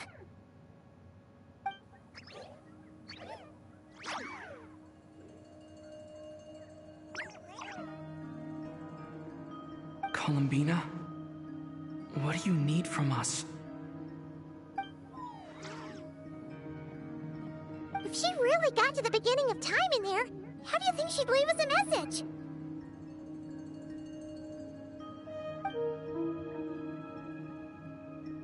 You don't think she'd write it down on a stone tablet somewhere in the hopes that we'd find it, do you?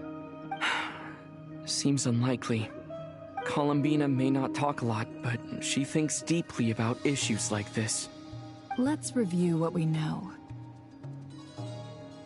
This is the Columbina who fought alongside us against the Rehir of Solnari, and with whom we celebrated Moon Prayer Night. She knows our personalities, our ways of doing things, even our unique strengths and abilities. So, if she wanted to tell us something from a long, long They are, time they're ago, pretty. I like what their would she design. do? Oh.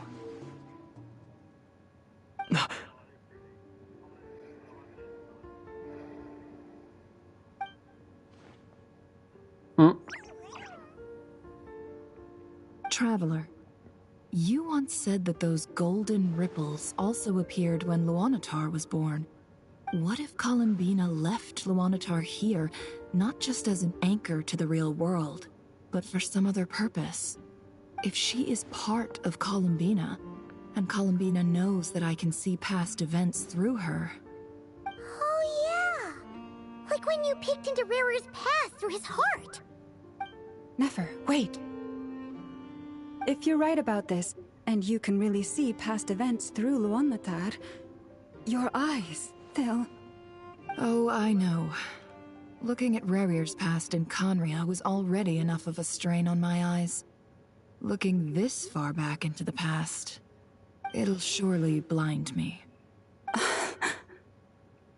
But it's our only chance. This is the only way. Boss. It genuinely We looks spoke about strange. this once, a long time ago. Do you remember what I said, Yehoda? The day I lose my sight, the Curatorium of Secrets will be yours to run. But... What's wrong? I'd be overjoyed if I were you. This day's come a lot earlier than either of us expected. I need to know you'll honor our agreement, Yehoda. Promise me. Yes, Boss Neff. I promise. Are you sure you don't want some time to think this through? What is there to think through? I should have gone blind after our battle with Rerir. Frankly, it's almost criminal that I got away with it for this long. Then at least let me take some precautions on your behalf.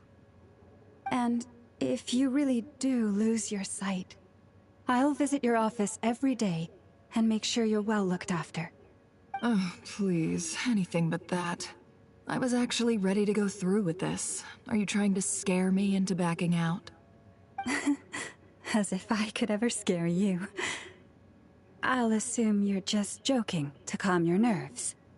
All right, enough chit-chat. Let's do this.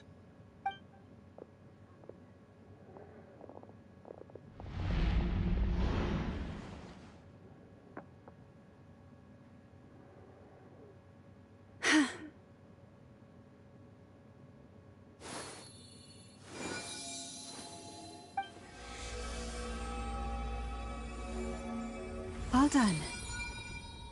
Good. Now give me some space. Everyone take a seat. Come on then, little one. Show me what happened in the past.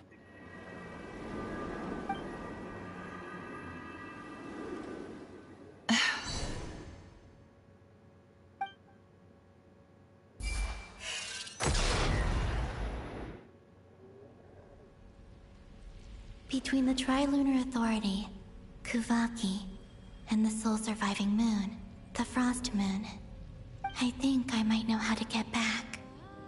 But I will need my sister's help. Time to go talk it over with them.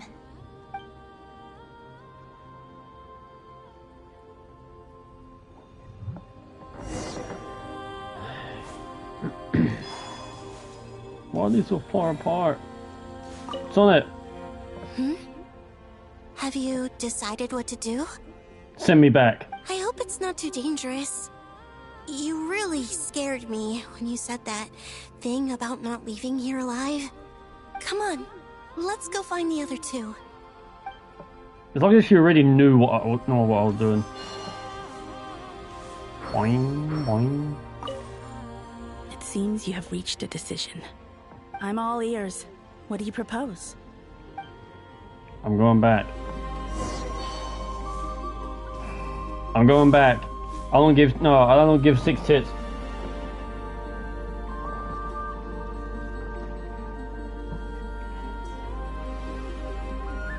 Have you figured it out, Columbina? Tell us.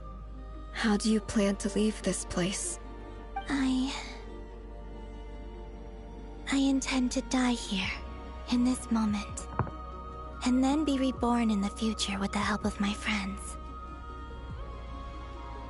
What? What are you saying? How can the dead be reborn? And how will you inform these future friends of your plans? You can't exactly leave oracles.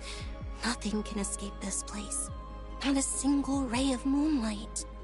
And even if you found a way, what if they never find the message you left for them? You'll... No, that won't happen. Come again? They will find my message. I'm sure of it. I'm not following. How exactly will you achieve this? It's quite simple, really. First, I will leave my soul here.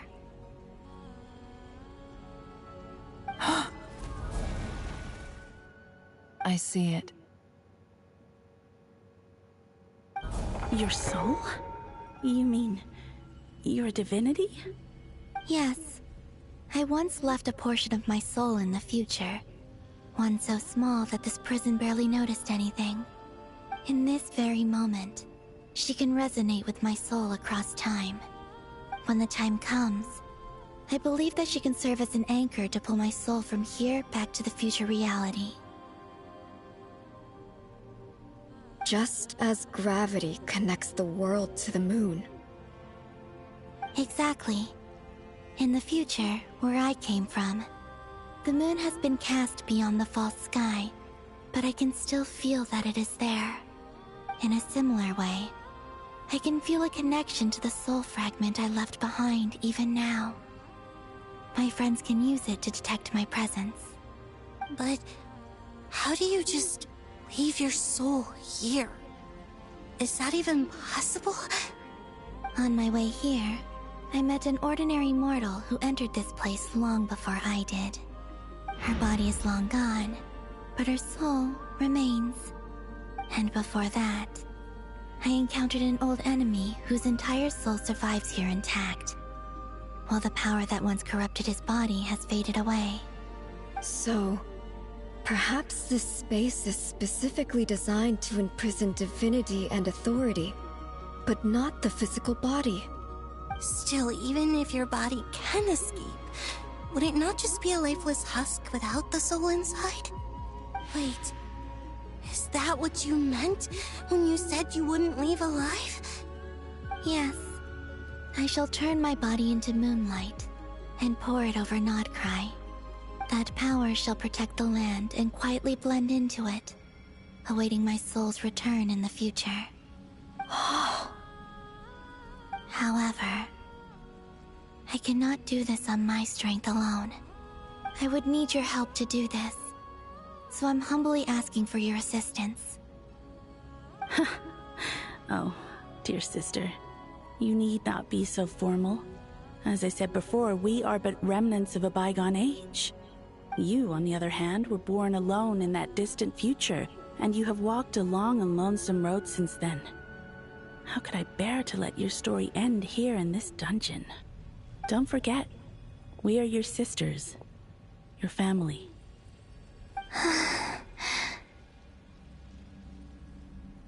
Arya's right. Actually, I've always wanted a little sister. Can you imagine how it's been for me? Getting nagged by 2 older sisters all the time. Now, I finally get to be the big sis. And not just that, but I get to help you return to your world, too. How could I say no to that? Sonnet. Canon?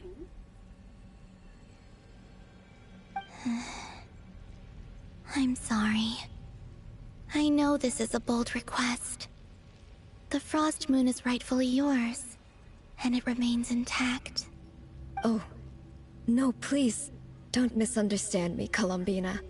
I was just thinking back on the years that the 3 of us once spent together. You cannot imagine how happy I am to hear of the future world you describe. The Frost Moon Scions, your lovely, kindly friends. For the 3 of us, whose purpose in life was to maintain the peace in Teyvat, it is a great relief to know that the people of this world live in such an abundant future. If your plan can save them, and save not cry, I will gladly give you all that I can. Besides, the 3 of us have been together since the day we were born. I could never abandon them to live on alone without them. Canon. Still, I do have one question I would like to ask you before we proceed. Certainly. What is it? Why do you cover your eyes?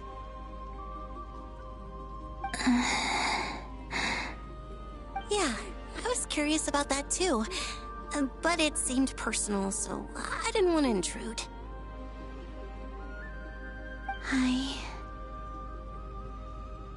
There was a time when I refused to look upon the world. I believed it was full of nothing but lies and falsehoods. I wished to hide my feelings, seal my heart, until I could return to my true home. I see. Perhaps that decision saved you from ever having to see the false sky again. But at the same time, you likely missed out on many true and precious things, like the smiles on your friends' faces. Promise me this, Columbina. When you return to the future, open your eyes, take a look at the world around you, and see your friends. I'm sure that you know this already, given that you long to return, but that is your true home. Give me your hand, Columbina. Arya, Sonnet, you too. Okay. All right. Kind of makes it feel a little bit sad then, because they're saying like look around, see, be able to actually look at your friends, stuff like that. Then when it comes to the actual gameplay, we still have like the visage across her face, and like her eyes closed. Like, the only time you actually see her eyes open is during her burst animation.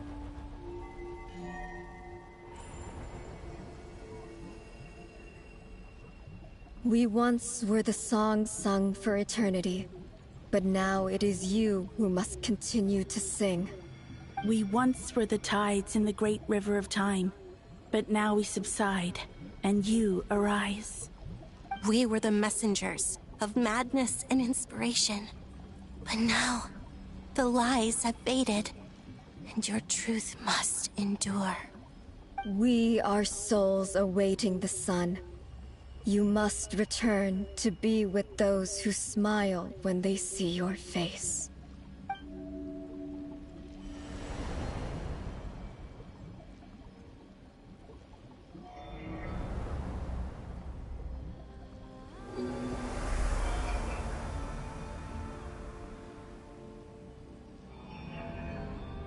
Marks are faded. Is it done? Yes. We have transferred the authority over all 3 moons to Columbina Hyposelenia. From this moment on, she is the Tri-Lune Goddess, the one and only moon goddess of this world.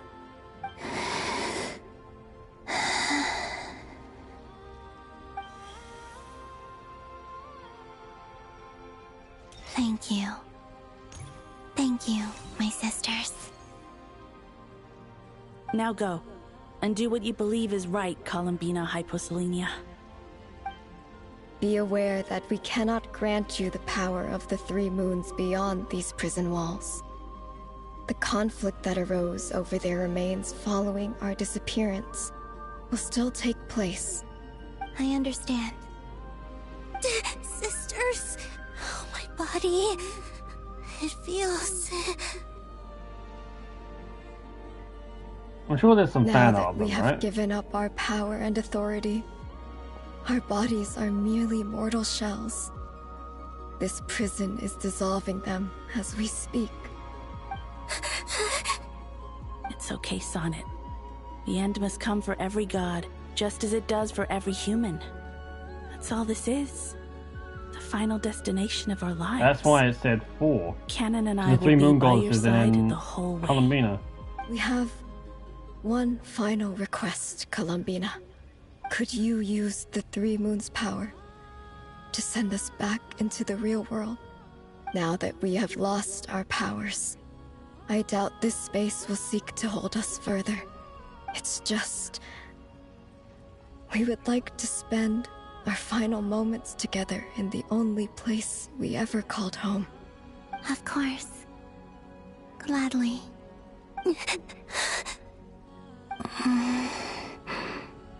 Sonnet? Yes? Don't... I wish I could tell her not to give in to the abyss. Not to be afraid. But is this really what I should say at this moment? Don't forget. I'm so glad to have a big sister like you.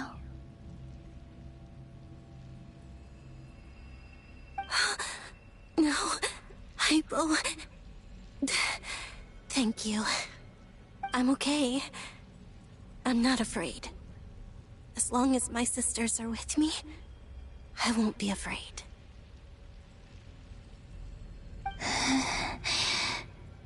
It looks like this is goodbye, sisters. Goodbye, Columbina. Take care of this world in our stead. I will.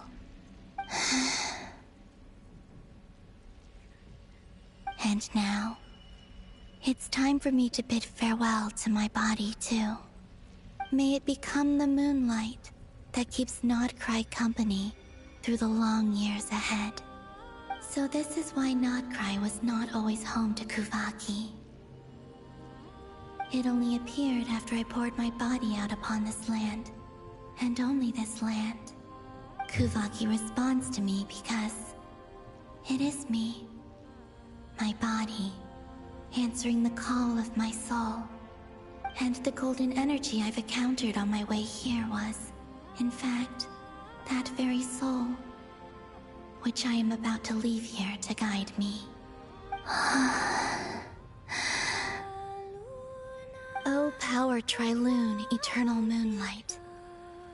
I, Columbina Hyposelenia, lay aside my body.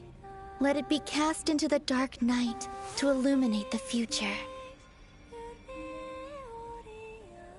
May it be a companion to all who dwell beneath the moon.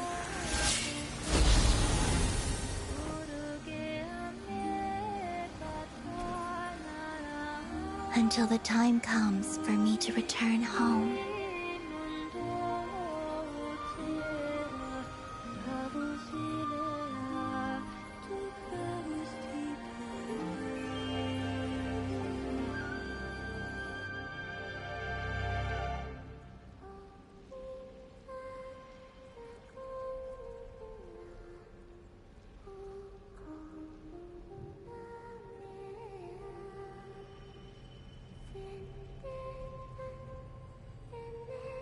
wish we could actually hear her sing this.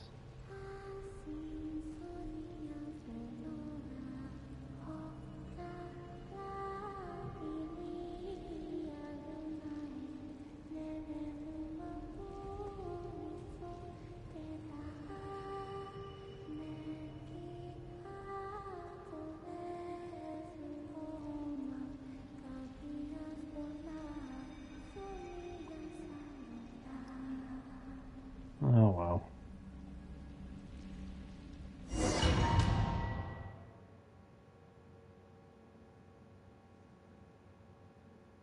Boss! That was crazy! Were we even allowed to see that? Is anyone? Oh, can you still see? How many fingers am I holding up? I see 2 fingers, and a look of sheer terror on your face. Truly astounding, Miss Nefer. Your eyes have glimpsed the very ends of the world, and yet they remain as sharp as ever. Or is the credit for this miracle due to Miss Lauma? It seems that even time itself is no match for your medical skills. Surely you jest, Mr. Flintz. I suspect we have Columbina to thank. She must have realized the immense toll that the ritual would take and purposely set aside some of her power in the past to protect Nefer's eyes when this moment arrived. There is always a great price to pay for witnessing the truth, but it seems that this time, Columbina has shouldered that burden on our behalf. She chose the perfect method of getting a message to us. Though her eyes were always shut, she was clearly so perceptive. She knows us well. She knew exactly how we would think and what we would try. Despite being separated by time and space, we're seeing the same possibilities and seizing the same opportunities. We still don't even know if she's okay right now. But as long as there's a chance we can do something, we'll fight to make it happen. We'll get you back somehow, Columbina.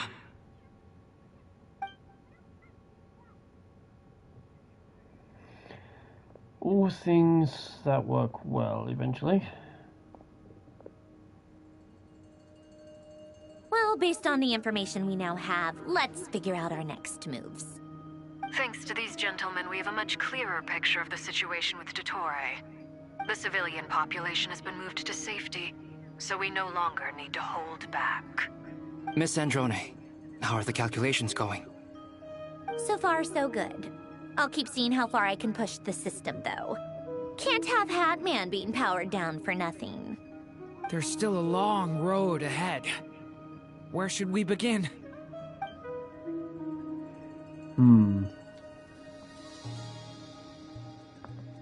With him.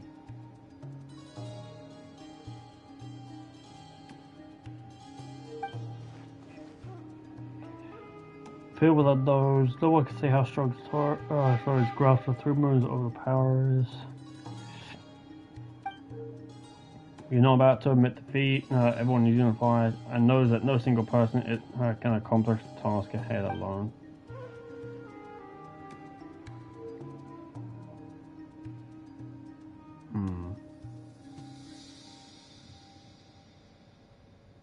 Our plan is clear. Time is short, so let's get moving.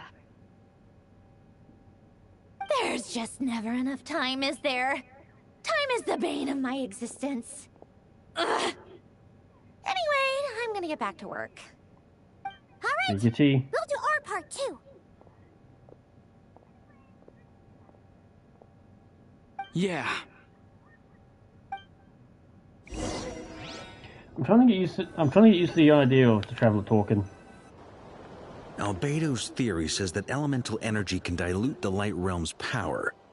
But I'm no expert in building elemental defenses. Sounds like something out of the Advanced Elemental Theory section of the library. Whew.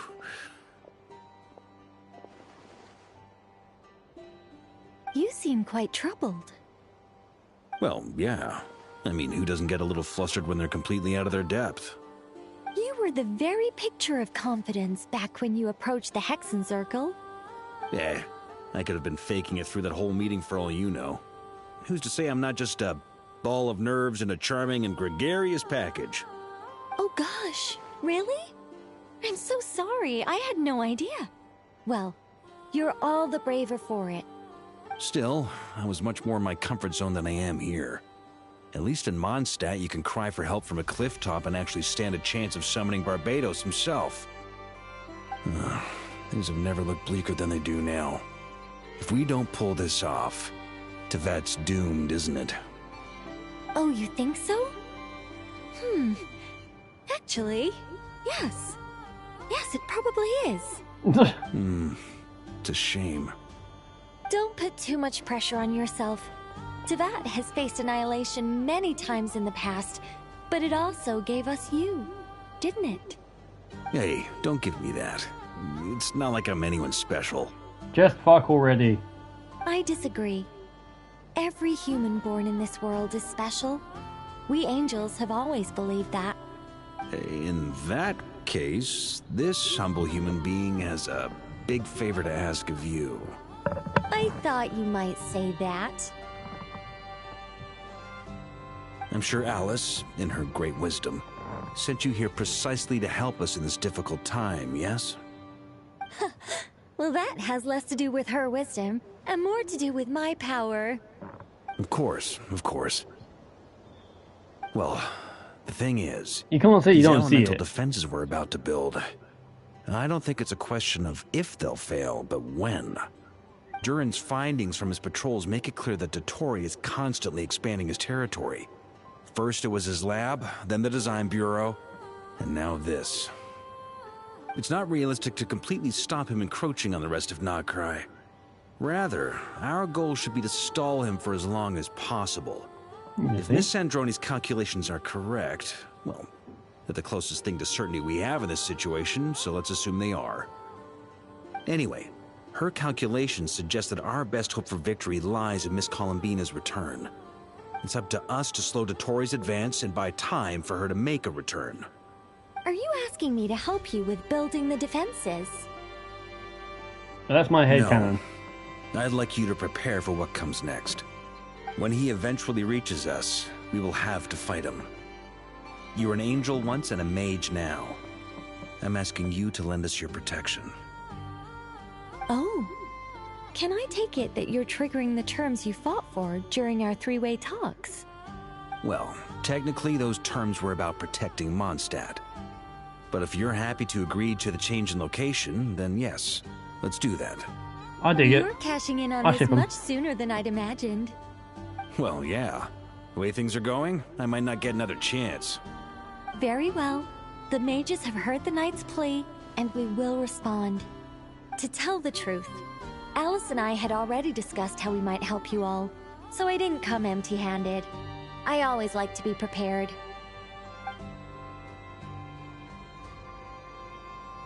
This is... wow. Yeah. This is great. Seriously, thank you. It's been many long years since I had a chance to dazzle humanity Just a pack with a of little rappers. divine intervention. To humbly serve I'm not as a switching that around. reliable and responsible guide. Anyway, Knight of Boreas, please accept this gift in recognition of your great virtue. Go now. May the angel's blessing deliver you safely to your destination.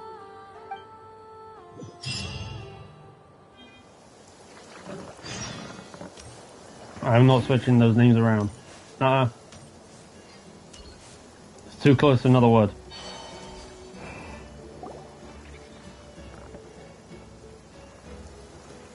Ah, you're here.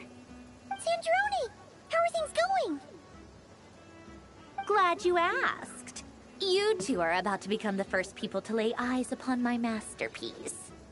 Or should that be the first person and the first, specter? Hey! Whatever. Come, feast your eyes on this. Wow! We've never seen something like this before! This meter displays the progress of my Yeah, formula. I'll take that one Currently, over it's still making the the most important connections. more Once racist it's finished sounding word. running, I'll deliver it right to your side. And then we can finally bring Columbina back. What do you mean, deliver it? Can't you just tell us over the Dodo communication device? It'll just be some numbers, right? Ugh, you're such a greenhorn. This isn't the kind of formula you solve in math class. It's a highly complex algorithm capable of constructing a framework of rules. Ugh, whatever. We'll be here all day if I start trying to explain it. All you need to know is the formula must be completed before we can bring Columbina back. I'll share the data with you. Nicole's agreed to let me use her information channel, so we just need to use the Dodo communication device like so. And there. Now you can check in on my progress. Wow! Look at that! You're amazing, Zandrone. About time you recognized my genius. Took you long enough. Anyway, that's all from me. You should check on the others if you have time. Make sure we don't have any weak links in the chain. That might sound harsh to you, but close supervision is a common practice in the Fatui. Not looking to catch anyone out. I just care about everything going smoothly. That's all. I'm kinda stuck here while the formula's running, so I need you to be my second pair of eyes in the meantime.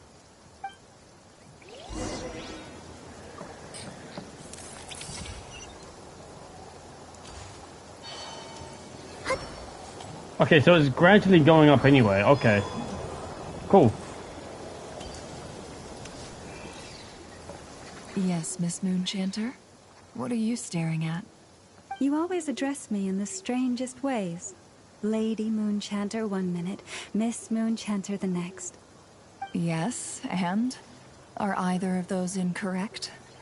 Not as such. It's just that I simply call you Nefer nowadays. Uh-huh. That's my name. What's your point? The point is I don't add any honorifics or titles. Meaning what? That maybe we're on friendlier terms now than we used to be. Is that how you see it? Then I thought I was the one with eye damage. Never! Wilma! Paimon, traveler. Just swinging by to check in on you. How are things going? Did you manage to get some rest? Don't worry about me. I won't slow us down. And I give my all to ensure our victory. Ah, yes. Allow me to give you two a quick checkup. Hold on. You're both in good shape. You're welcome. You'll have your work cut out for you in this battle against Dottore, so make sure to get some rest in first. Paimon will keep an eye on him, don't you worry. I'm glad to hear it. Well, unless it comes to combat again and you're running away. Too, Paimon. Sure thing.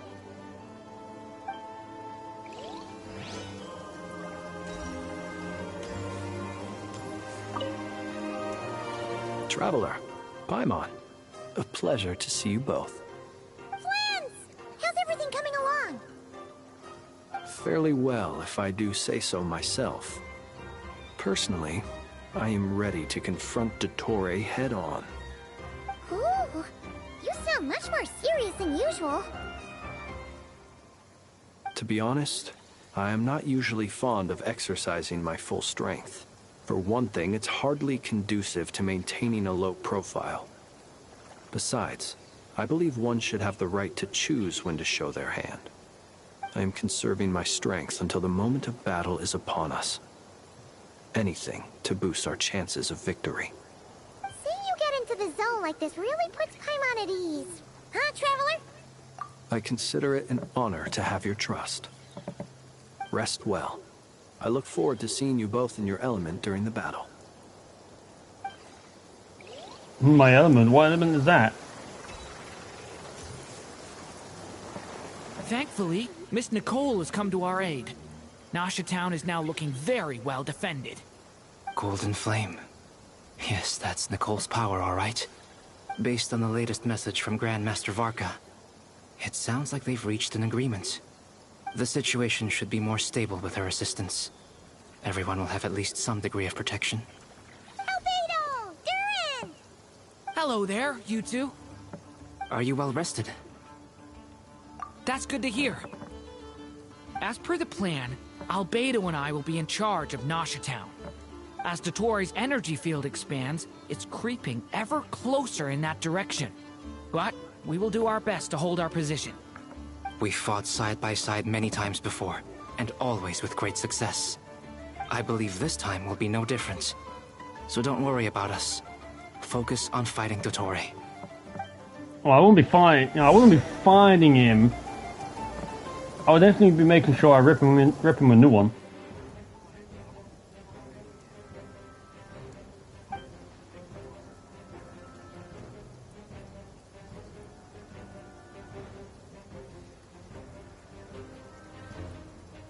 Here they come. That's quite a horde. As we expected. Get ready, everyone. Take your positions and prepare to engage. Let's begin. I'm at the ready. Those two would actually make a Hexen Circle path.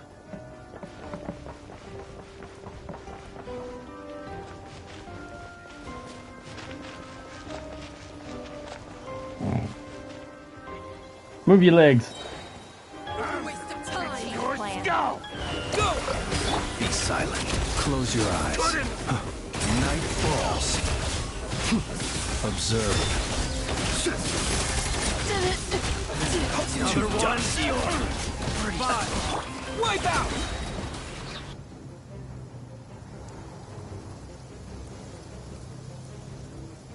Well, I guess that's that.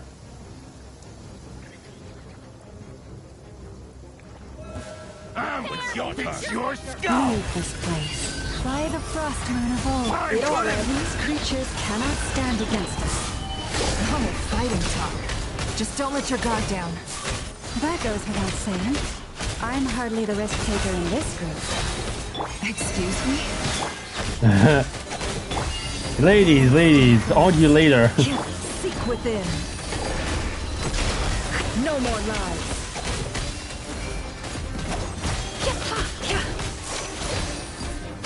Can't hide the truth. You poor lost. By the frost moon of old. No more lies. The mystery unravels.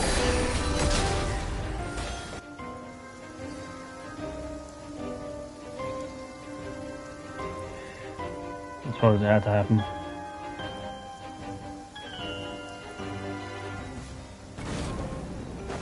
Live! Moment of birth. Devouring. Claw! Element for the end. That was easier than I thought. Naturally. What do you mean? Is it because as Oh. I did not expect that.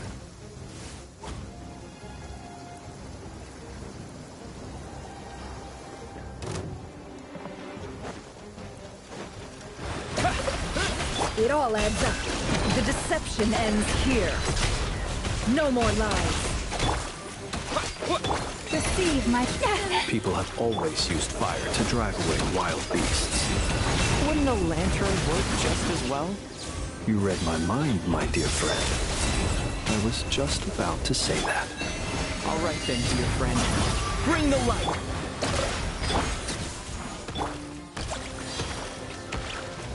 Oh, hello. Ow. Can't hide the truth. The mystery unravels.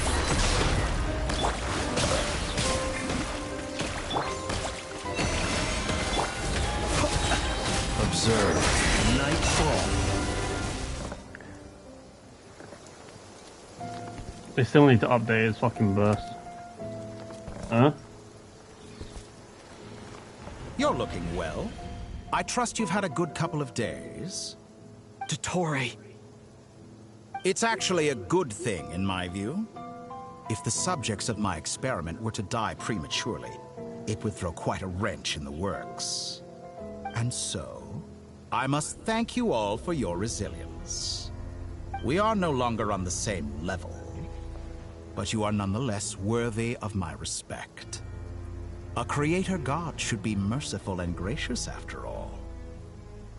And in any case, it is only right that before I end your lives, the world is informed of the arrival of their new god.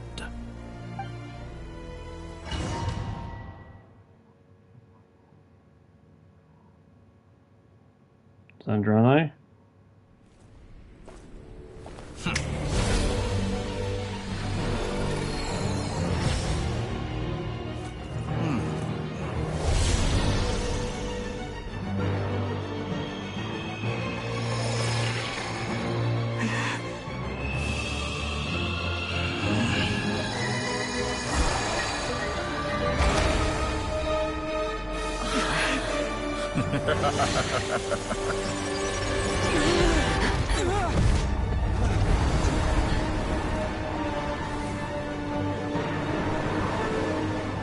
Oh my giddy.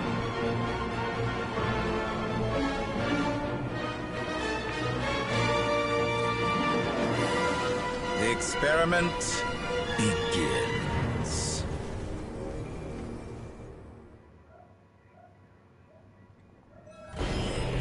With the marrow of the 3 moons in my hand, behold the false moons fall!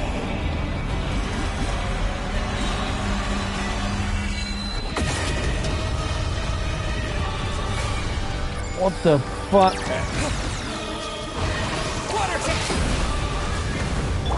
Forest, protect us. With one heart. It all adds up.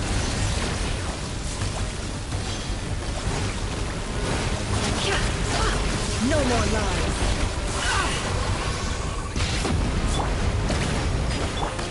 Did you honestly Close think your that would eyes. hit me? Observe. That's more like it. Some results of valor.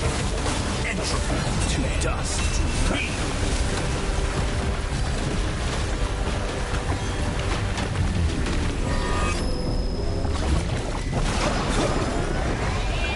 Woo! Water jet! Seek within. By the frost moon of old. Pathetic. Be silent. Observe. First, like an ant in my palm. Oh. I've been moved inside another space. And it's sealed off. Looking at the structure of it, it seems like the Torii intends to trap us here. There's no exit. Our influence is about to be put to the test. Entropy bends to me.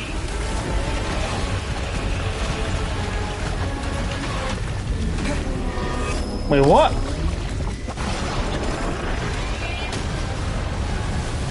Water jet! Think that would hit me? It all adds up. Wait, what? Where the fuck is Bloom's at? No more lies.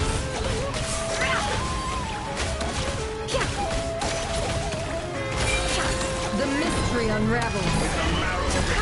Branches a song. Behold the false moons fall!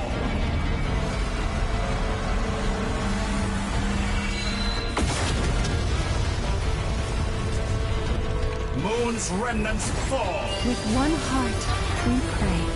The deception ends here. It all adds up.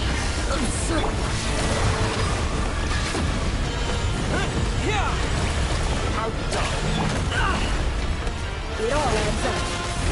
No more lies. Leave this place. Tell me, where will you try scurrying off to next? Looks like the Torii has opted for a divide and conquer strategy. But we will not allow him to triumph. Now, I shall pray for our victory. Woo! Is this that thing I don't... Oh my god. I get it now. I get it.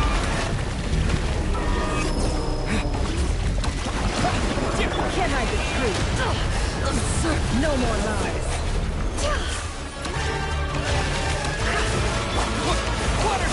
I can't let the beans touch me. Can't hide the truth. Seek within.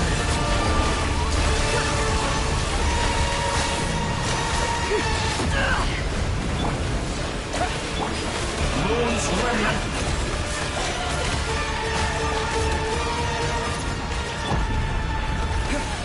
Water jet. It all adds up. I expect this experiment to last long. Can't hide the truth. Oh.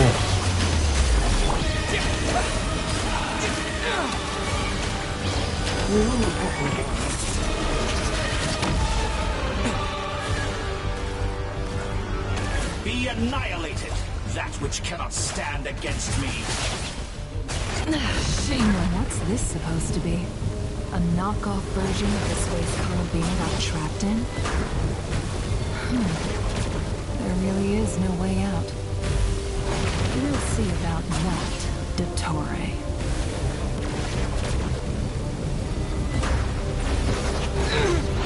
Entrum. I have not intended to take your demons from you. I expect this experiment. Do you have a choice?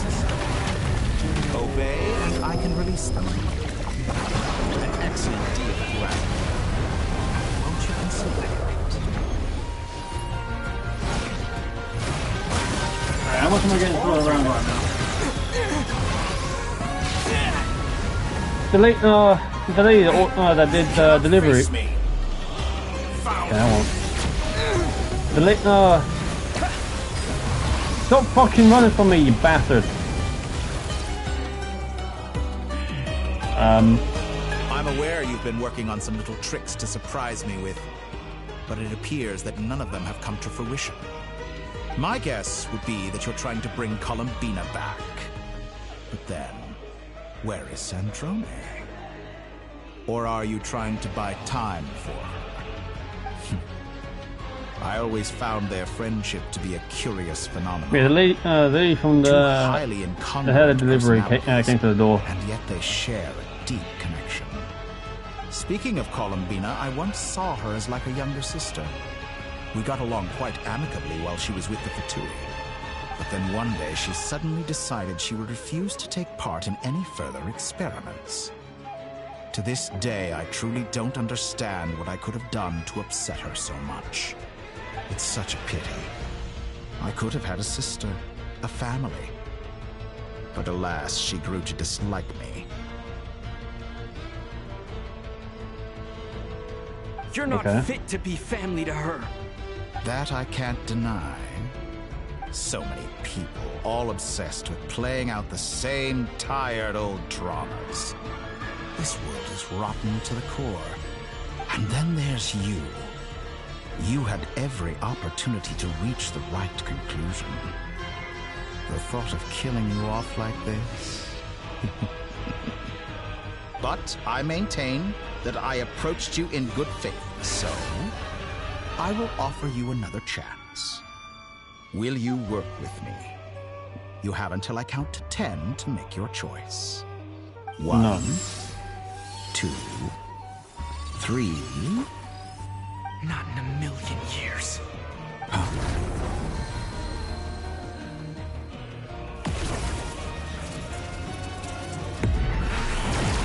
Oh.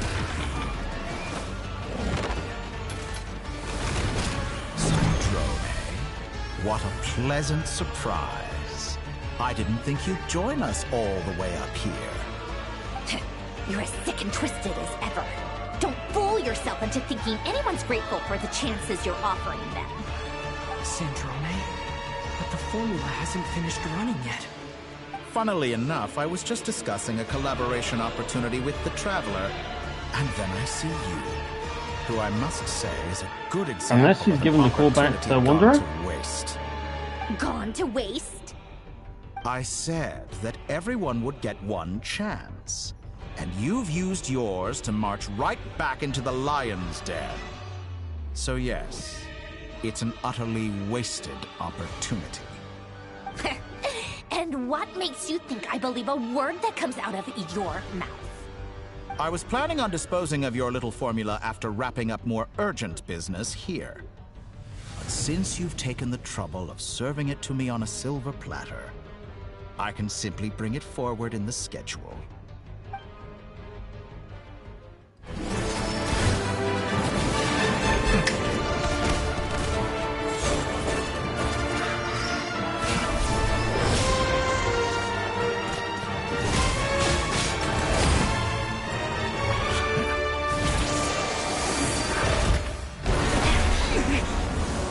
Colonia.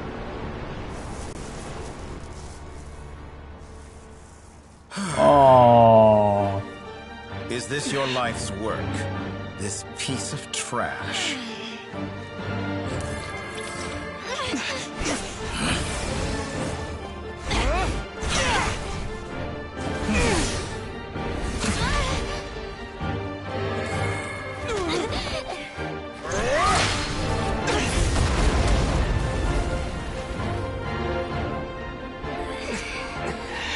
Your formula runs too slowly, Sandrone. You put your hope for success on others instead of fighting dirty. That is why you have failed. Now, whom should I slay first? Any volunteers? No one? How nice of you to leave the decision to me.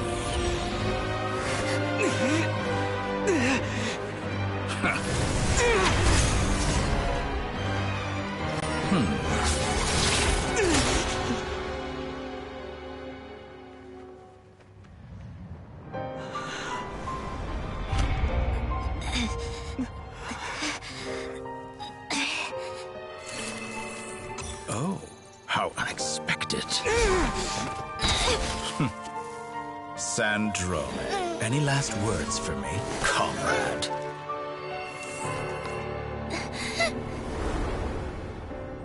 Is there anything you wish for? Not really.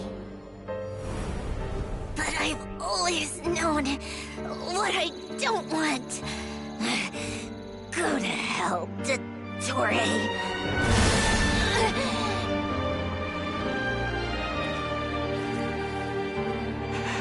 No!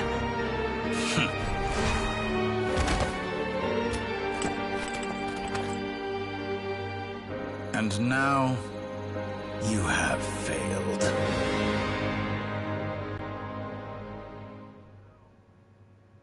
Sandrone!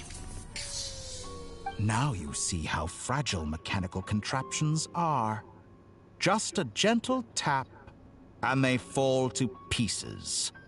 However keen of an inventor Sandrone may have been, her death spells the end of the formula that was running inside her body. Of course, I have to commend her for making it this far. As her colleague, I have to admire her stubborn tenacity.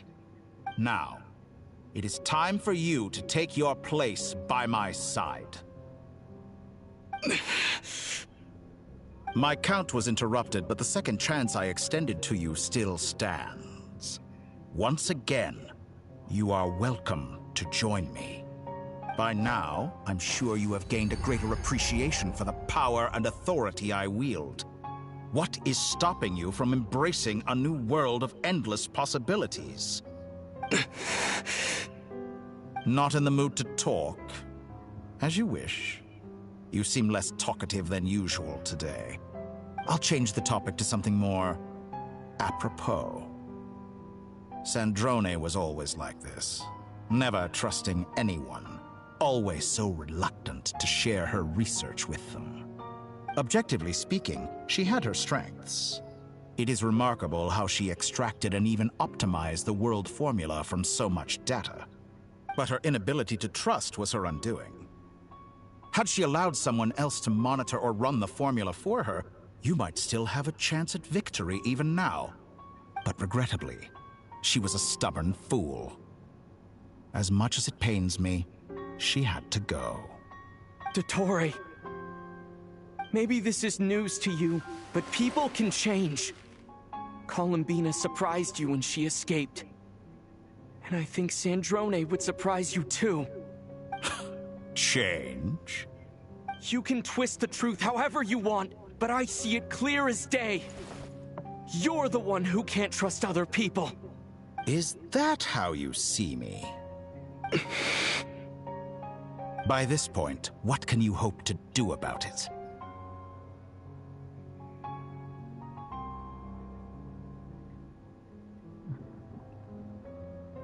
I mean, it's all fun and games, you know. It is pointless to fight on. You've already lost. Wrong. You can't win this, Dottore.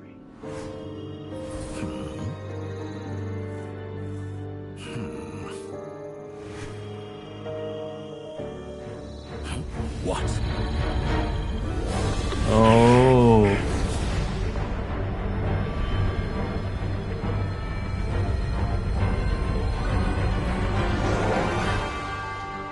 My formula can get us 90% of the way.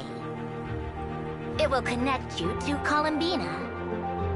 Then, I will bring the formula's output to the Traveler's side. For the last 10%, do whatever it takes. Just bring the moon down. She knew.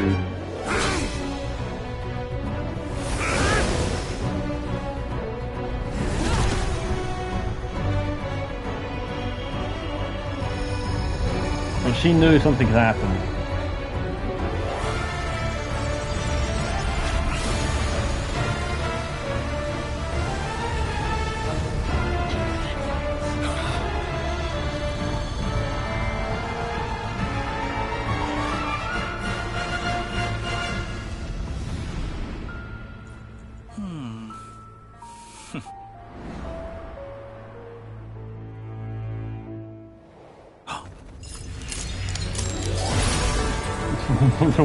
well then. And I was just like, well, shit. The moon will never be yours.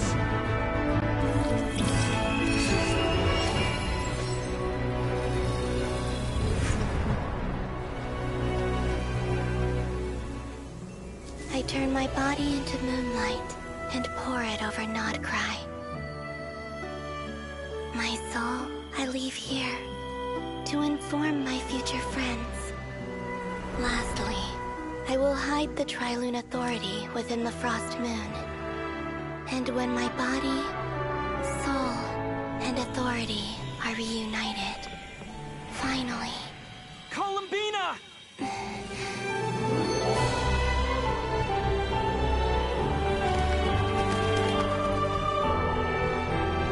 She has her friends.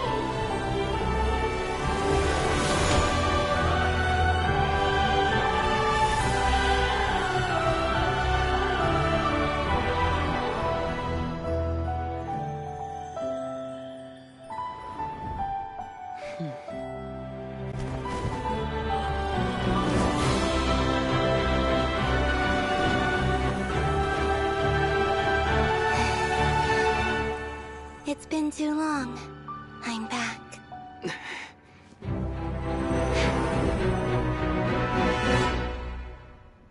Well. Stay focused on the battle, Traveler. What a touching reunion. Though I personally find myself repulsed by the sight of weaklings huddled together for war. Now, quite finished patting yourselves on the back, show me how long you can struggle before you drown. Watch out, Columbina! He can manipulate... I know. Wait for the right moment. We'll strike together. Moon's remnant.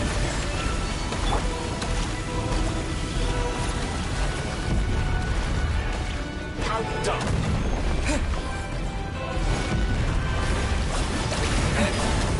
Flame.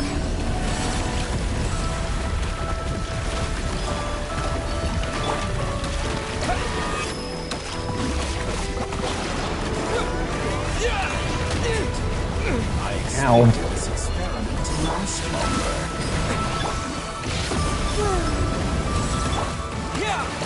You cannot face me. Foul. Enough.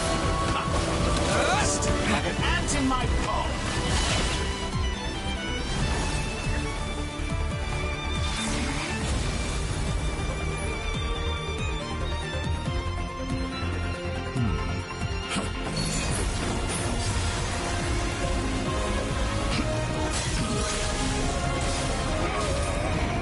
Well, I guess Columbina wins over Dottore then. I suppose one of them is artificial.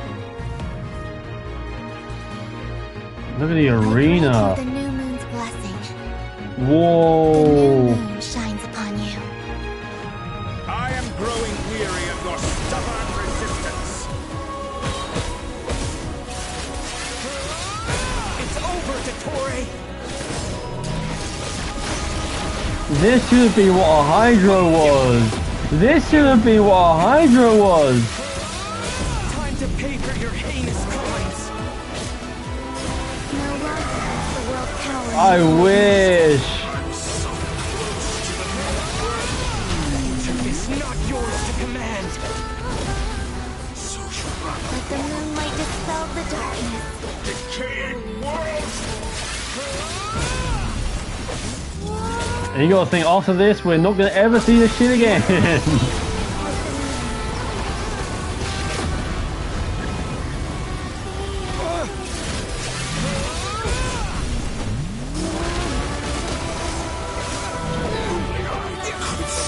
The new world! Only I!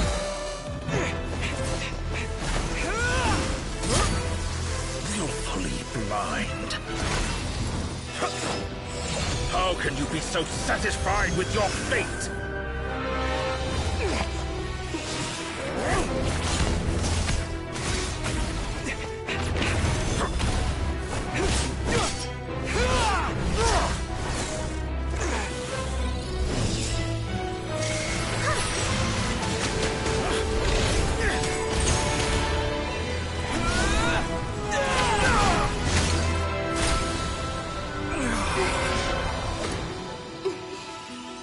Yoink.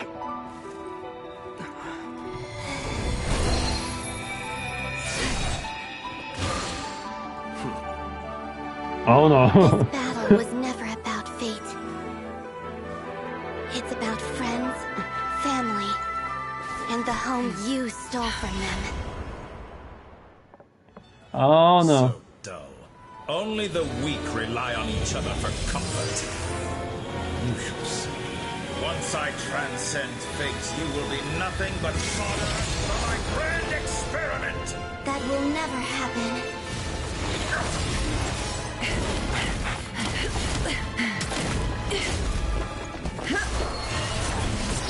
Kind of fitting for him though.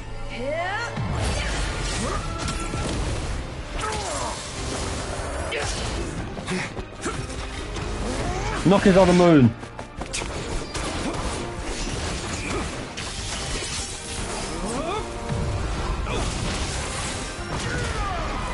I think it's safe not to. I think it's safe not to mess with twins. Just a bit. Oh, there goes the other moon.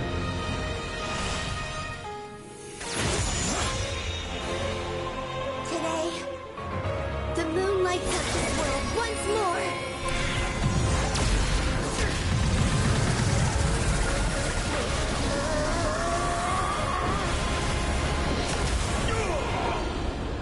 This loathsome world.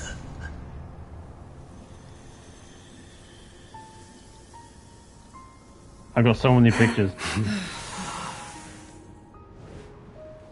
Some of them work. No, this world is our home.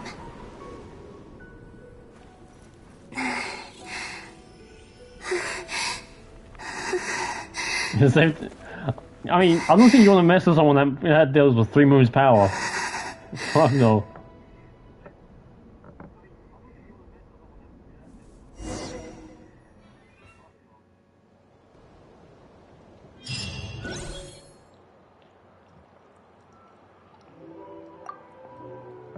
Scars left on not cried by the doctor slowly began to heal.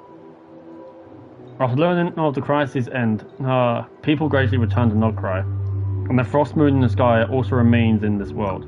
No, you're doing it wrong. The moon looks like this now. What are you drawing, children? The new moon, Mom. It looks different than before, doesn't it? Also... Can I go buy a sugar sculpture today? Please? Just one? All right. I suppose today is a special day after all. Almost like a festival. Extra, extra! Get the latest Nasha Express here! Post-disaster report! Nasha Town reborn beneath a new moon! The voyage begins today! The future looks bright thanks to the League. Want a copy? I knew things would be different. But I didn't think that would include the moon. They say a new moon goddess has been born. A new moon goddess? Who's saying that? The Frost Moon Scions? I guess so. I'm not too clued up on the details. As far as I'm concerned, the moon's still in the sky and it's business as usual. Hey, since we've come all this way, shall we grab ourselves a free meal while we're here? Are you a convert now? Or are you just here for the free lunch? Oh, come on. What does it matter? After everything we've all just been through? That smells good. All right, that's it. I'm hungry. Time to eat. Come on! We gotta get there early, or there won't be any good spots left! Shh, keep it down. This is a residential area. What if people are still sleeping?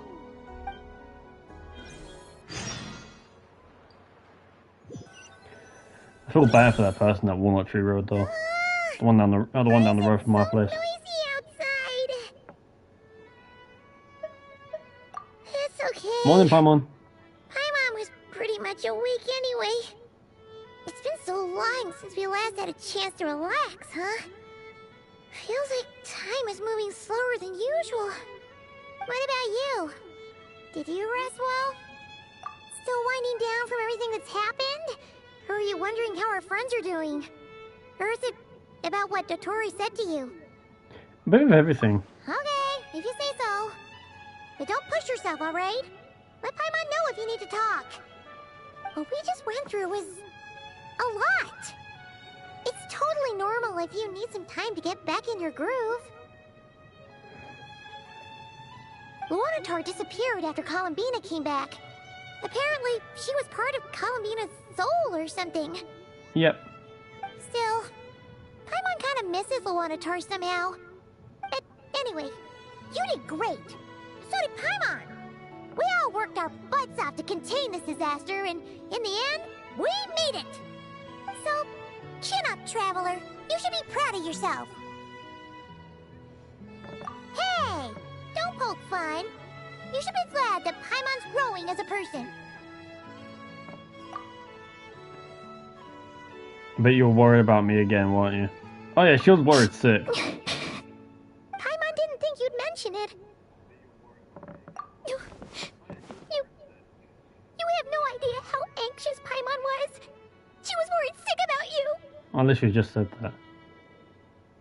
That's all I heard. If you really want to show Paimon you're sorry, you're gonna need to make it up to her. You better be ready to splash out on a lavish meal. Of course it's food that does it. Of course it's food that does it. Okay. Paimon's full now. Huh? Oh, well... Hey there, Traveler and Paimon! Good morning! Morning, Yehuda! Here for some breakfast? Oh, I've already eaten. Just need some water. I was mostly worried you might forget what day it was today. So, I came over to remind you. Well, that's a fat pound. Careful there, Paimon. Too much food will make you drowsy. Don't let anyone catch you hiding at the back and nodding off during the League meeting. You should probably be saying that to Aino. She's the baby of the group, if anyone. Fair point. True. You know, I'm surprised that all these competing groups are actually coming together to try to solve things together. Definitely a first for Nodcry. Well, nothing like a region-wide calamity to bring people together. After that, surely even the most self-interested people have to realize that going it alone isn't worth the risk, right? Try telling Boss Neff that. She's not exactly convinced that people are gonna get with the program. Really? But if she's so so pessimistic about it, why'd she agree to be the Curatorium's representative in the League?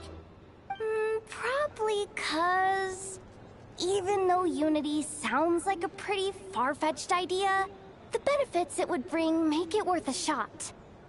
I think things will work out, though. I swear, Notcry feels like one big family now with everything that's happened. More than it used to, anyway. Paimon's with you on that one. And it seems like plenty of other people agree, too. Just listen to the bustling streets. All right. Everyone's been rebuilding these last 2 weeks, and the evacuees have been coming back in droves. Life's slowly returning back to normal. Which means my workload's probably gonna shoot back up. Were you about to head out? There's still some time before the ceremony begins, you know. Yeah, we were gonna take a stroll around the square and say hi to some friends first. Sounds good. See you later then.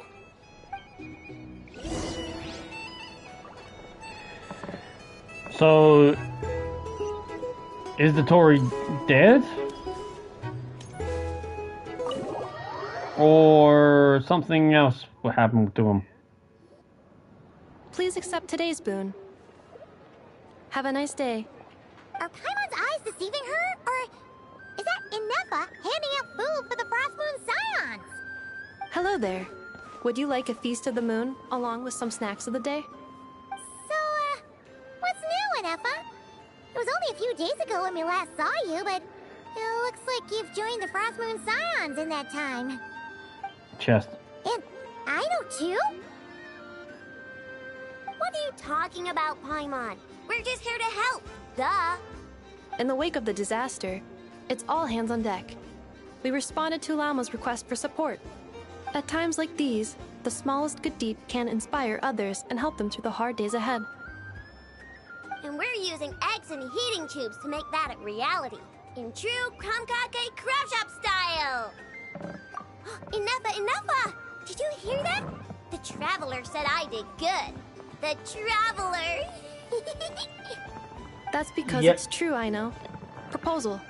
If you can resist eating today's dessert, I will provide you with compliments, too. No way! Well, that proposal got shot down quickly. Well, I need something to get me through the hard times too, you know. Mom! that was, Yes, dear. Go right ahead. Excuse me. Could I take a photo with the robot lady? She helped us get safely out of Notcry, and she helped us get back home too. She's the best. oh, Inefa's got fans. Of course she is! And since I'm the whiz kid who built her, that makes me even better than best, right? No. But you stole my snacks, though. Oops. Well, Shall we move to the open space near the center? The view there is better. fuck's sake, I know. You really had to scuff it for yourself, didn't you? Thank you. That's so cute, though. Inefa has fans. Aren't you the better pick for this job, Flint? You underestimate yourself yet again, Master Ilua. Not at all. I rarely come by Nasha Town. I don't know any of the big shots here. All in good time.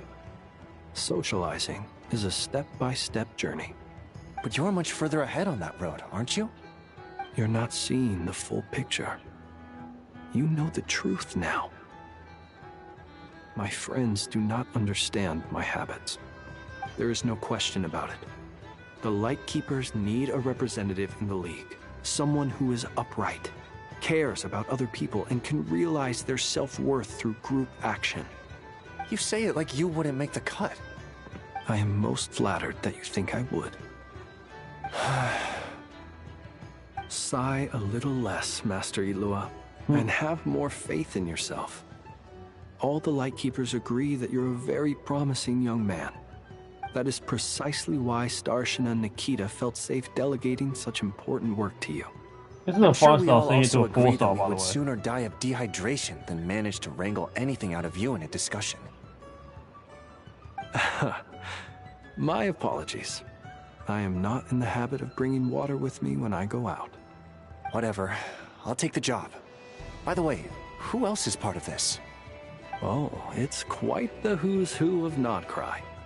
There's the Moon Chanter of the Frostmoon Scions, the boss of the Curatorium of Secrets, a representative of the Voynich Guild, and even someone from the adorable Kronkake craft shop. I'm sure you will find speaking with them to be a genuine pleasure. If you say so. I've never done this work before, so I'm honestly a little scared of making mistakes. But I'll do it. Not only is it our duty as Lightkeepers, but because I want to make Nodcry a more welcoming place. An admirable attitude to take. The beacons are lit, Itlua. We're but one step away from breaking through the blizzard. We have the chance to band together and build our shared homeland into an Elysium. This is unprecedented for Nodcry. An opportunity not to be missed. Yeah. You're right. I'll do my best. Quite a few familiar faces have arrived. Let's go, shall we?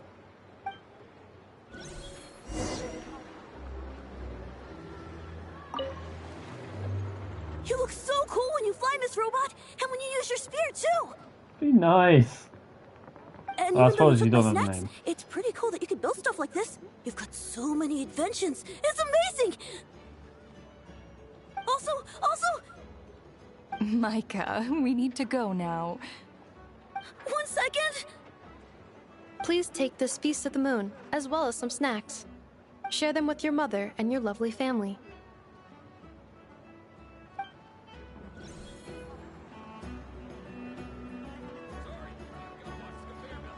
Are they still up there? No. That is a large group of people.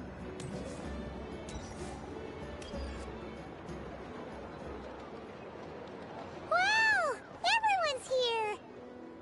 You seem well rested. I know no one's asked, but I'm sure you all want to know, so let me just say, we're doing great. Thanks. Well, great, but not perfect. I'm starting to lose my mind from boredom. Can't drink a drop of alcohol while I'm waiting for my wounds to heal. I'm sure you had a sneaky swig or two. Wait, how'd you find out? I'm sure you must be missing Mondstadt after all these years away, Grandmaster. Yeah, you could say that again. Every time I get news from Mondstadt, it makes me want to go back and see the place for myself. Honestly, once things are wrapped up here, I think it'll be time to head back home. Hey, looks like someone's taking the stage. Can everyone Not see exactly much okay? stage, Anyone but- need a boost? Yeah. Really? I'll just listen from the back. It's fine. You're taking this pretty seriously, huh, Durin? Well, it's not every day that I get the chance to see how people speak in official settings. Soak it up like a sponge. I'll make sure you get a chance to practice for yourself later down the line. Actually, I know just the thing. You can debrief the Knights of Favonius for me. Mr. Varka, are you forgetting that I'm not a Knight of Favonius? I can knight you. Any particular title you'd like? Is he joking? I really can't tell. You'll have to figure this one out for yourself. It'll be a good learning experience. It is my honor to host the opening ceremony for the League, and to have this opportunity to speak to you all in my capacity as Voynich Guild representative. Could this person also have been pushed onto the big stage by the real big shots? Guess I'm not the only one then.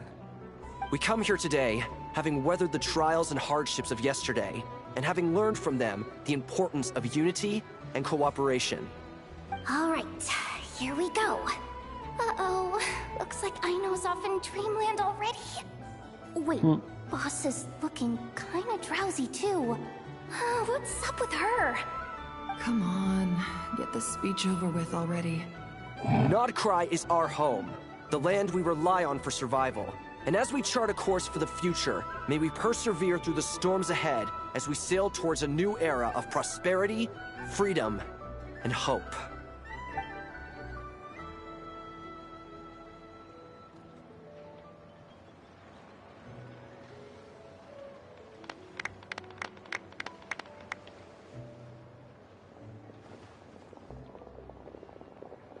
You know, someone has. I think I've seen something about someone being able to one-shot this fucking guy already. Looks like we'll have more opportunities to travel in the future. I'm sure you'll cope, Lady Moonchanter, given how fleet of foot you are. Unfortunately, I suspect I'll be too busy at the Curatorium to act as your host. We have a busy schedule, not to mention an international network of contacts to manage. It'll be all right. I'll just check your schedule with Yehoda well in advance. And if she's not available, I can simply ask Ashru. You... So giving my employees extra workload isn't enough for you? You're really going to drag my cat into this too? Yep. I thought you'd approve. Aren't you forever increasing your employees' workloads? That's a bold statement. Are all the Frost Moon Scions feeling more audacious now that your moon goddess has returned? Columbina's return has brought joy to all who care about her. That includes both you and me. As for the Frost Moon Scions, we are learning how to thrive independently, without relying on the moon goddess. It is up to us to make our home a more livable place. Joining the League is one of the steps we are trying towards that end. I like the word try. It's nice and non-committal. You can opt out at any time and still say you tried. You don't see a bright future for the Frost Moon Scions? Or did you mean the League? I'm just not as optimistic as you. The Frost Moon Scions should count themselves lucky that they have a leader as stubborn and enterprising as you. But Nodcry's a big place, with all kinds of people. Most of them don't enjoy answering to a leader, or even listening to reason. Well, that's where you and your methods come in. Unless the Curatorium of Secrets is only here for appearances. For now, yes. And that won't change until this venture becomes worth my while. What would make it worth your while? Getting out more than I put in. Right now, I'd barely break even, but I'll grant that it's a good start for Nodcry. Then maybe it's worth a try. Just kiss already. All right, you can stop now. Or do I have to join the Frost Moon Scions before you'll get off my back? You'd be very welcome to join us. Hey, you two! Congrats on all your hard work! What are you chatting about? Nefer was trying to dissuade me from adding What to bed her does he get to? employees' workload. Also, she's considering joining the Frost Moon Scions. Sorry, what? Your conversations are always the most interesting. Hi, Nicole. Would you two care to join me for some tea before heading to your next destination? Oh yeah, it'll be Shen's night, wouldn't it?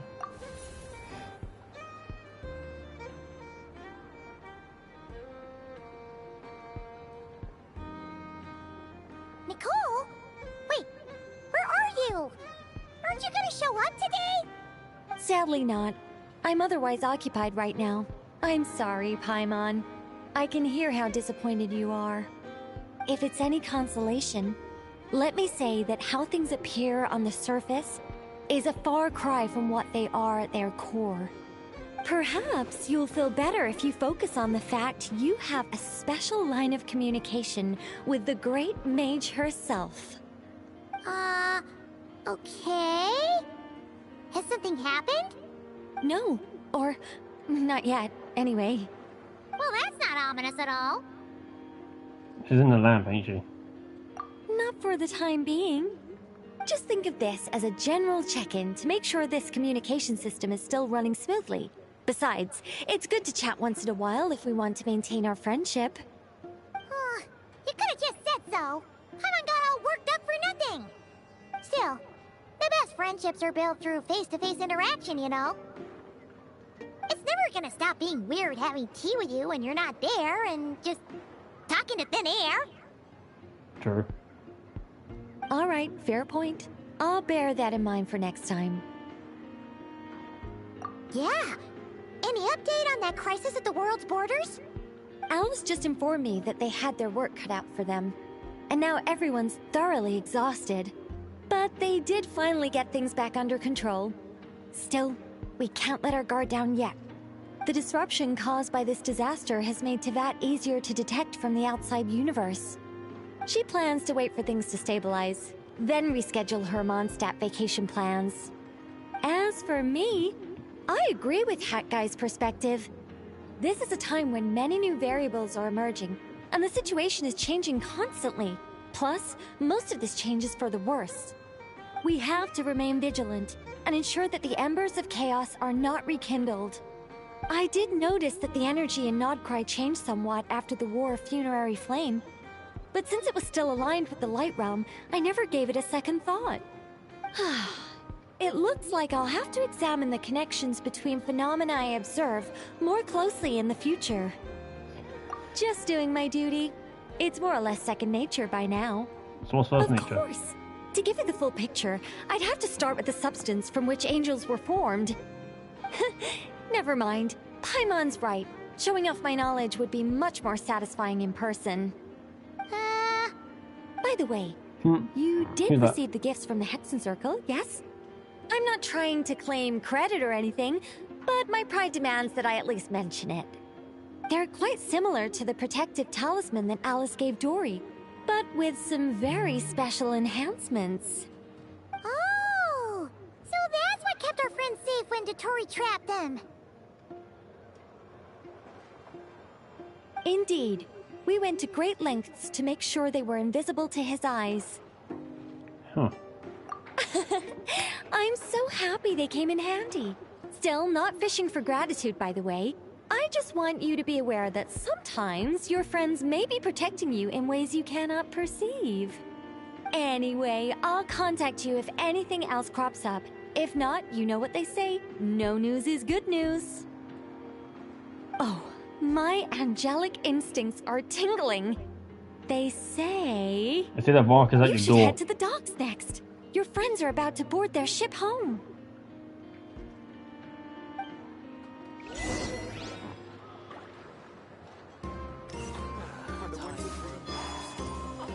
Is Vark at your door? Oh, Nicole, is that why, eh? Don't worry, you can say us. We understand. Vark needs his relief too, you know. Don't be greedy.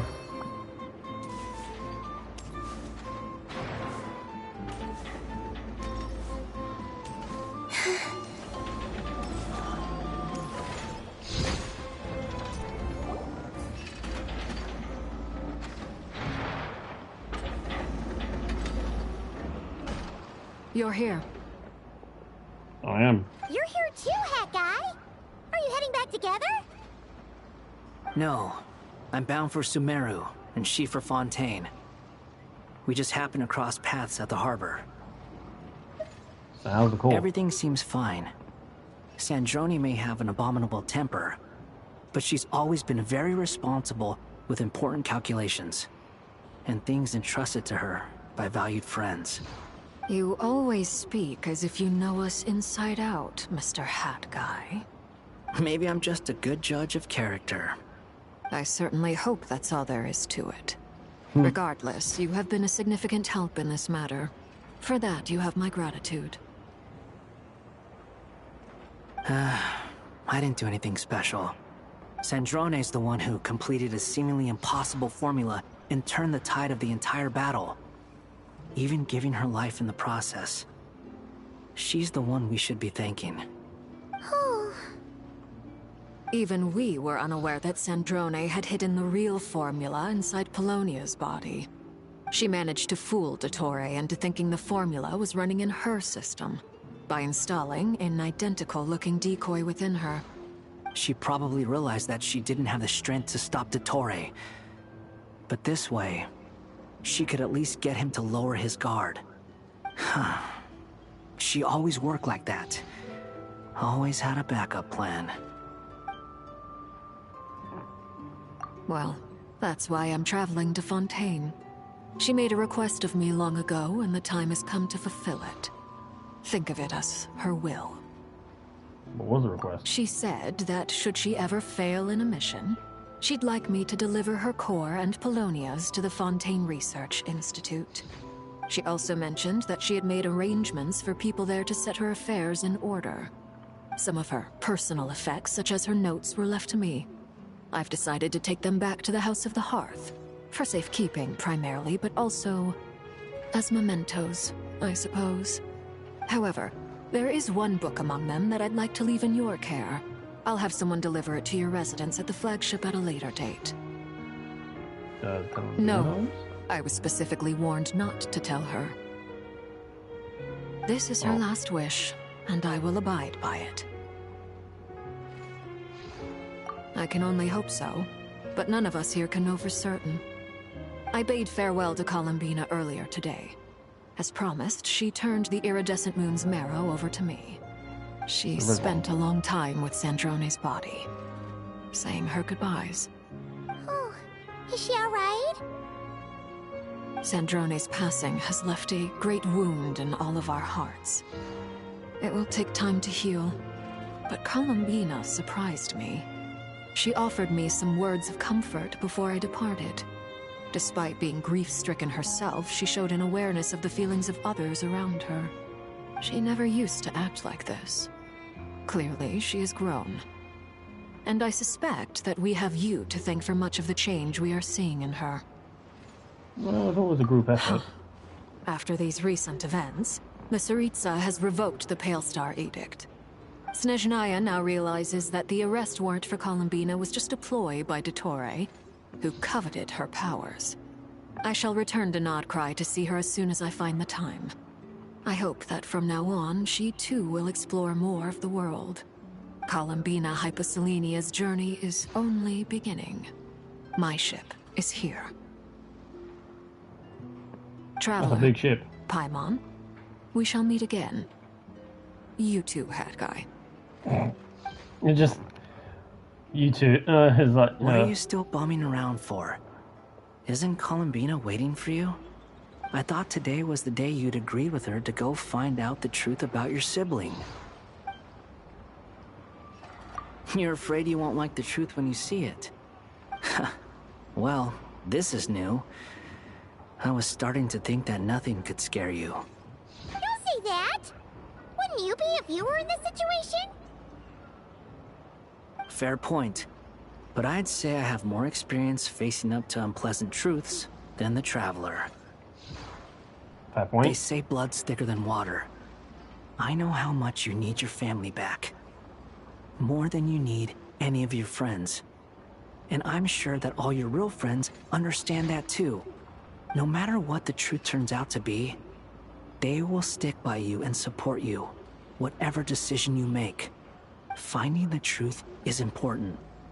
But more important still is what you choose to do once you've found it.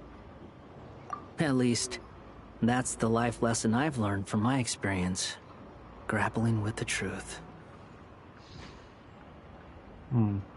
What? Now that Dottore's dead and gone? A little, I guess. But it hasn't solved everything. Maybe I regret not getting to end his life with my own hands. Or maybe it's something else. But for whatever reason, I still feel like I have a chip on my shoulder. Either way, I'm going back to Sumeru. Lesser Lord Kusanali is gonna need help dealing with all the chaos Dottore left in his wake. Not just from this incident, but everything he did in the past, too. You should continue with your journey, as you've always done. Who knows? Maybe we'll meet again someplace else. So, what should we do now? If you want to explore a bit more to steady those nerves, Paimon's game.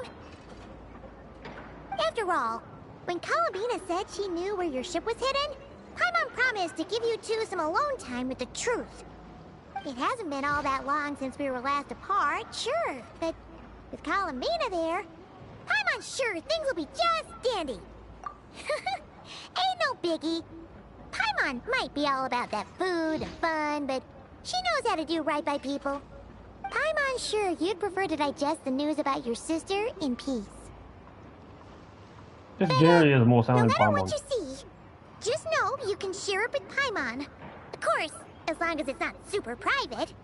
If you can't make sense of something, let's give it some thought together. And even if we both can't figure it out, Paimon can at least treat you to a nice meal. Glad to hear it. Feel better now? Alrighty. Next up, time to meet with Columbina. Columbina Hypothesis. Which is right here. Okay, fine. Bad joke. Bad yoke. Bad yoke because it's typical. Columbina, we're here. Hello. Can't quite believe we're meeting out here. We've gotten used to walking over to Silver Moon Hall whenever we go see you. Well, you're still welcome to go there whenever you want to see me.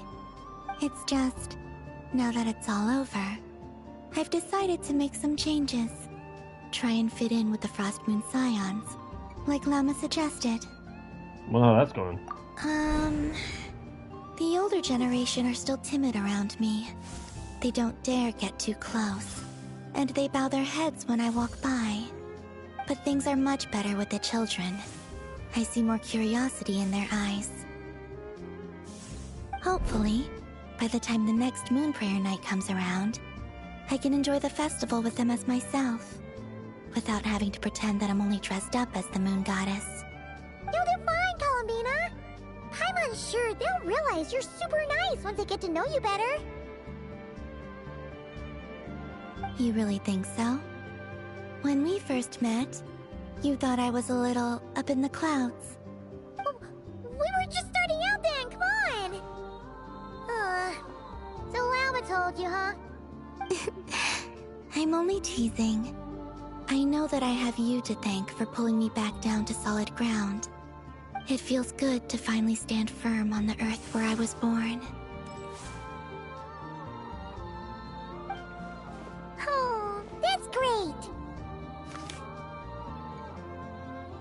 You can have this back now.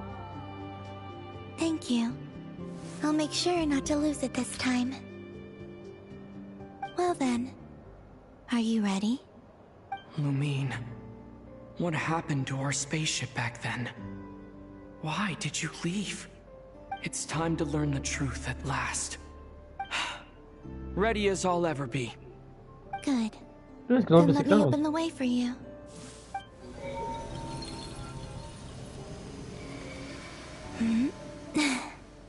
Where does this lead? To our shared destination. Huh? Do you remember me telling you about my missing prologue back when we just met? I said that my story began on the moon. But while I was inside the moon's reflection, I realized that my prologue was really hidden in the future. I just had yet to discover it at that point. The story of the time before I was born was in fact the story of my distant future. It's truly fascinating. But when I obtained the Trilunar Authority and returned to our present reality, I sensed something I hadn't expected. Your prologue. So you mean... Yes, your spaceship. All this time, it has been hidden on the Frost Moon, which lay beyond the sky. What? Wait, so this is like a toy sitting on Columbina's body right now. What the fuck? The great ruler of the firmament. The heavenly principles. Wait, them? Why Why would they do that? I don't know. Perhaps your ship contains something that is incompatible with Teyvat. Or something that cannot be known. Oh, did I pick a bad time to say this? I know it must have been hard to work up the courage to do this. Maybe I should have waited until you were on the moon, with no chance to back out. That would have been kind of mean, you know.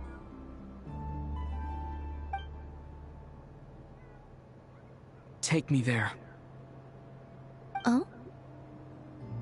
Whatever is hiding in that ship, it belongs to me and Lumine. Those memories belong to us. No one else has the right to decide whether I should or shouldn't know about it. Not even the Heavenly Principles. Very well. Then let's go. Wait, so does she have reign over the Heavenly Principles? And don't forget to come back soon! Rest assured, Paimon. We will. Traveler, after you. Thinking about the story that we'll find hidden on the moon? Yes. And hoping that it has a happy ending. Stories like that don't exist, you know? You don't believe in happy endings? I don't believe in endings. Fair enough.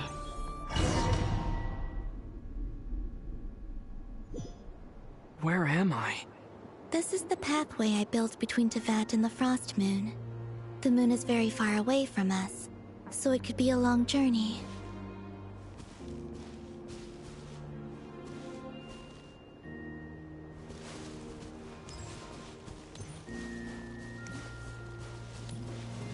After I obtained the Trilunar Authority, I unwittingly saw past events from many of my friends' lives.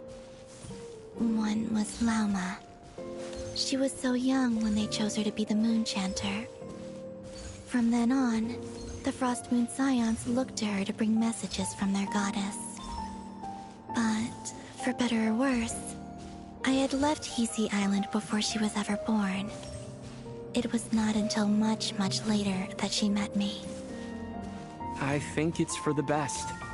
Because of the way things turned out, you had the opportunity to become friends. You're right. In that sense, I think we were both very lucky.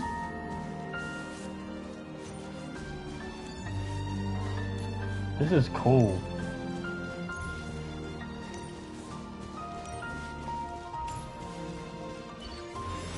Oh, and about that mage, Nicole. I only recently learned that she has lived in Teyvat since the time of the Three Moon Sisters. The Moon Goddesses always had a good relationship with the angels. I suppose our friendship continues that tradition.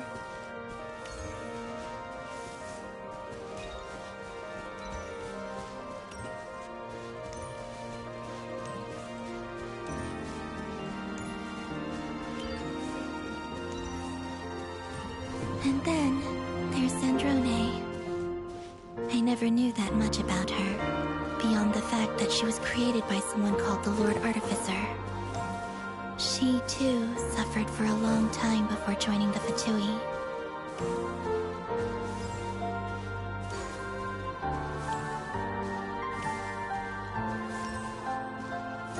This is a very good idea, good way to bring people into like the past. How I wish I could talk to her again, even if only to hear her say nasty things to me.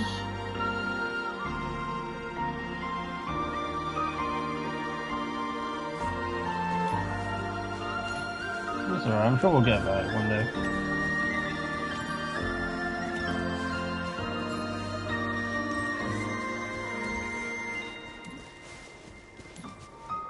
Also, I saw your siblings' story. I'm afraid I didn't see much. It seems that she rarely came to the surface, where the moonlight shines. But I did notice that back when you first set out on your journey, she would often appear nearby, gazing at you from afar with a guilty look in her eyes. Lumine. Let us speak no more of the past. I probably shouldn't reveal so much about my friends. It's not my place. Let the moonlight carry us forth. We are very close now. That's the very start of the game.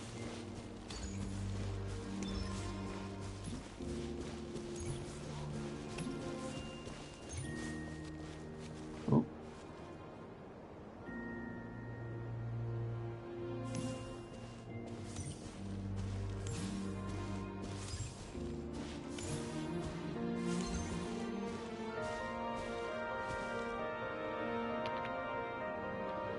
After this, I'd like to bring some kuhenki to the moon as well. If they're willing, of course. What about your other friends? Will you bring them to visit too? Certainly. But I'll need to tidy the place up first. This home hasn't received any guests in a long, long time.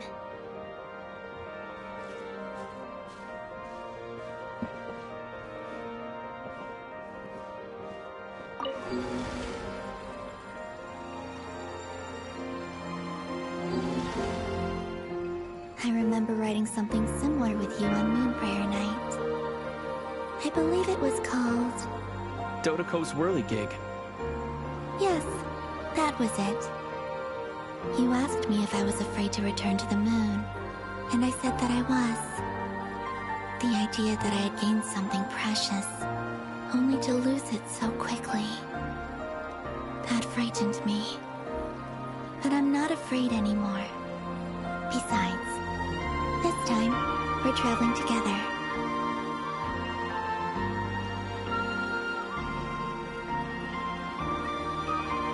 Damn.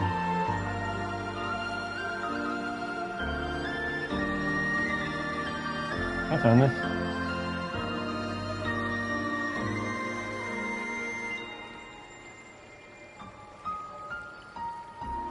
That's beautiful though.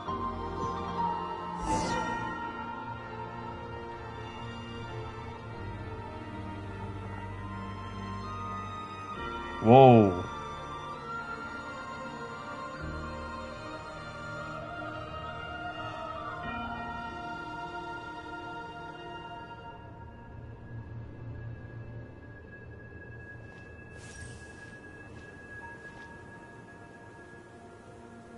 We're here.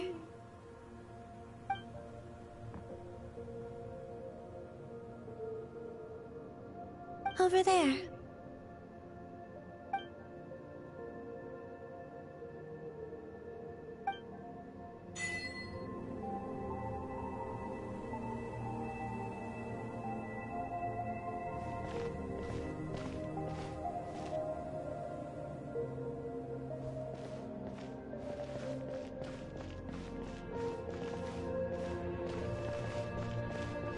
I don't know what to say, I'm a bit baffled.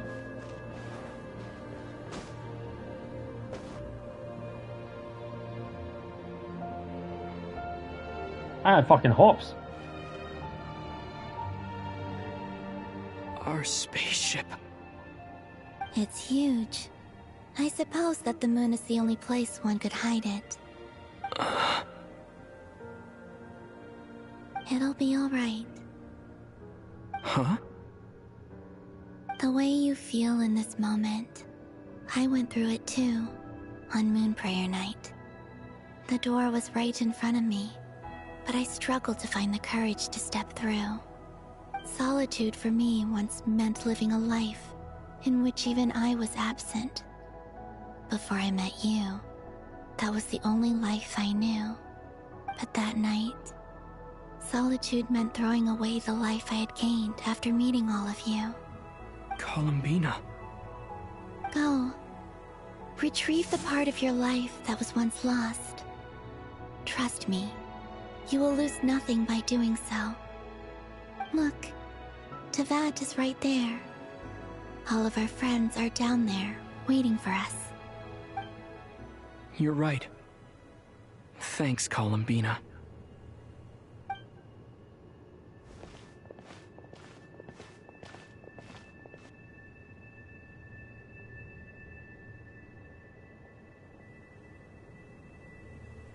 I know what he's finding.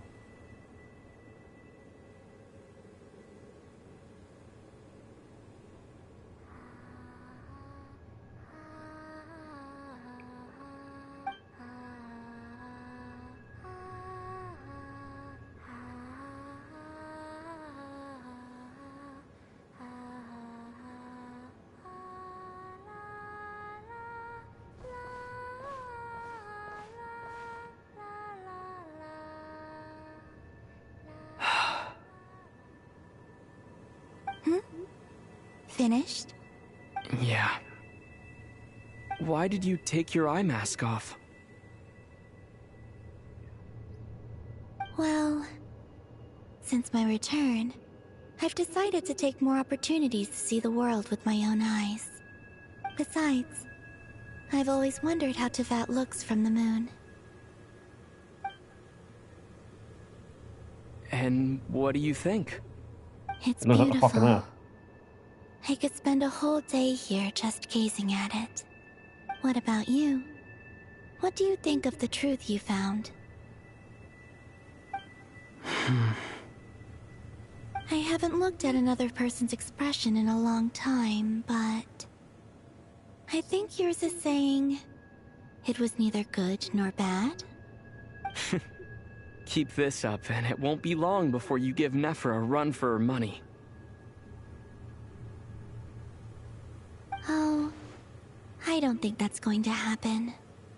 I'm much more used to sensing what's going on around me with Kuvaki. I think I'll save my eyes for seeing special moments I really want to remember. I read the spaceship's flight logs. I always assumed that this was my first time in Tevat.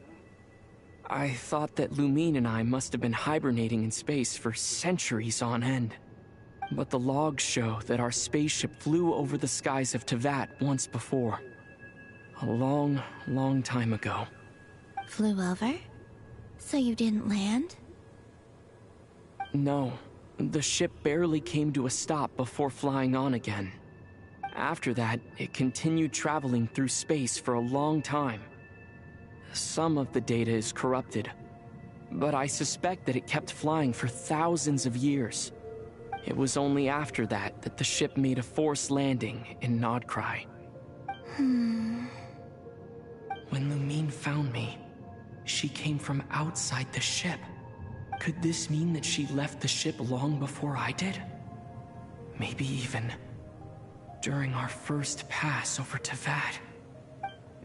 That would make sense. That would make sense as to why. Yes, I can feel that the she's truth is not coming the descender together, and we are. one small piece at a time.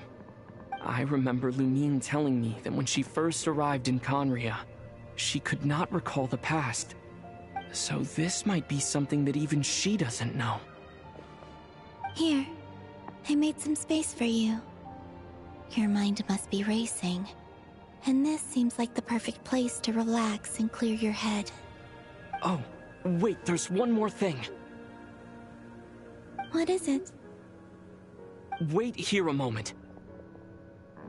So no, so if that's the case, then it kind of makes sense as to why Lumine is considered from Tevat and Ether isn't. Hey, Columbina. So this is how we get the new outfit.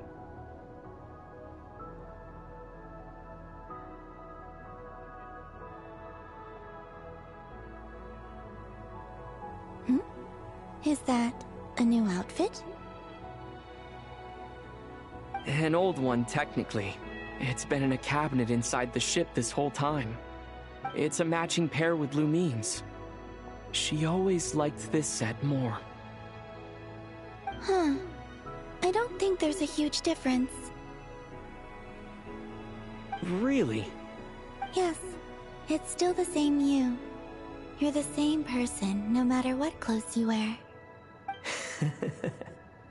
Only Columbina would make an observation like that. Traveler, do you consider Tevat your home? Home is wherever Lumine is. But then after all the time I've spent here, and everything I've been through... You knew we'd keep yes, that, right? I'd say it's my home. Would you change your answer if Tevat changed appearance? I mean, if the truth about Tevat turned out to be different than what you thought. I don't know, but I don't think so. The truth is not what matters most to me about Tevat. When I was first born, I longed for a home. And when you get something before you're mature enough to understand the world, you just take it at face value. I thought that a home was a transaction. You give me what I want, and I'll do the same for you. But you and your friends taught me what a true home should look like. You never asked for anything, yet you gave so generously to me. That's because your friendship matters to us. It was worth it.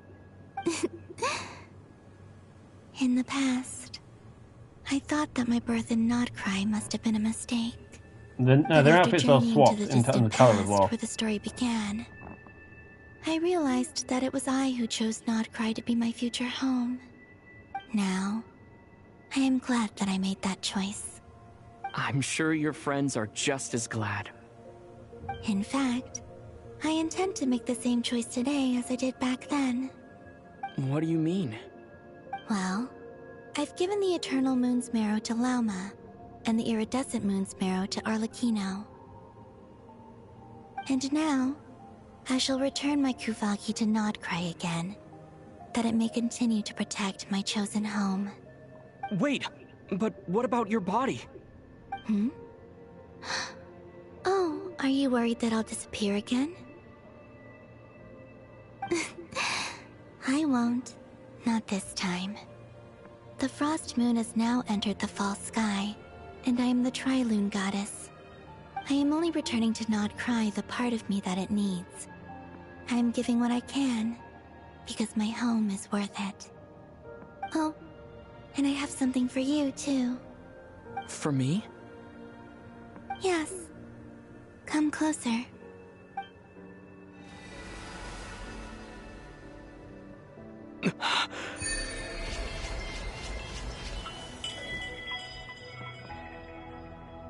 Wait a second.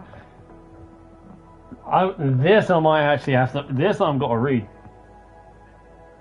All element type defense is increased by 20%. Why defense? Oh. Oh.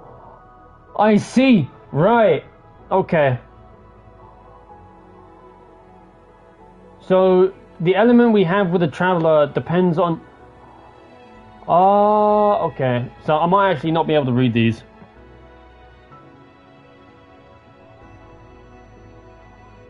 Damn. Wait, do we get new shit?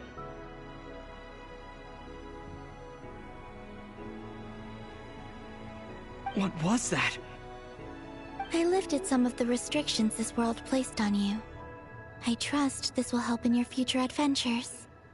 My power. It feels like it's grown. I can use the elements more freely now. Thank you. This will be a great help. You're welcome. I see you as family, and after everything you've done for me, In fact, no. It's not because I owe you. It's because you're worth it. Here, this flower is for you. That's what it seems like, yeah. Isn't this a moon prayer blossom? Yes. Don't worry. You will never see these flowers lose their color again. I'm finally discovering the joy of giving. How I wish I'd learned this sooner. Hey, better late than never. What are you thinking about now? Why don't you take a guess? You get one shot. I don't think I'll get it in one guess. But I'm sure it's a happy thought. That's kind of a sneaky answer. I can't say you got it wrong. Down into that, the moon seems so far away. I felt it might always lie beyond my reach. But on the moon, everything feels so close by. The haze that once enshrouded the skies has finally been dispersed. I feel like a traveler on a winter's night, starting a new chapter in my tale by the warmth of a bonfire. I don't have a lot of luggage, but I do have a lot of hope for the future. Well, what's next? Next? To start with, I want to stay here just a little longer. After that, let's return home and continue our journey.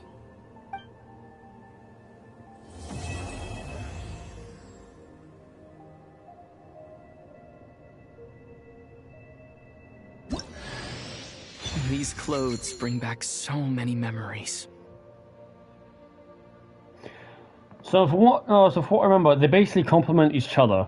So Lumine's new colors will basically are based on Aether's base, and then vice versa.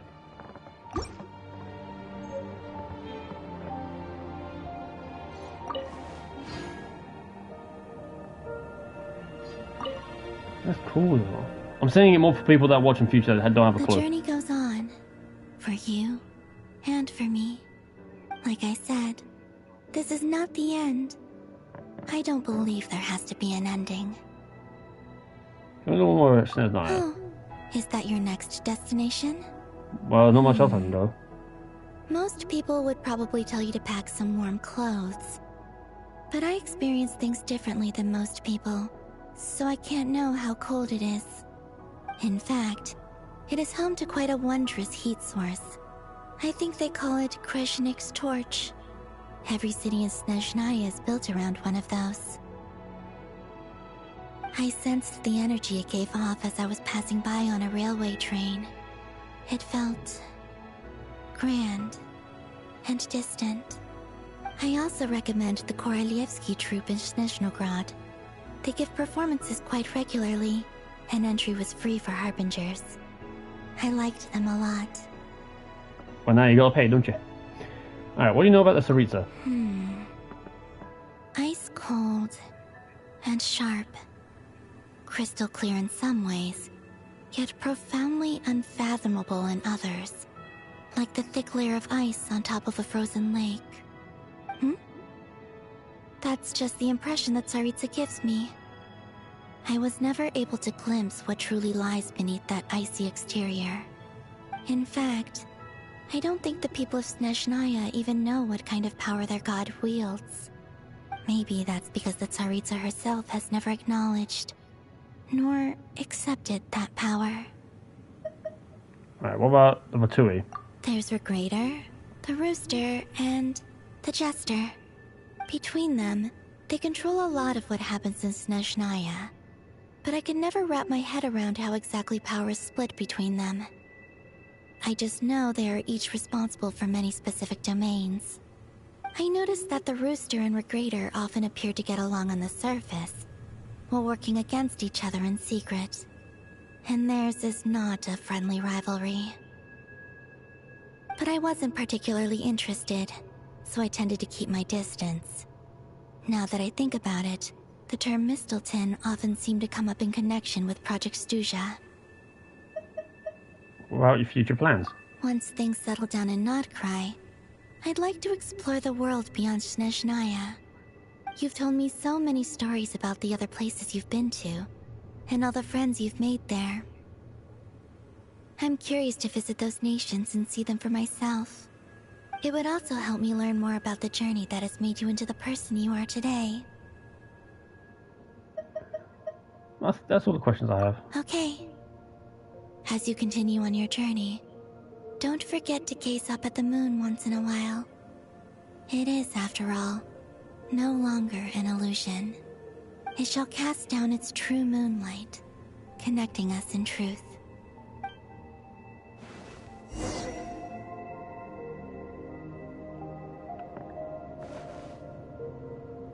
You know, I was half expecting myself to fall. Fucking hell, look at that bound.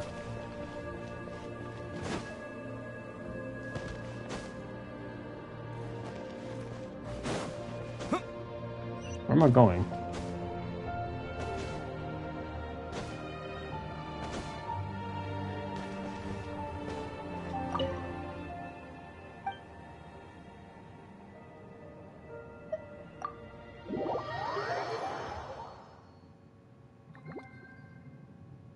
This isn't no Act 9 or some shit, is it? To Jean, acting Grand Master of the Knights of Favonius. Ugh, this preamble is such a pain to write. It's probably high time we got rid of this acting business. I trust that Dern has updated you all on recent events. Hope we didn't worry you too much. The good news is, we managed to come together and put a stop to the Doctor's evil schemes. With that, I think it's safe to say that Notcry is finally out of the woods. As for the Fatui, not counting the Damselette, aka the Moon Goddess, who has left their organization, we found ourselves allied in this instance with both the Knave and Marionette. May she rest in peace.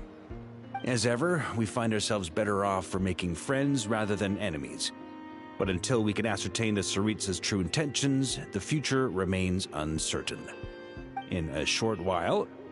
Wait. How am I meant to surprise everyone if I tell them in the letter that I'm heading home? Well, that would be a huge waste. I'm alright. Okay, got it. I will begin sending the expeditionary team back home in waves.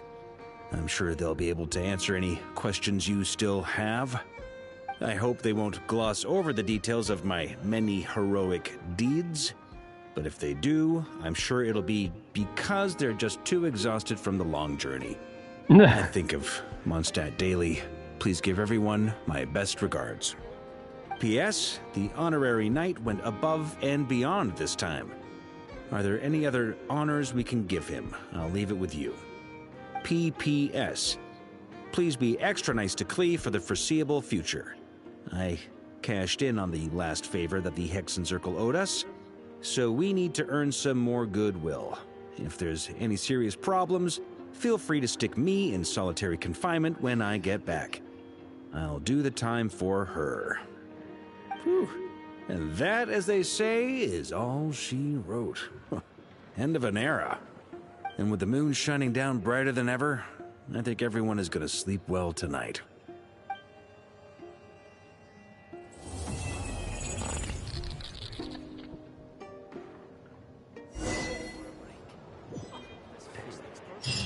Excuse me? So he's not dead. Oh, so Wanderer might actually get his chance still. Oh. Wanderer might actually get his chance.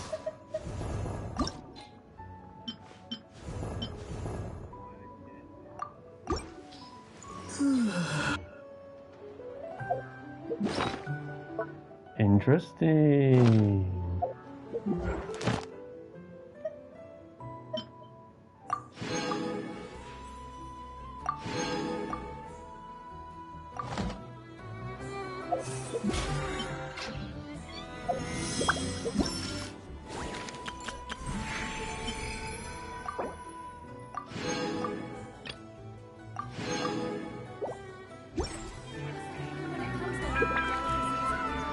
Alright, that is going to be the end of the stream. Thank you very much for watching. If you enjoyed it, leave a like. Please do subscribe and share me around. Also, we're doing fine with the near and further future.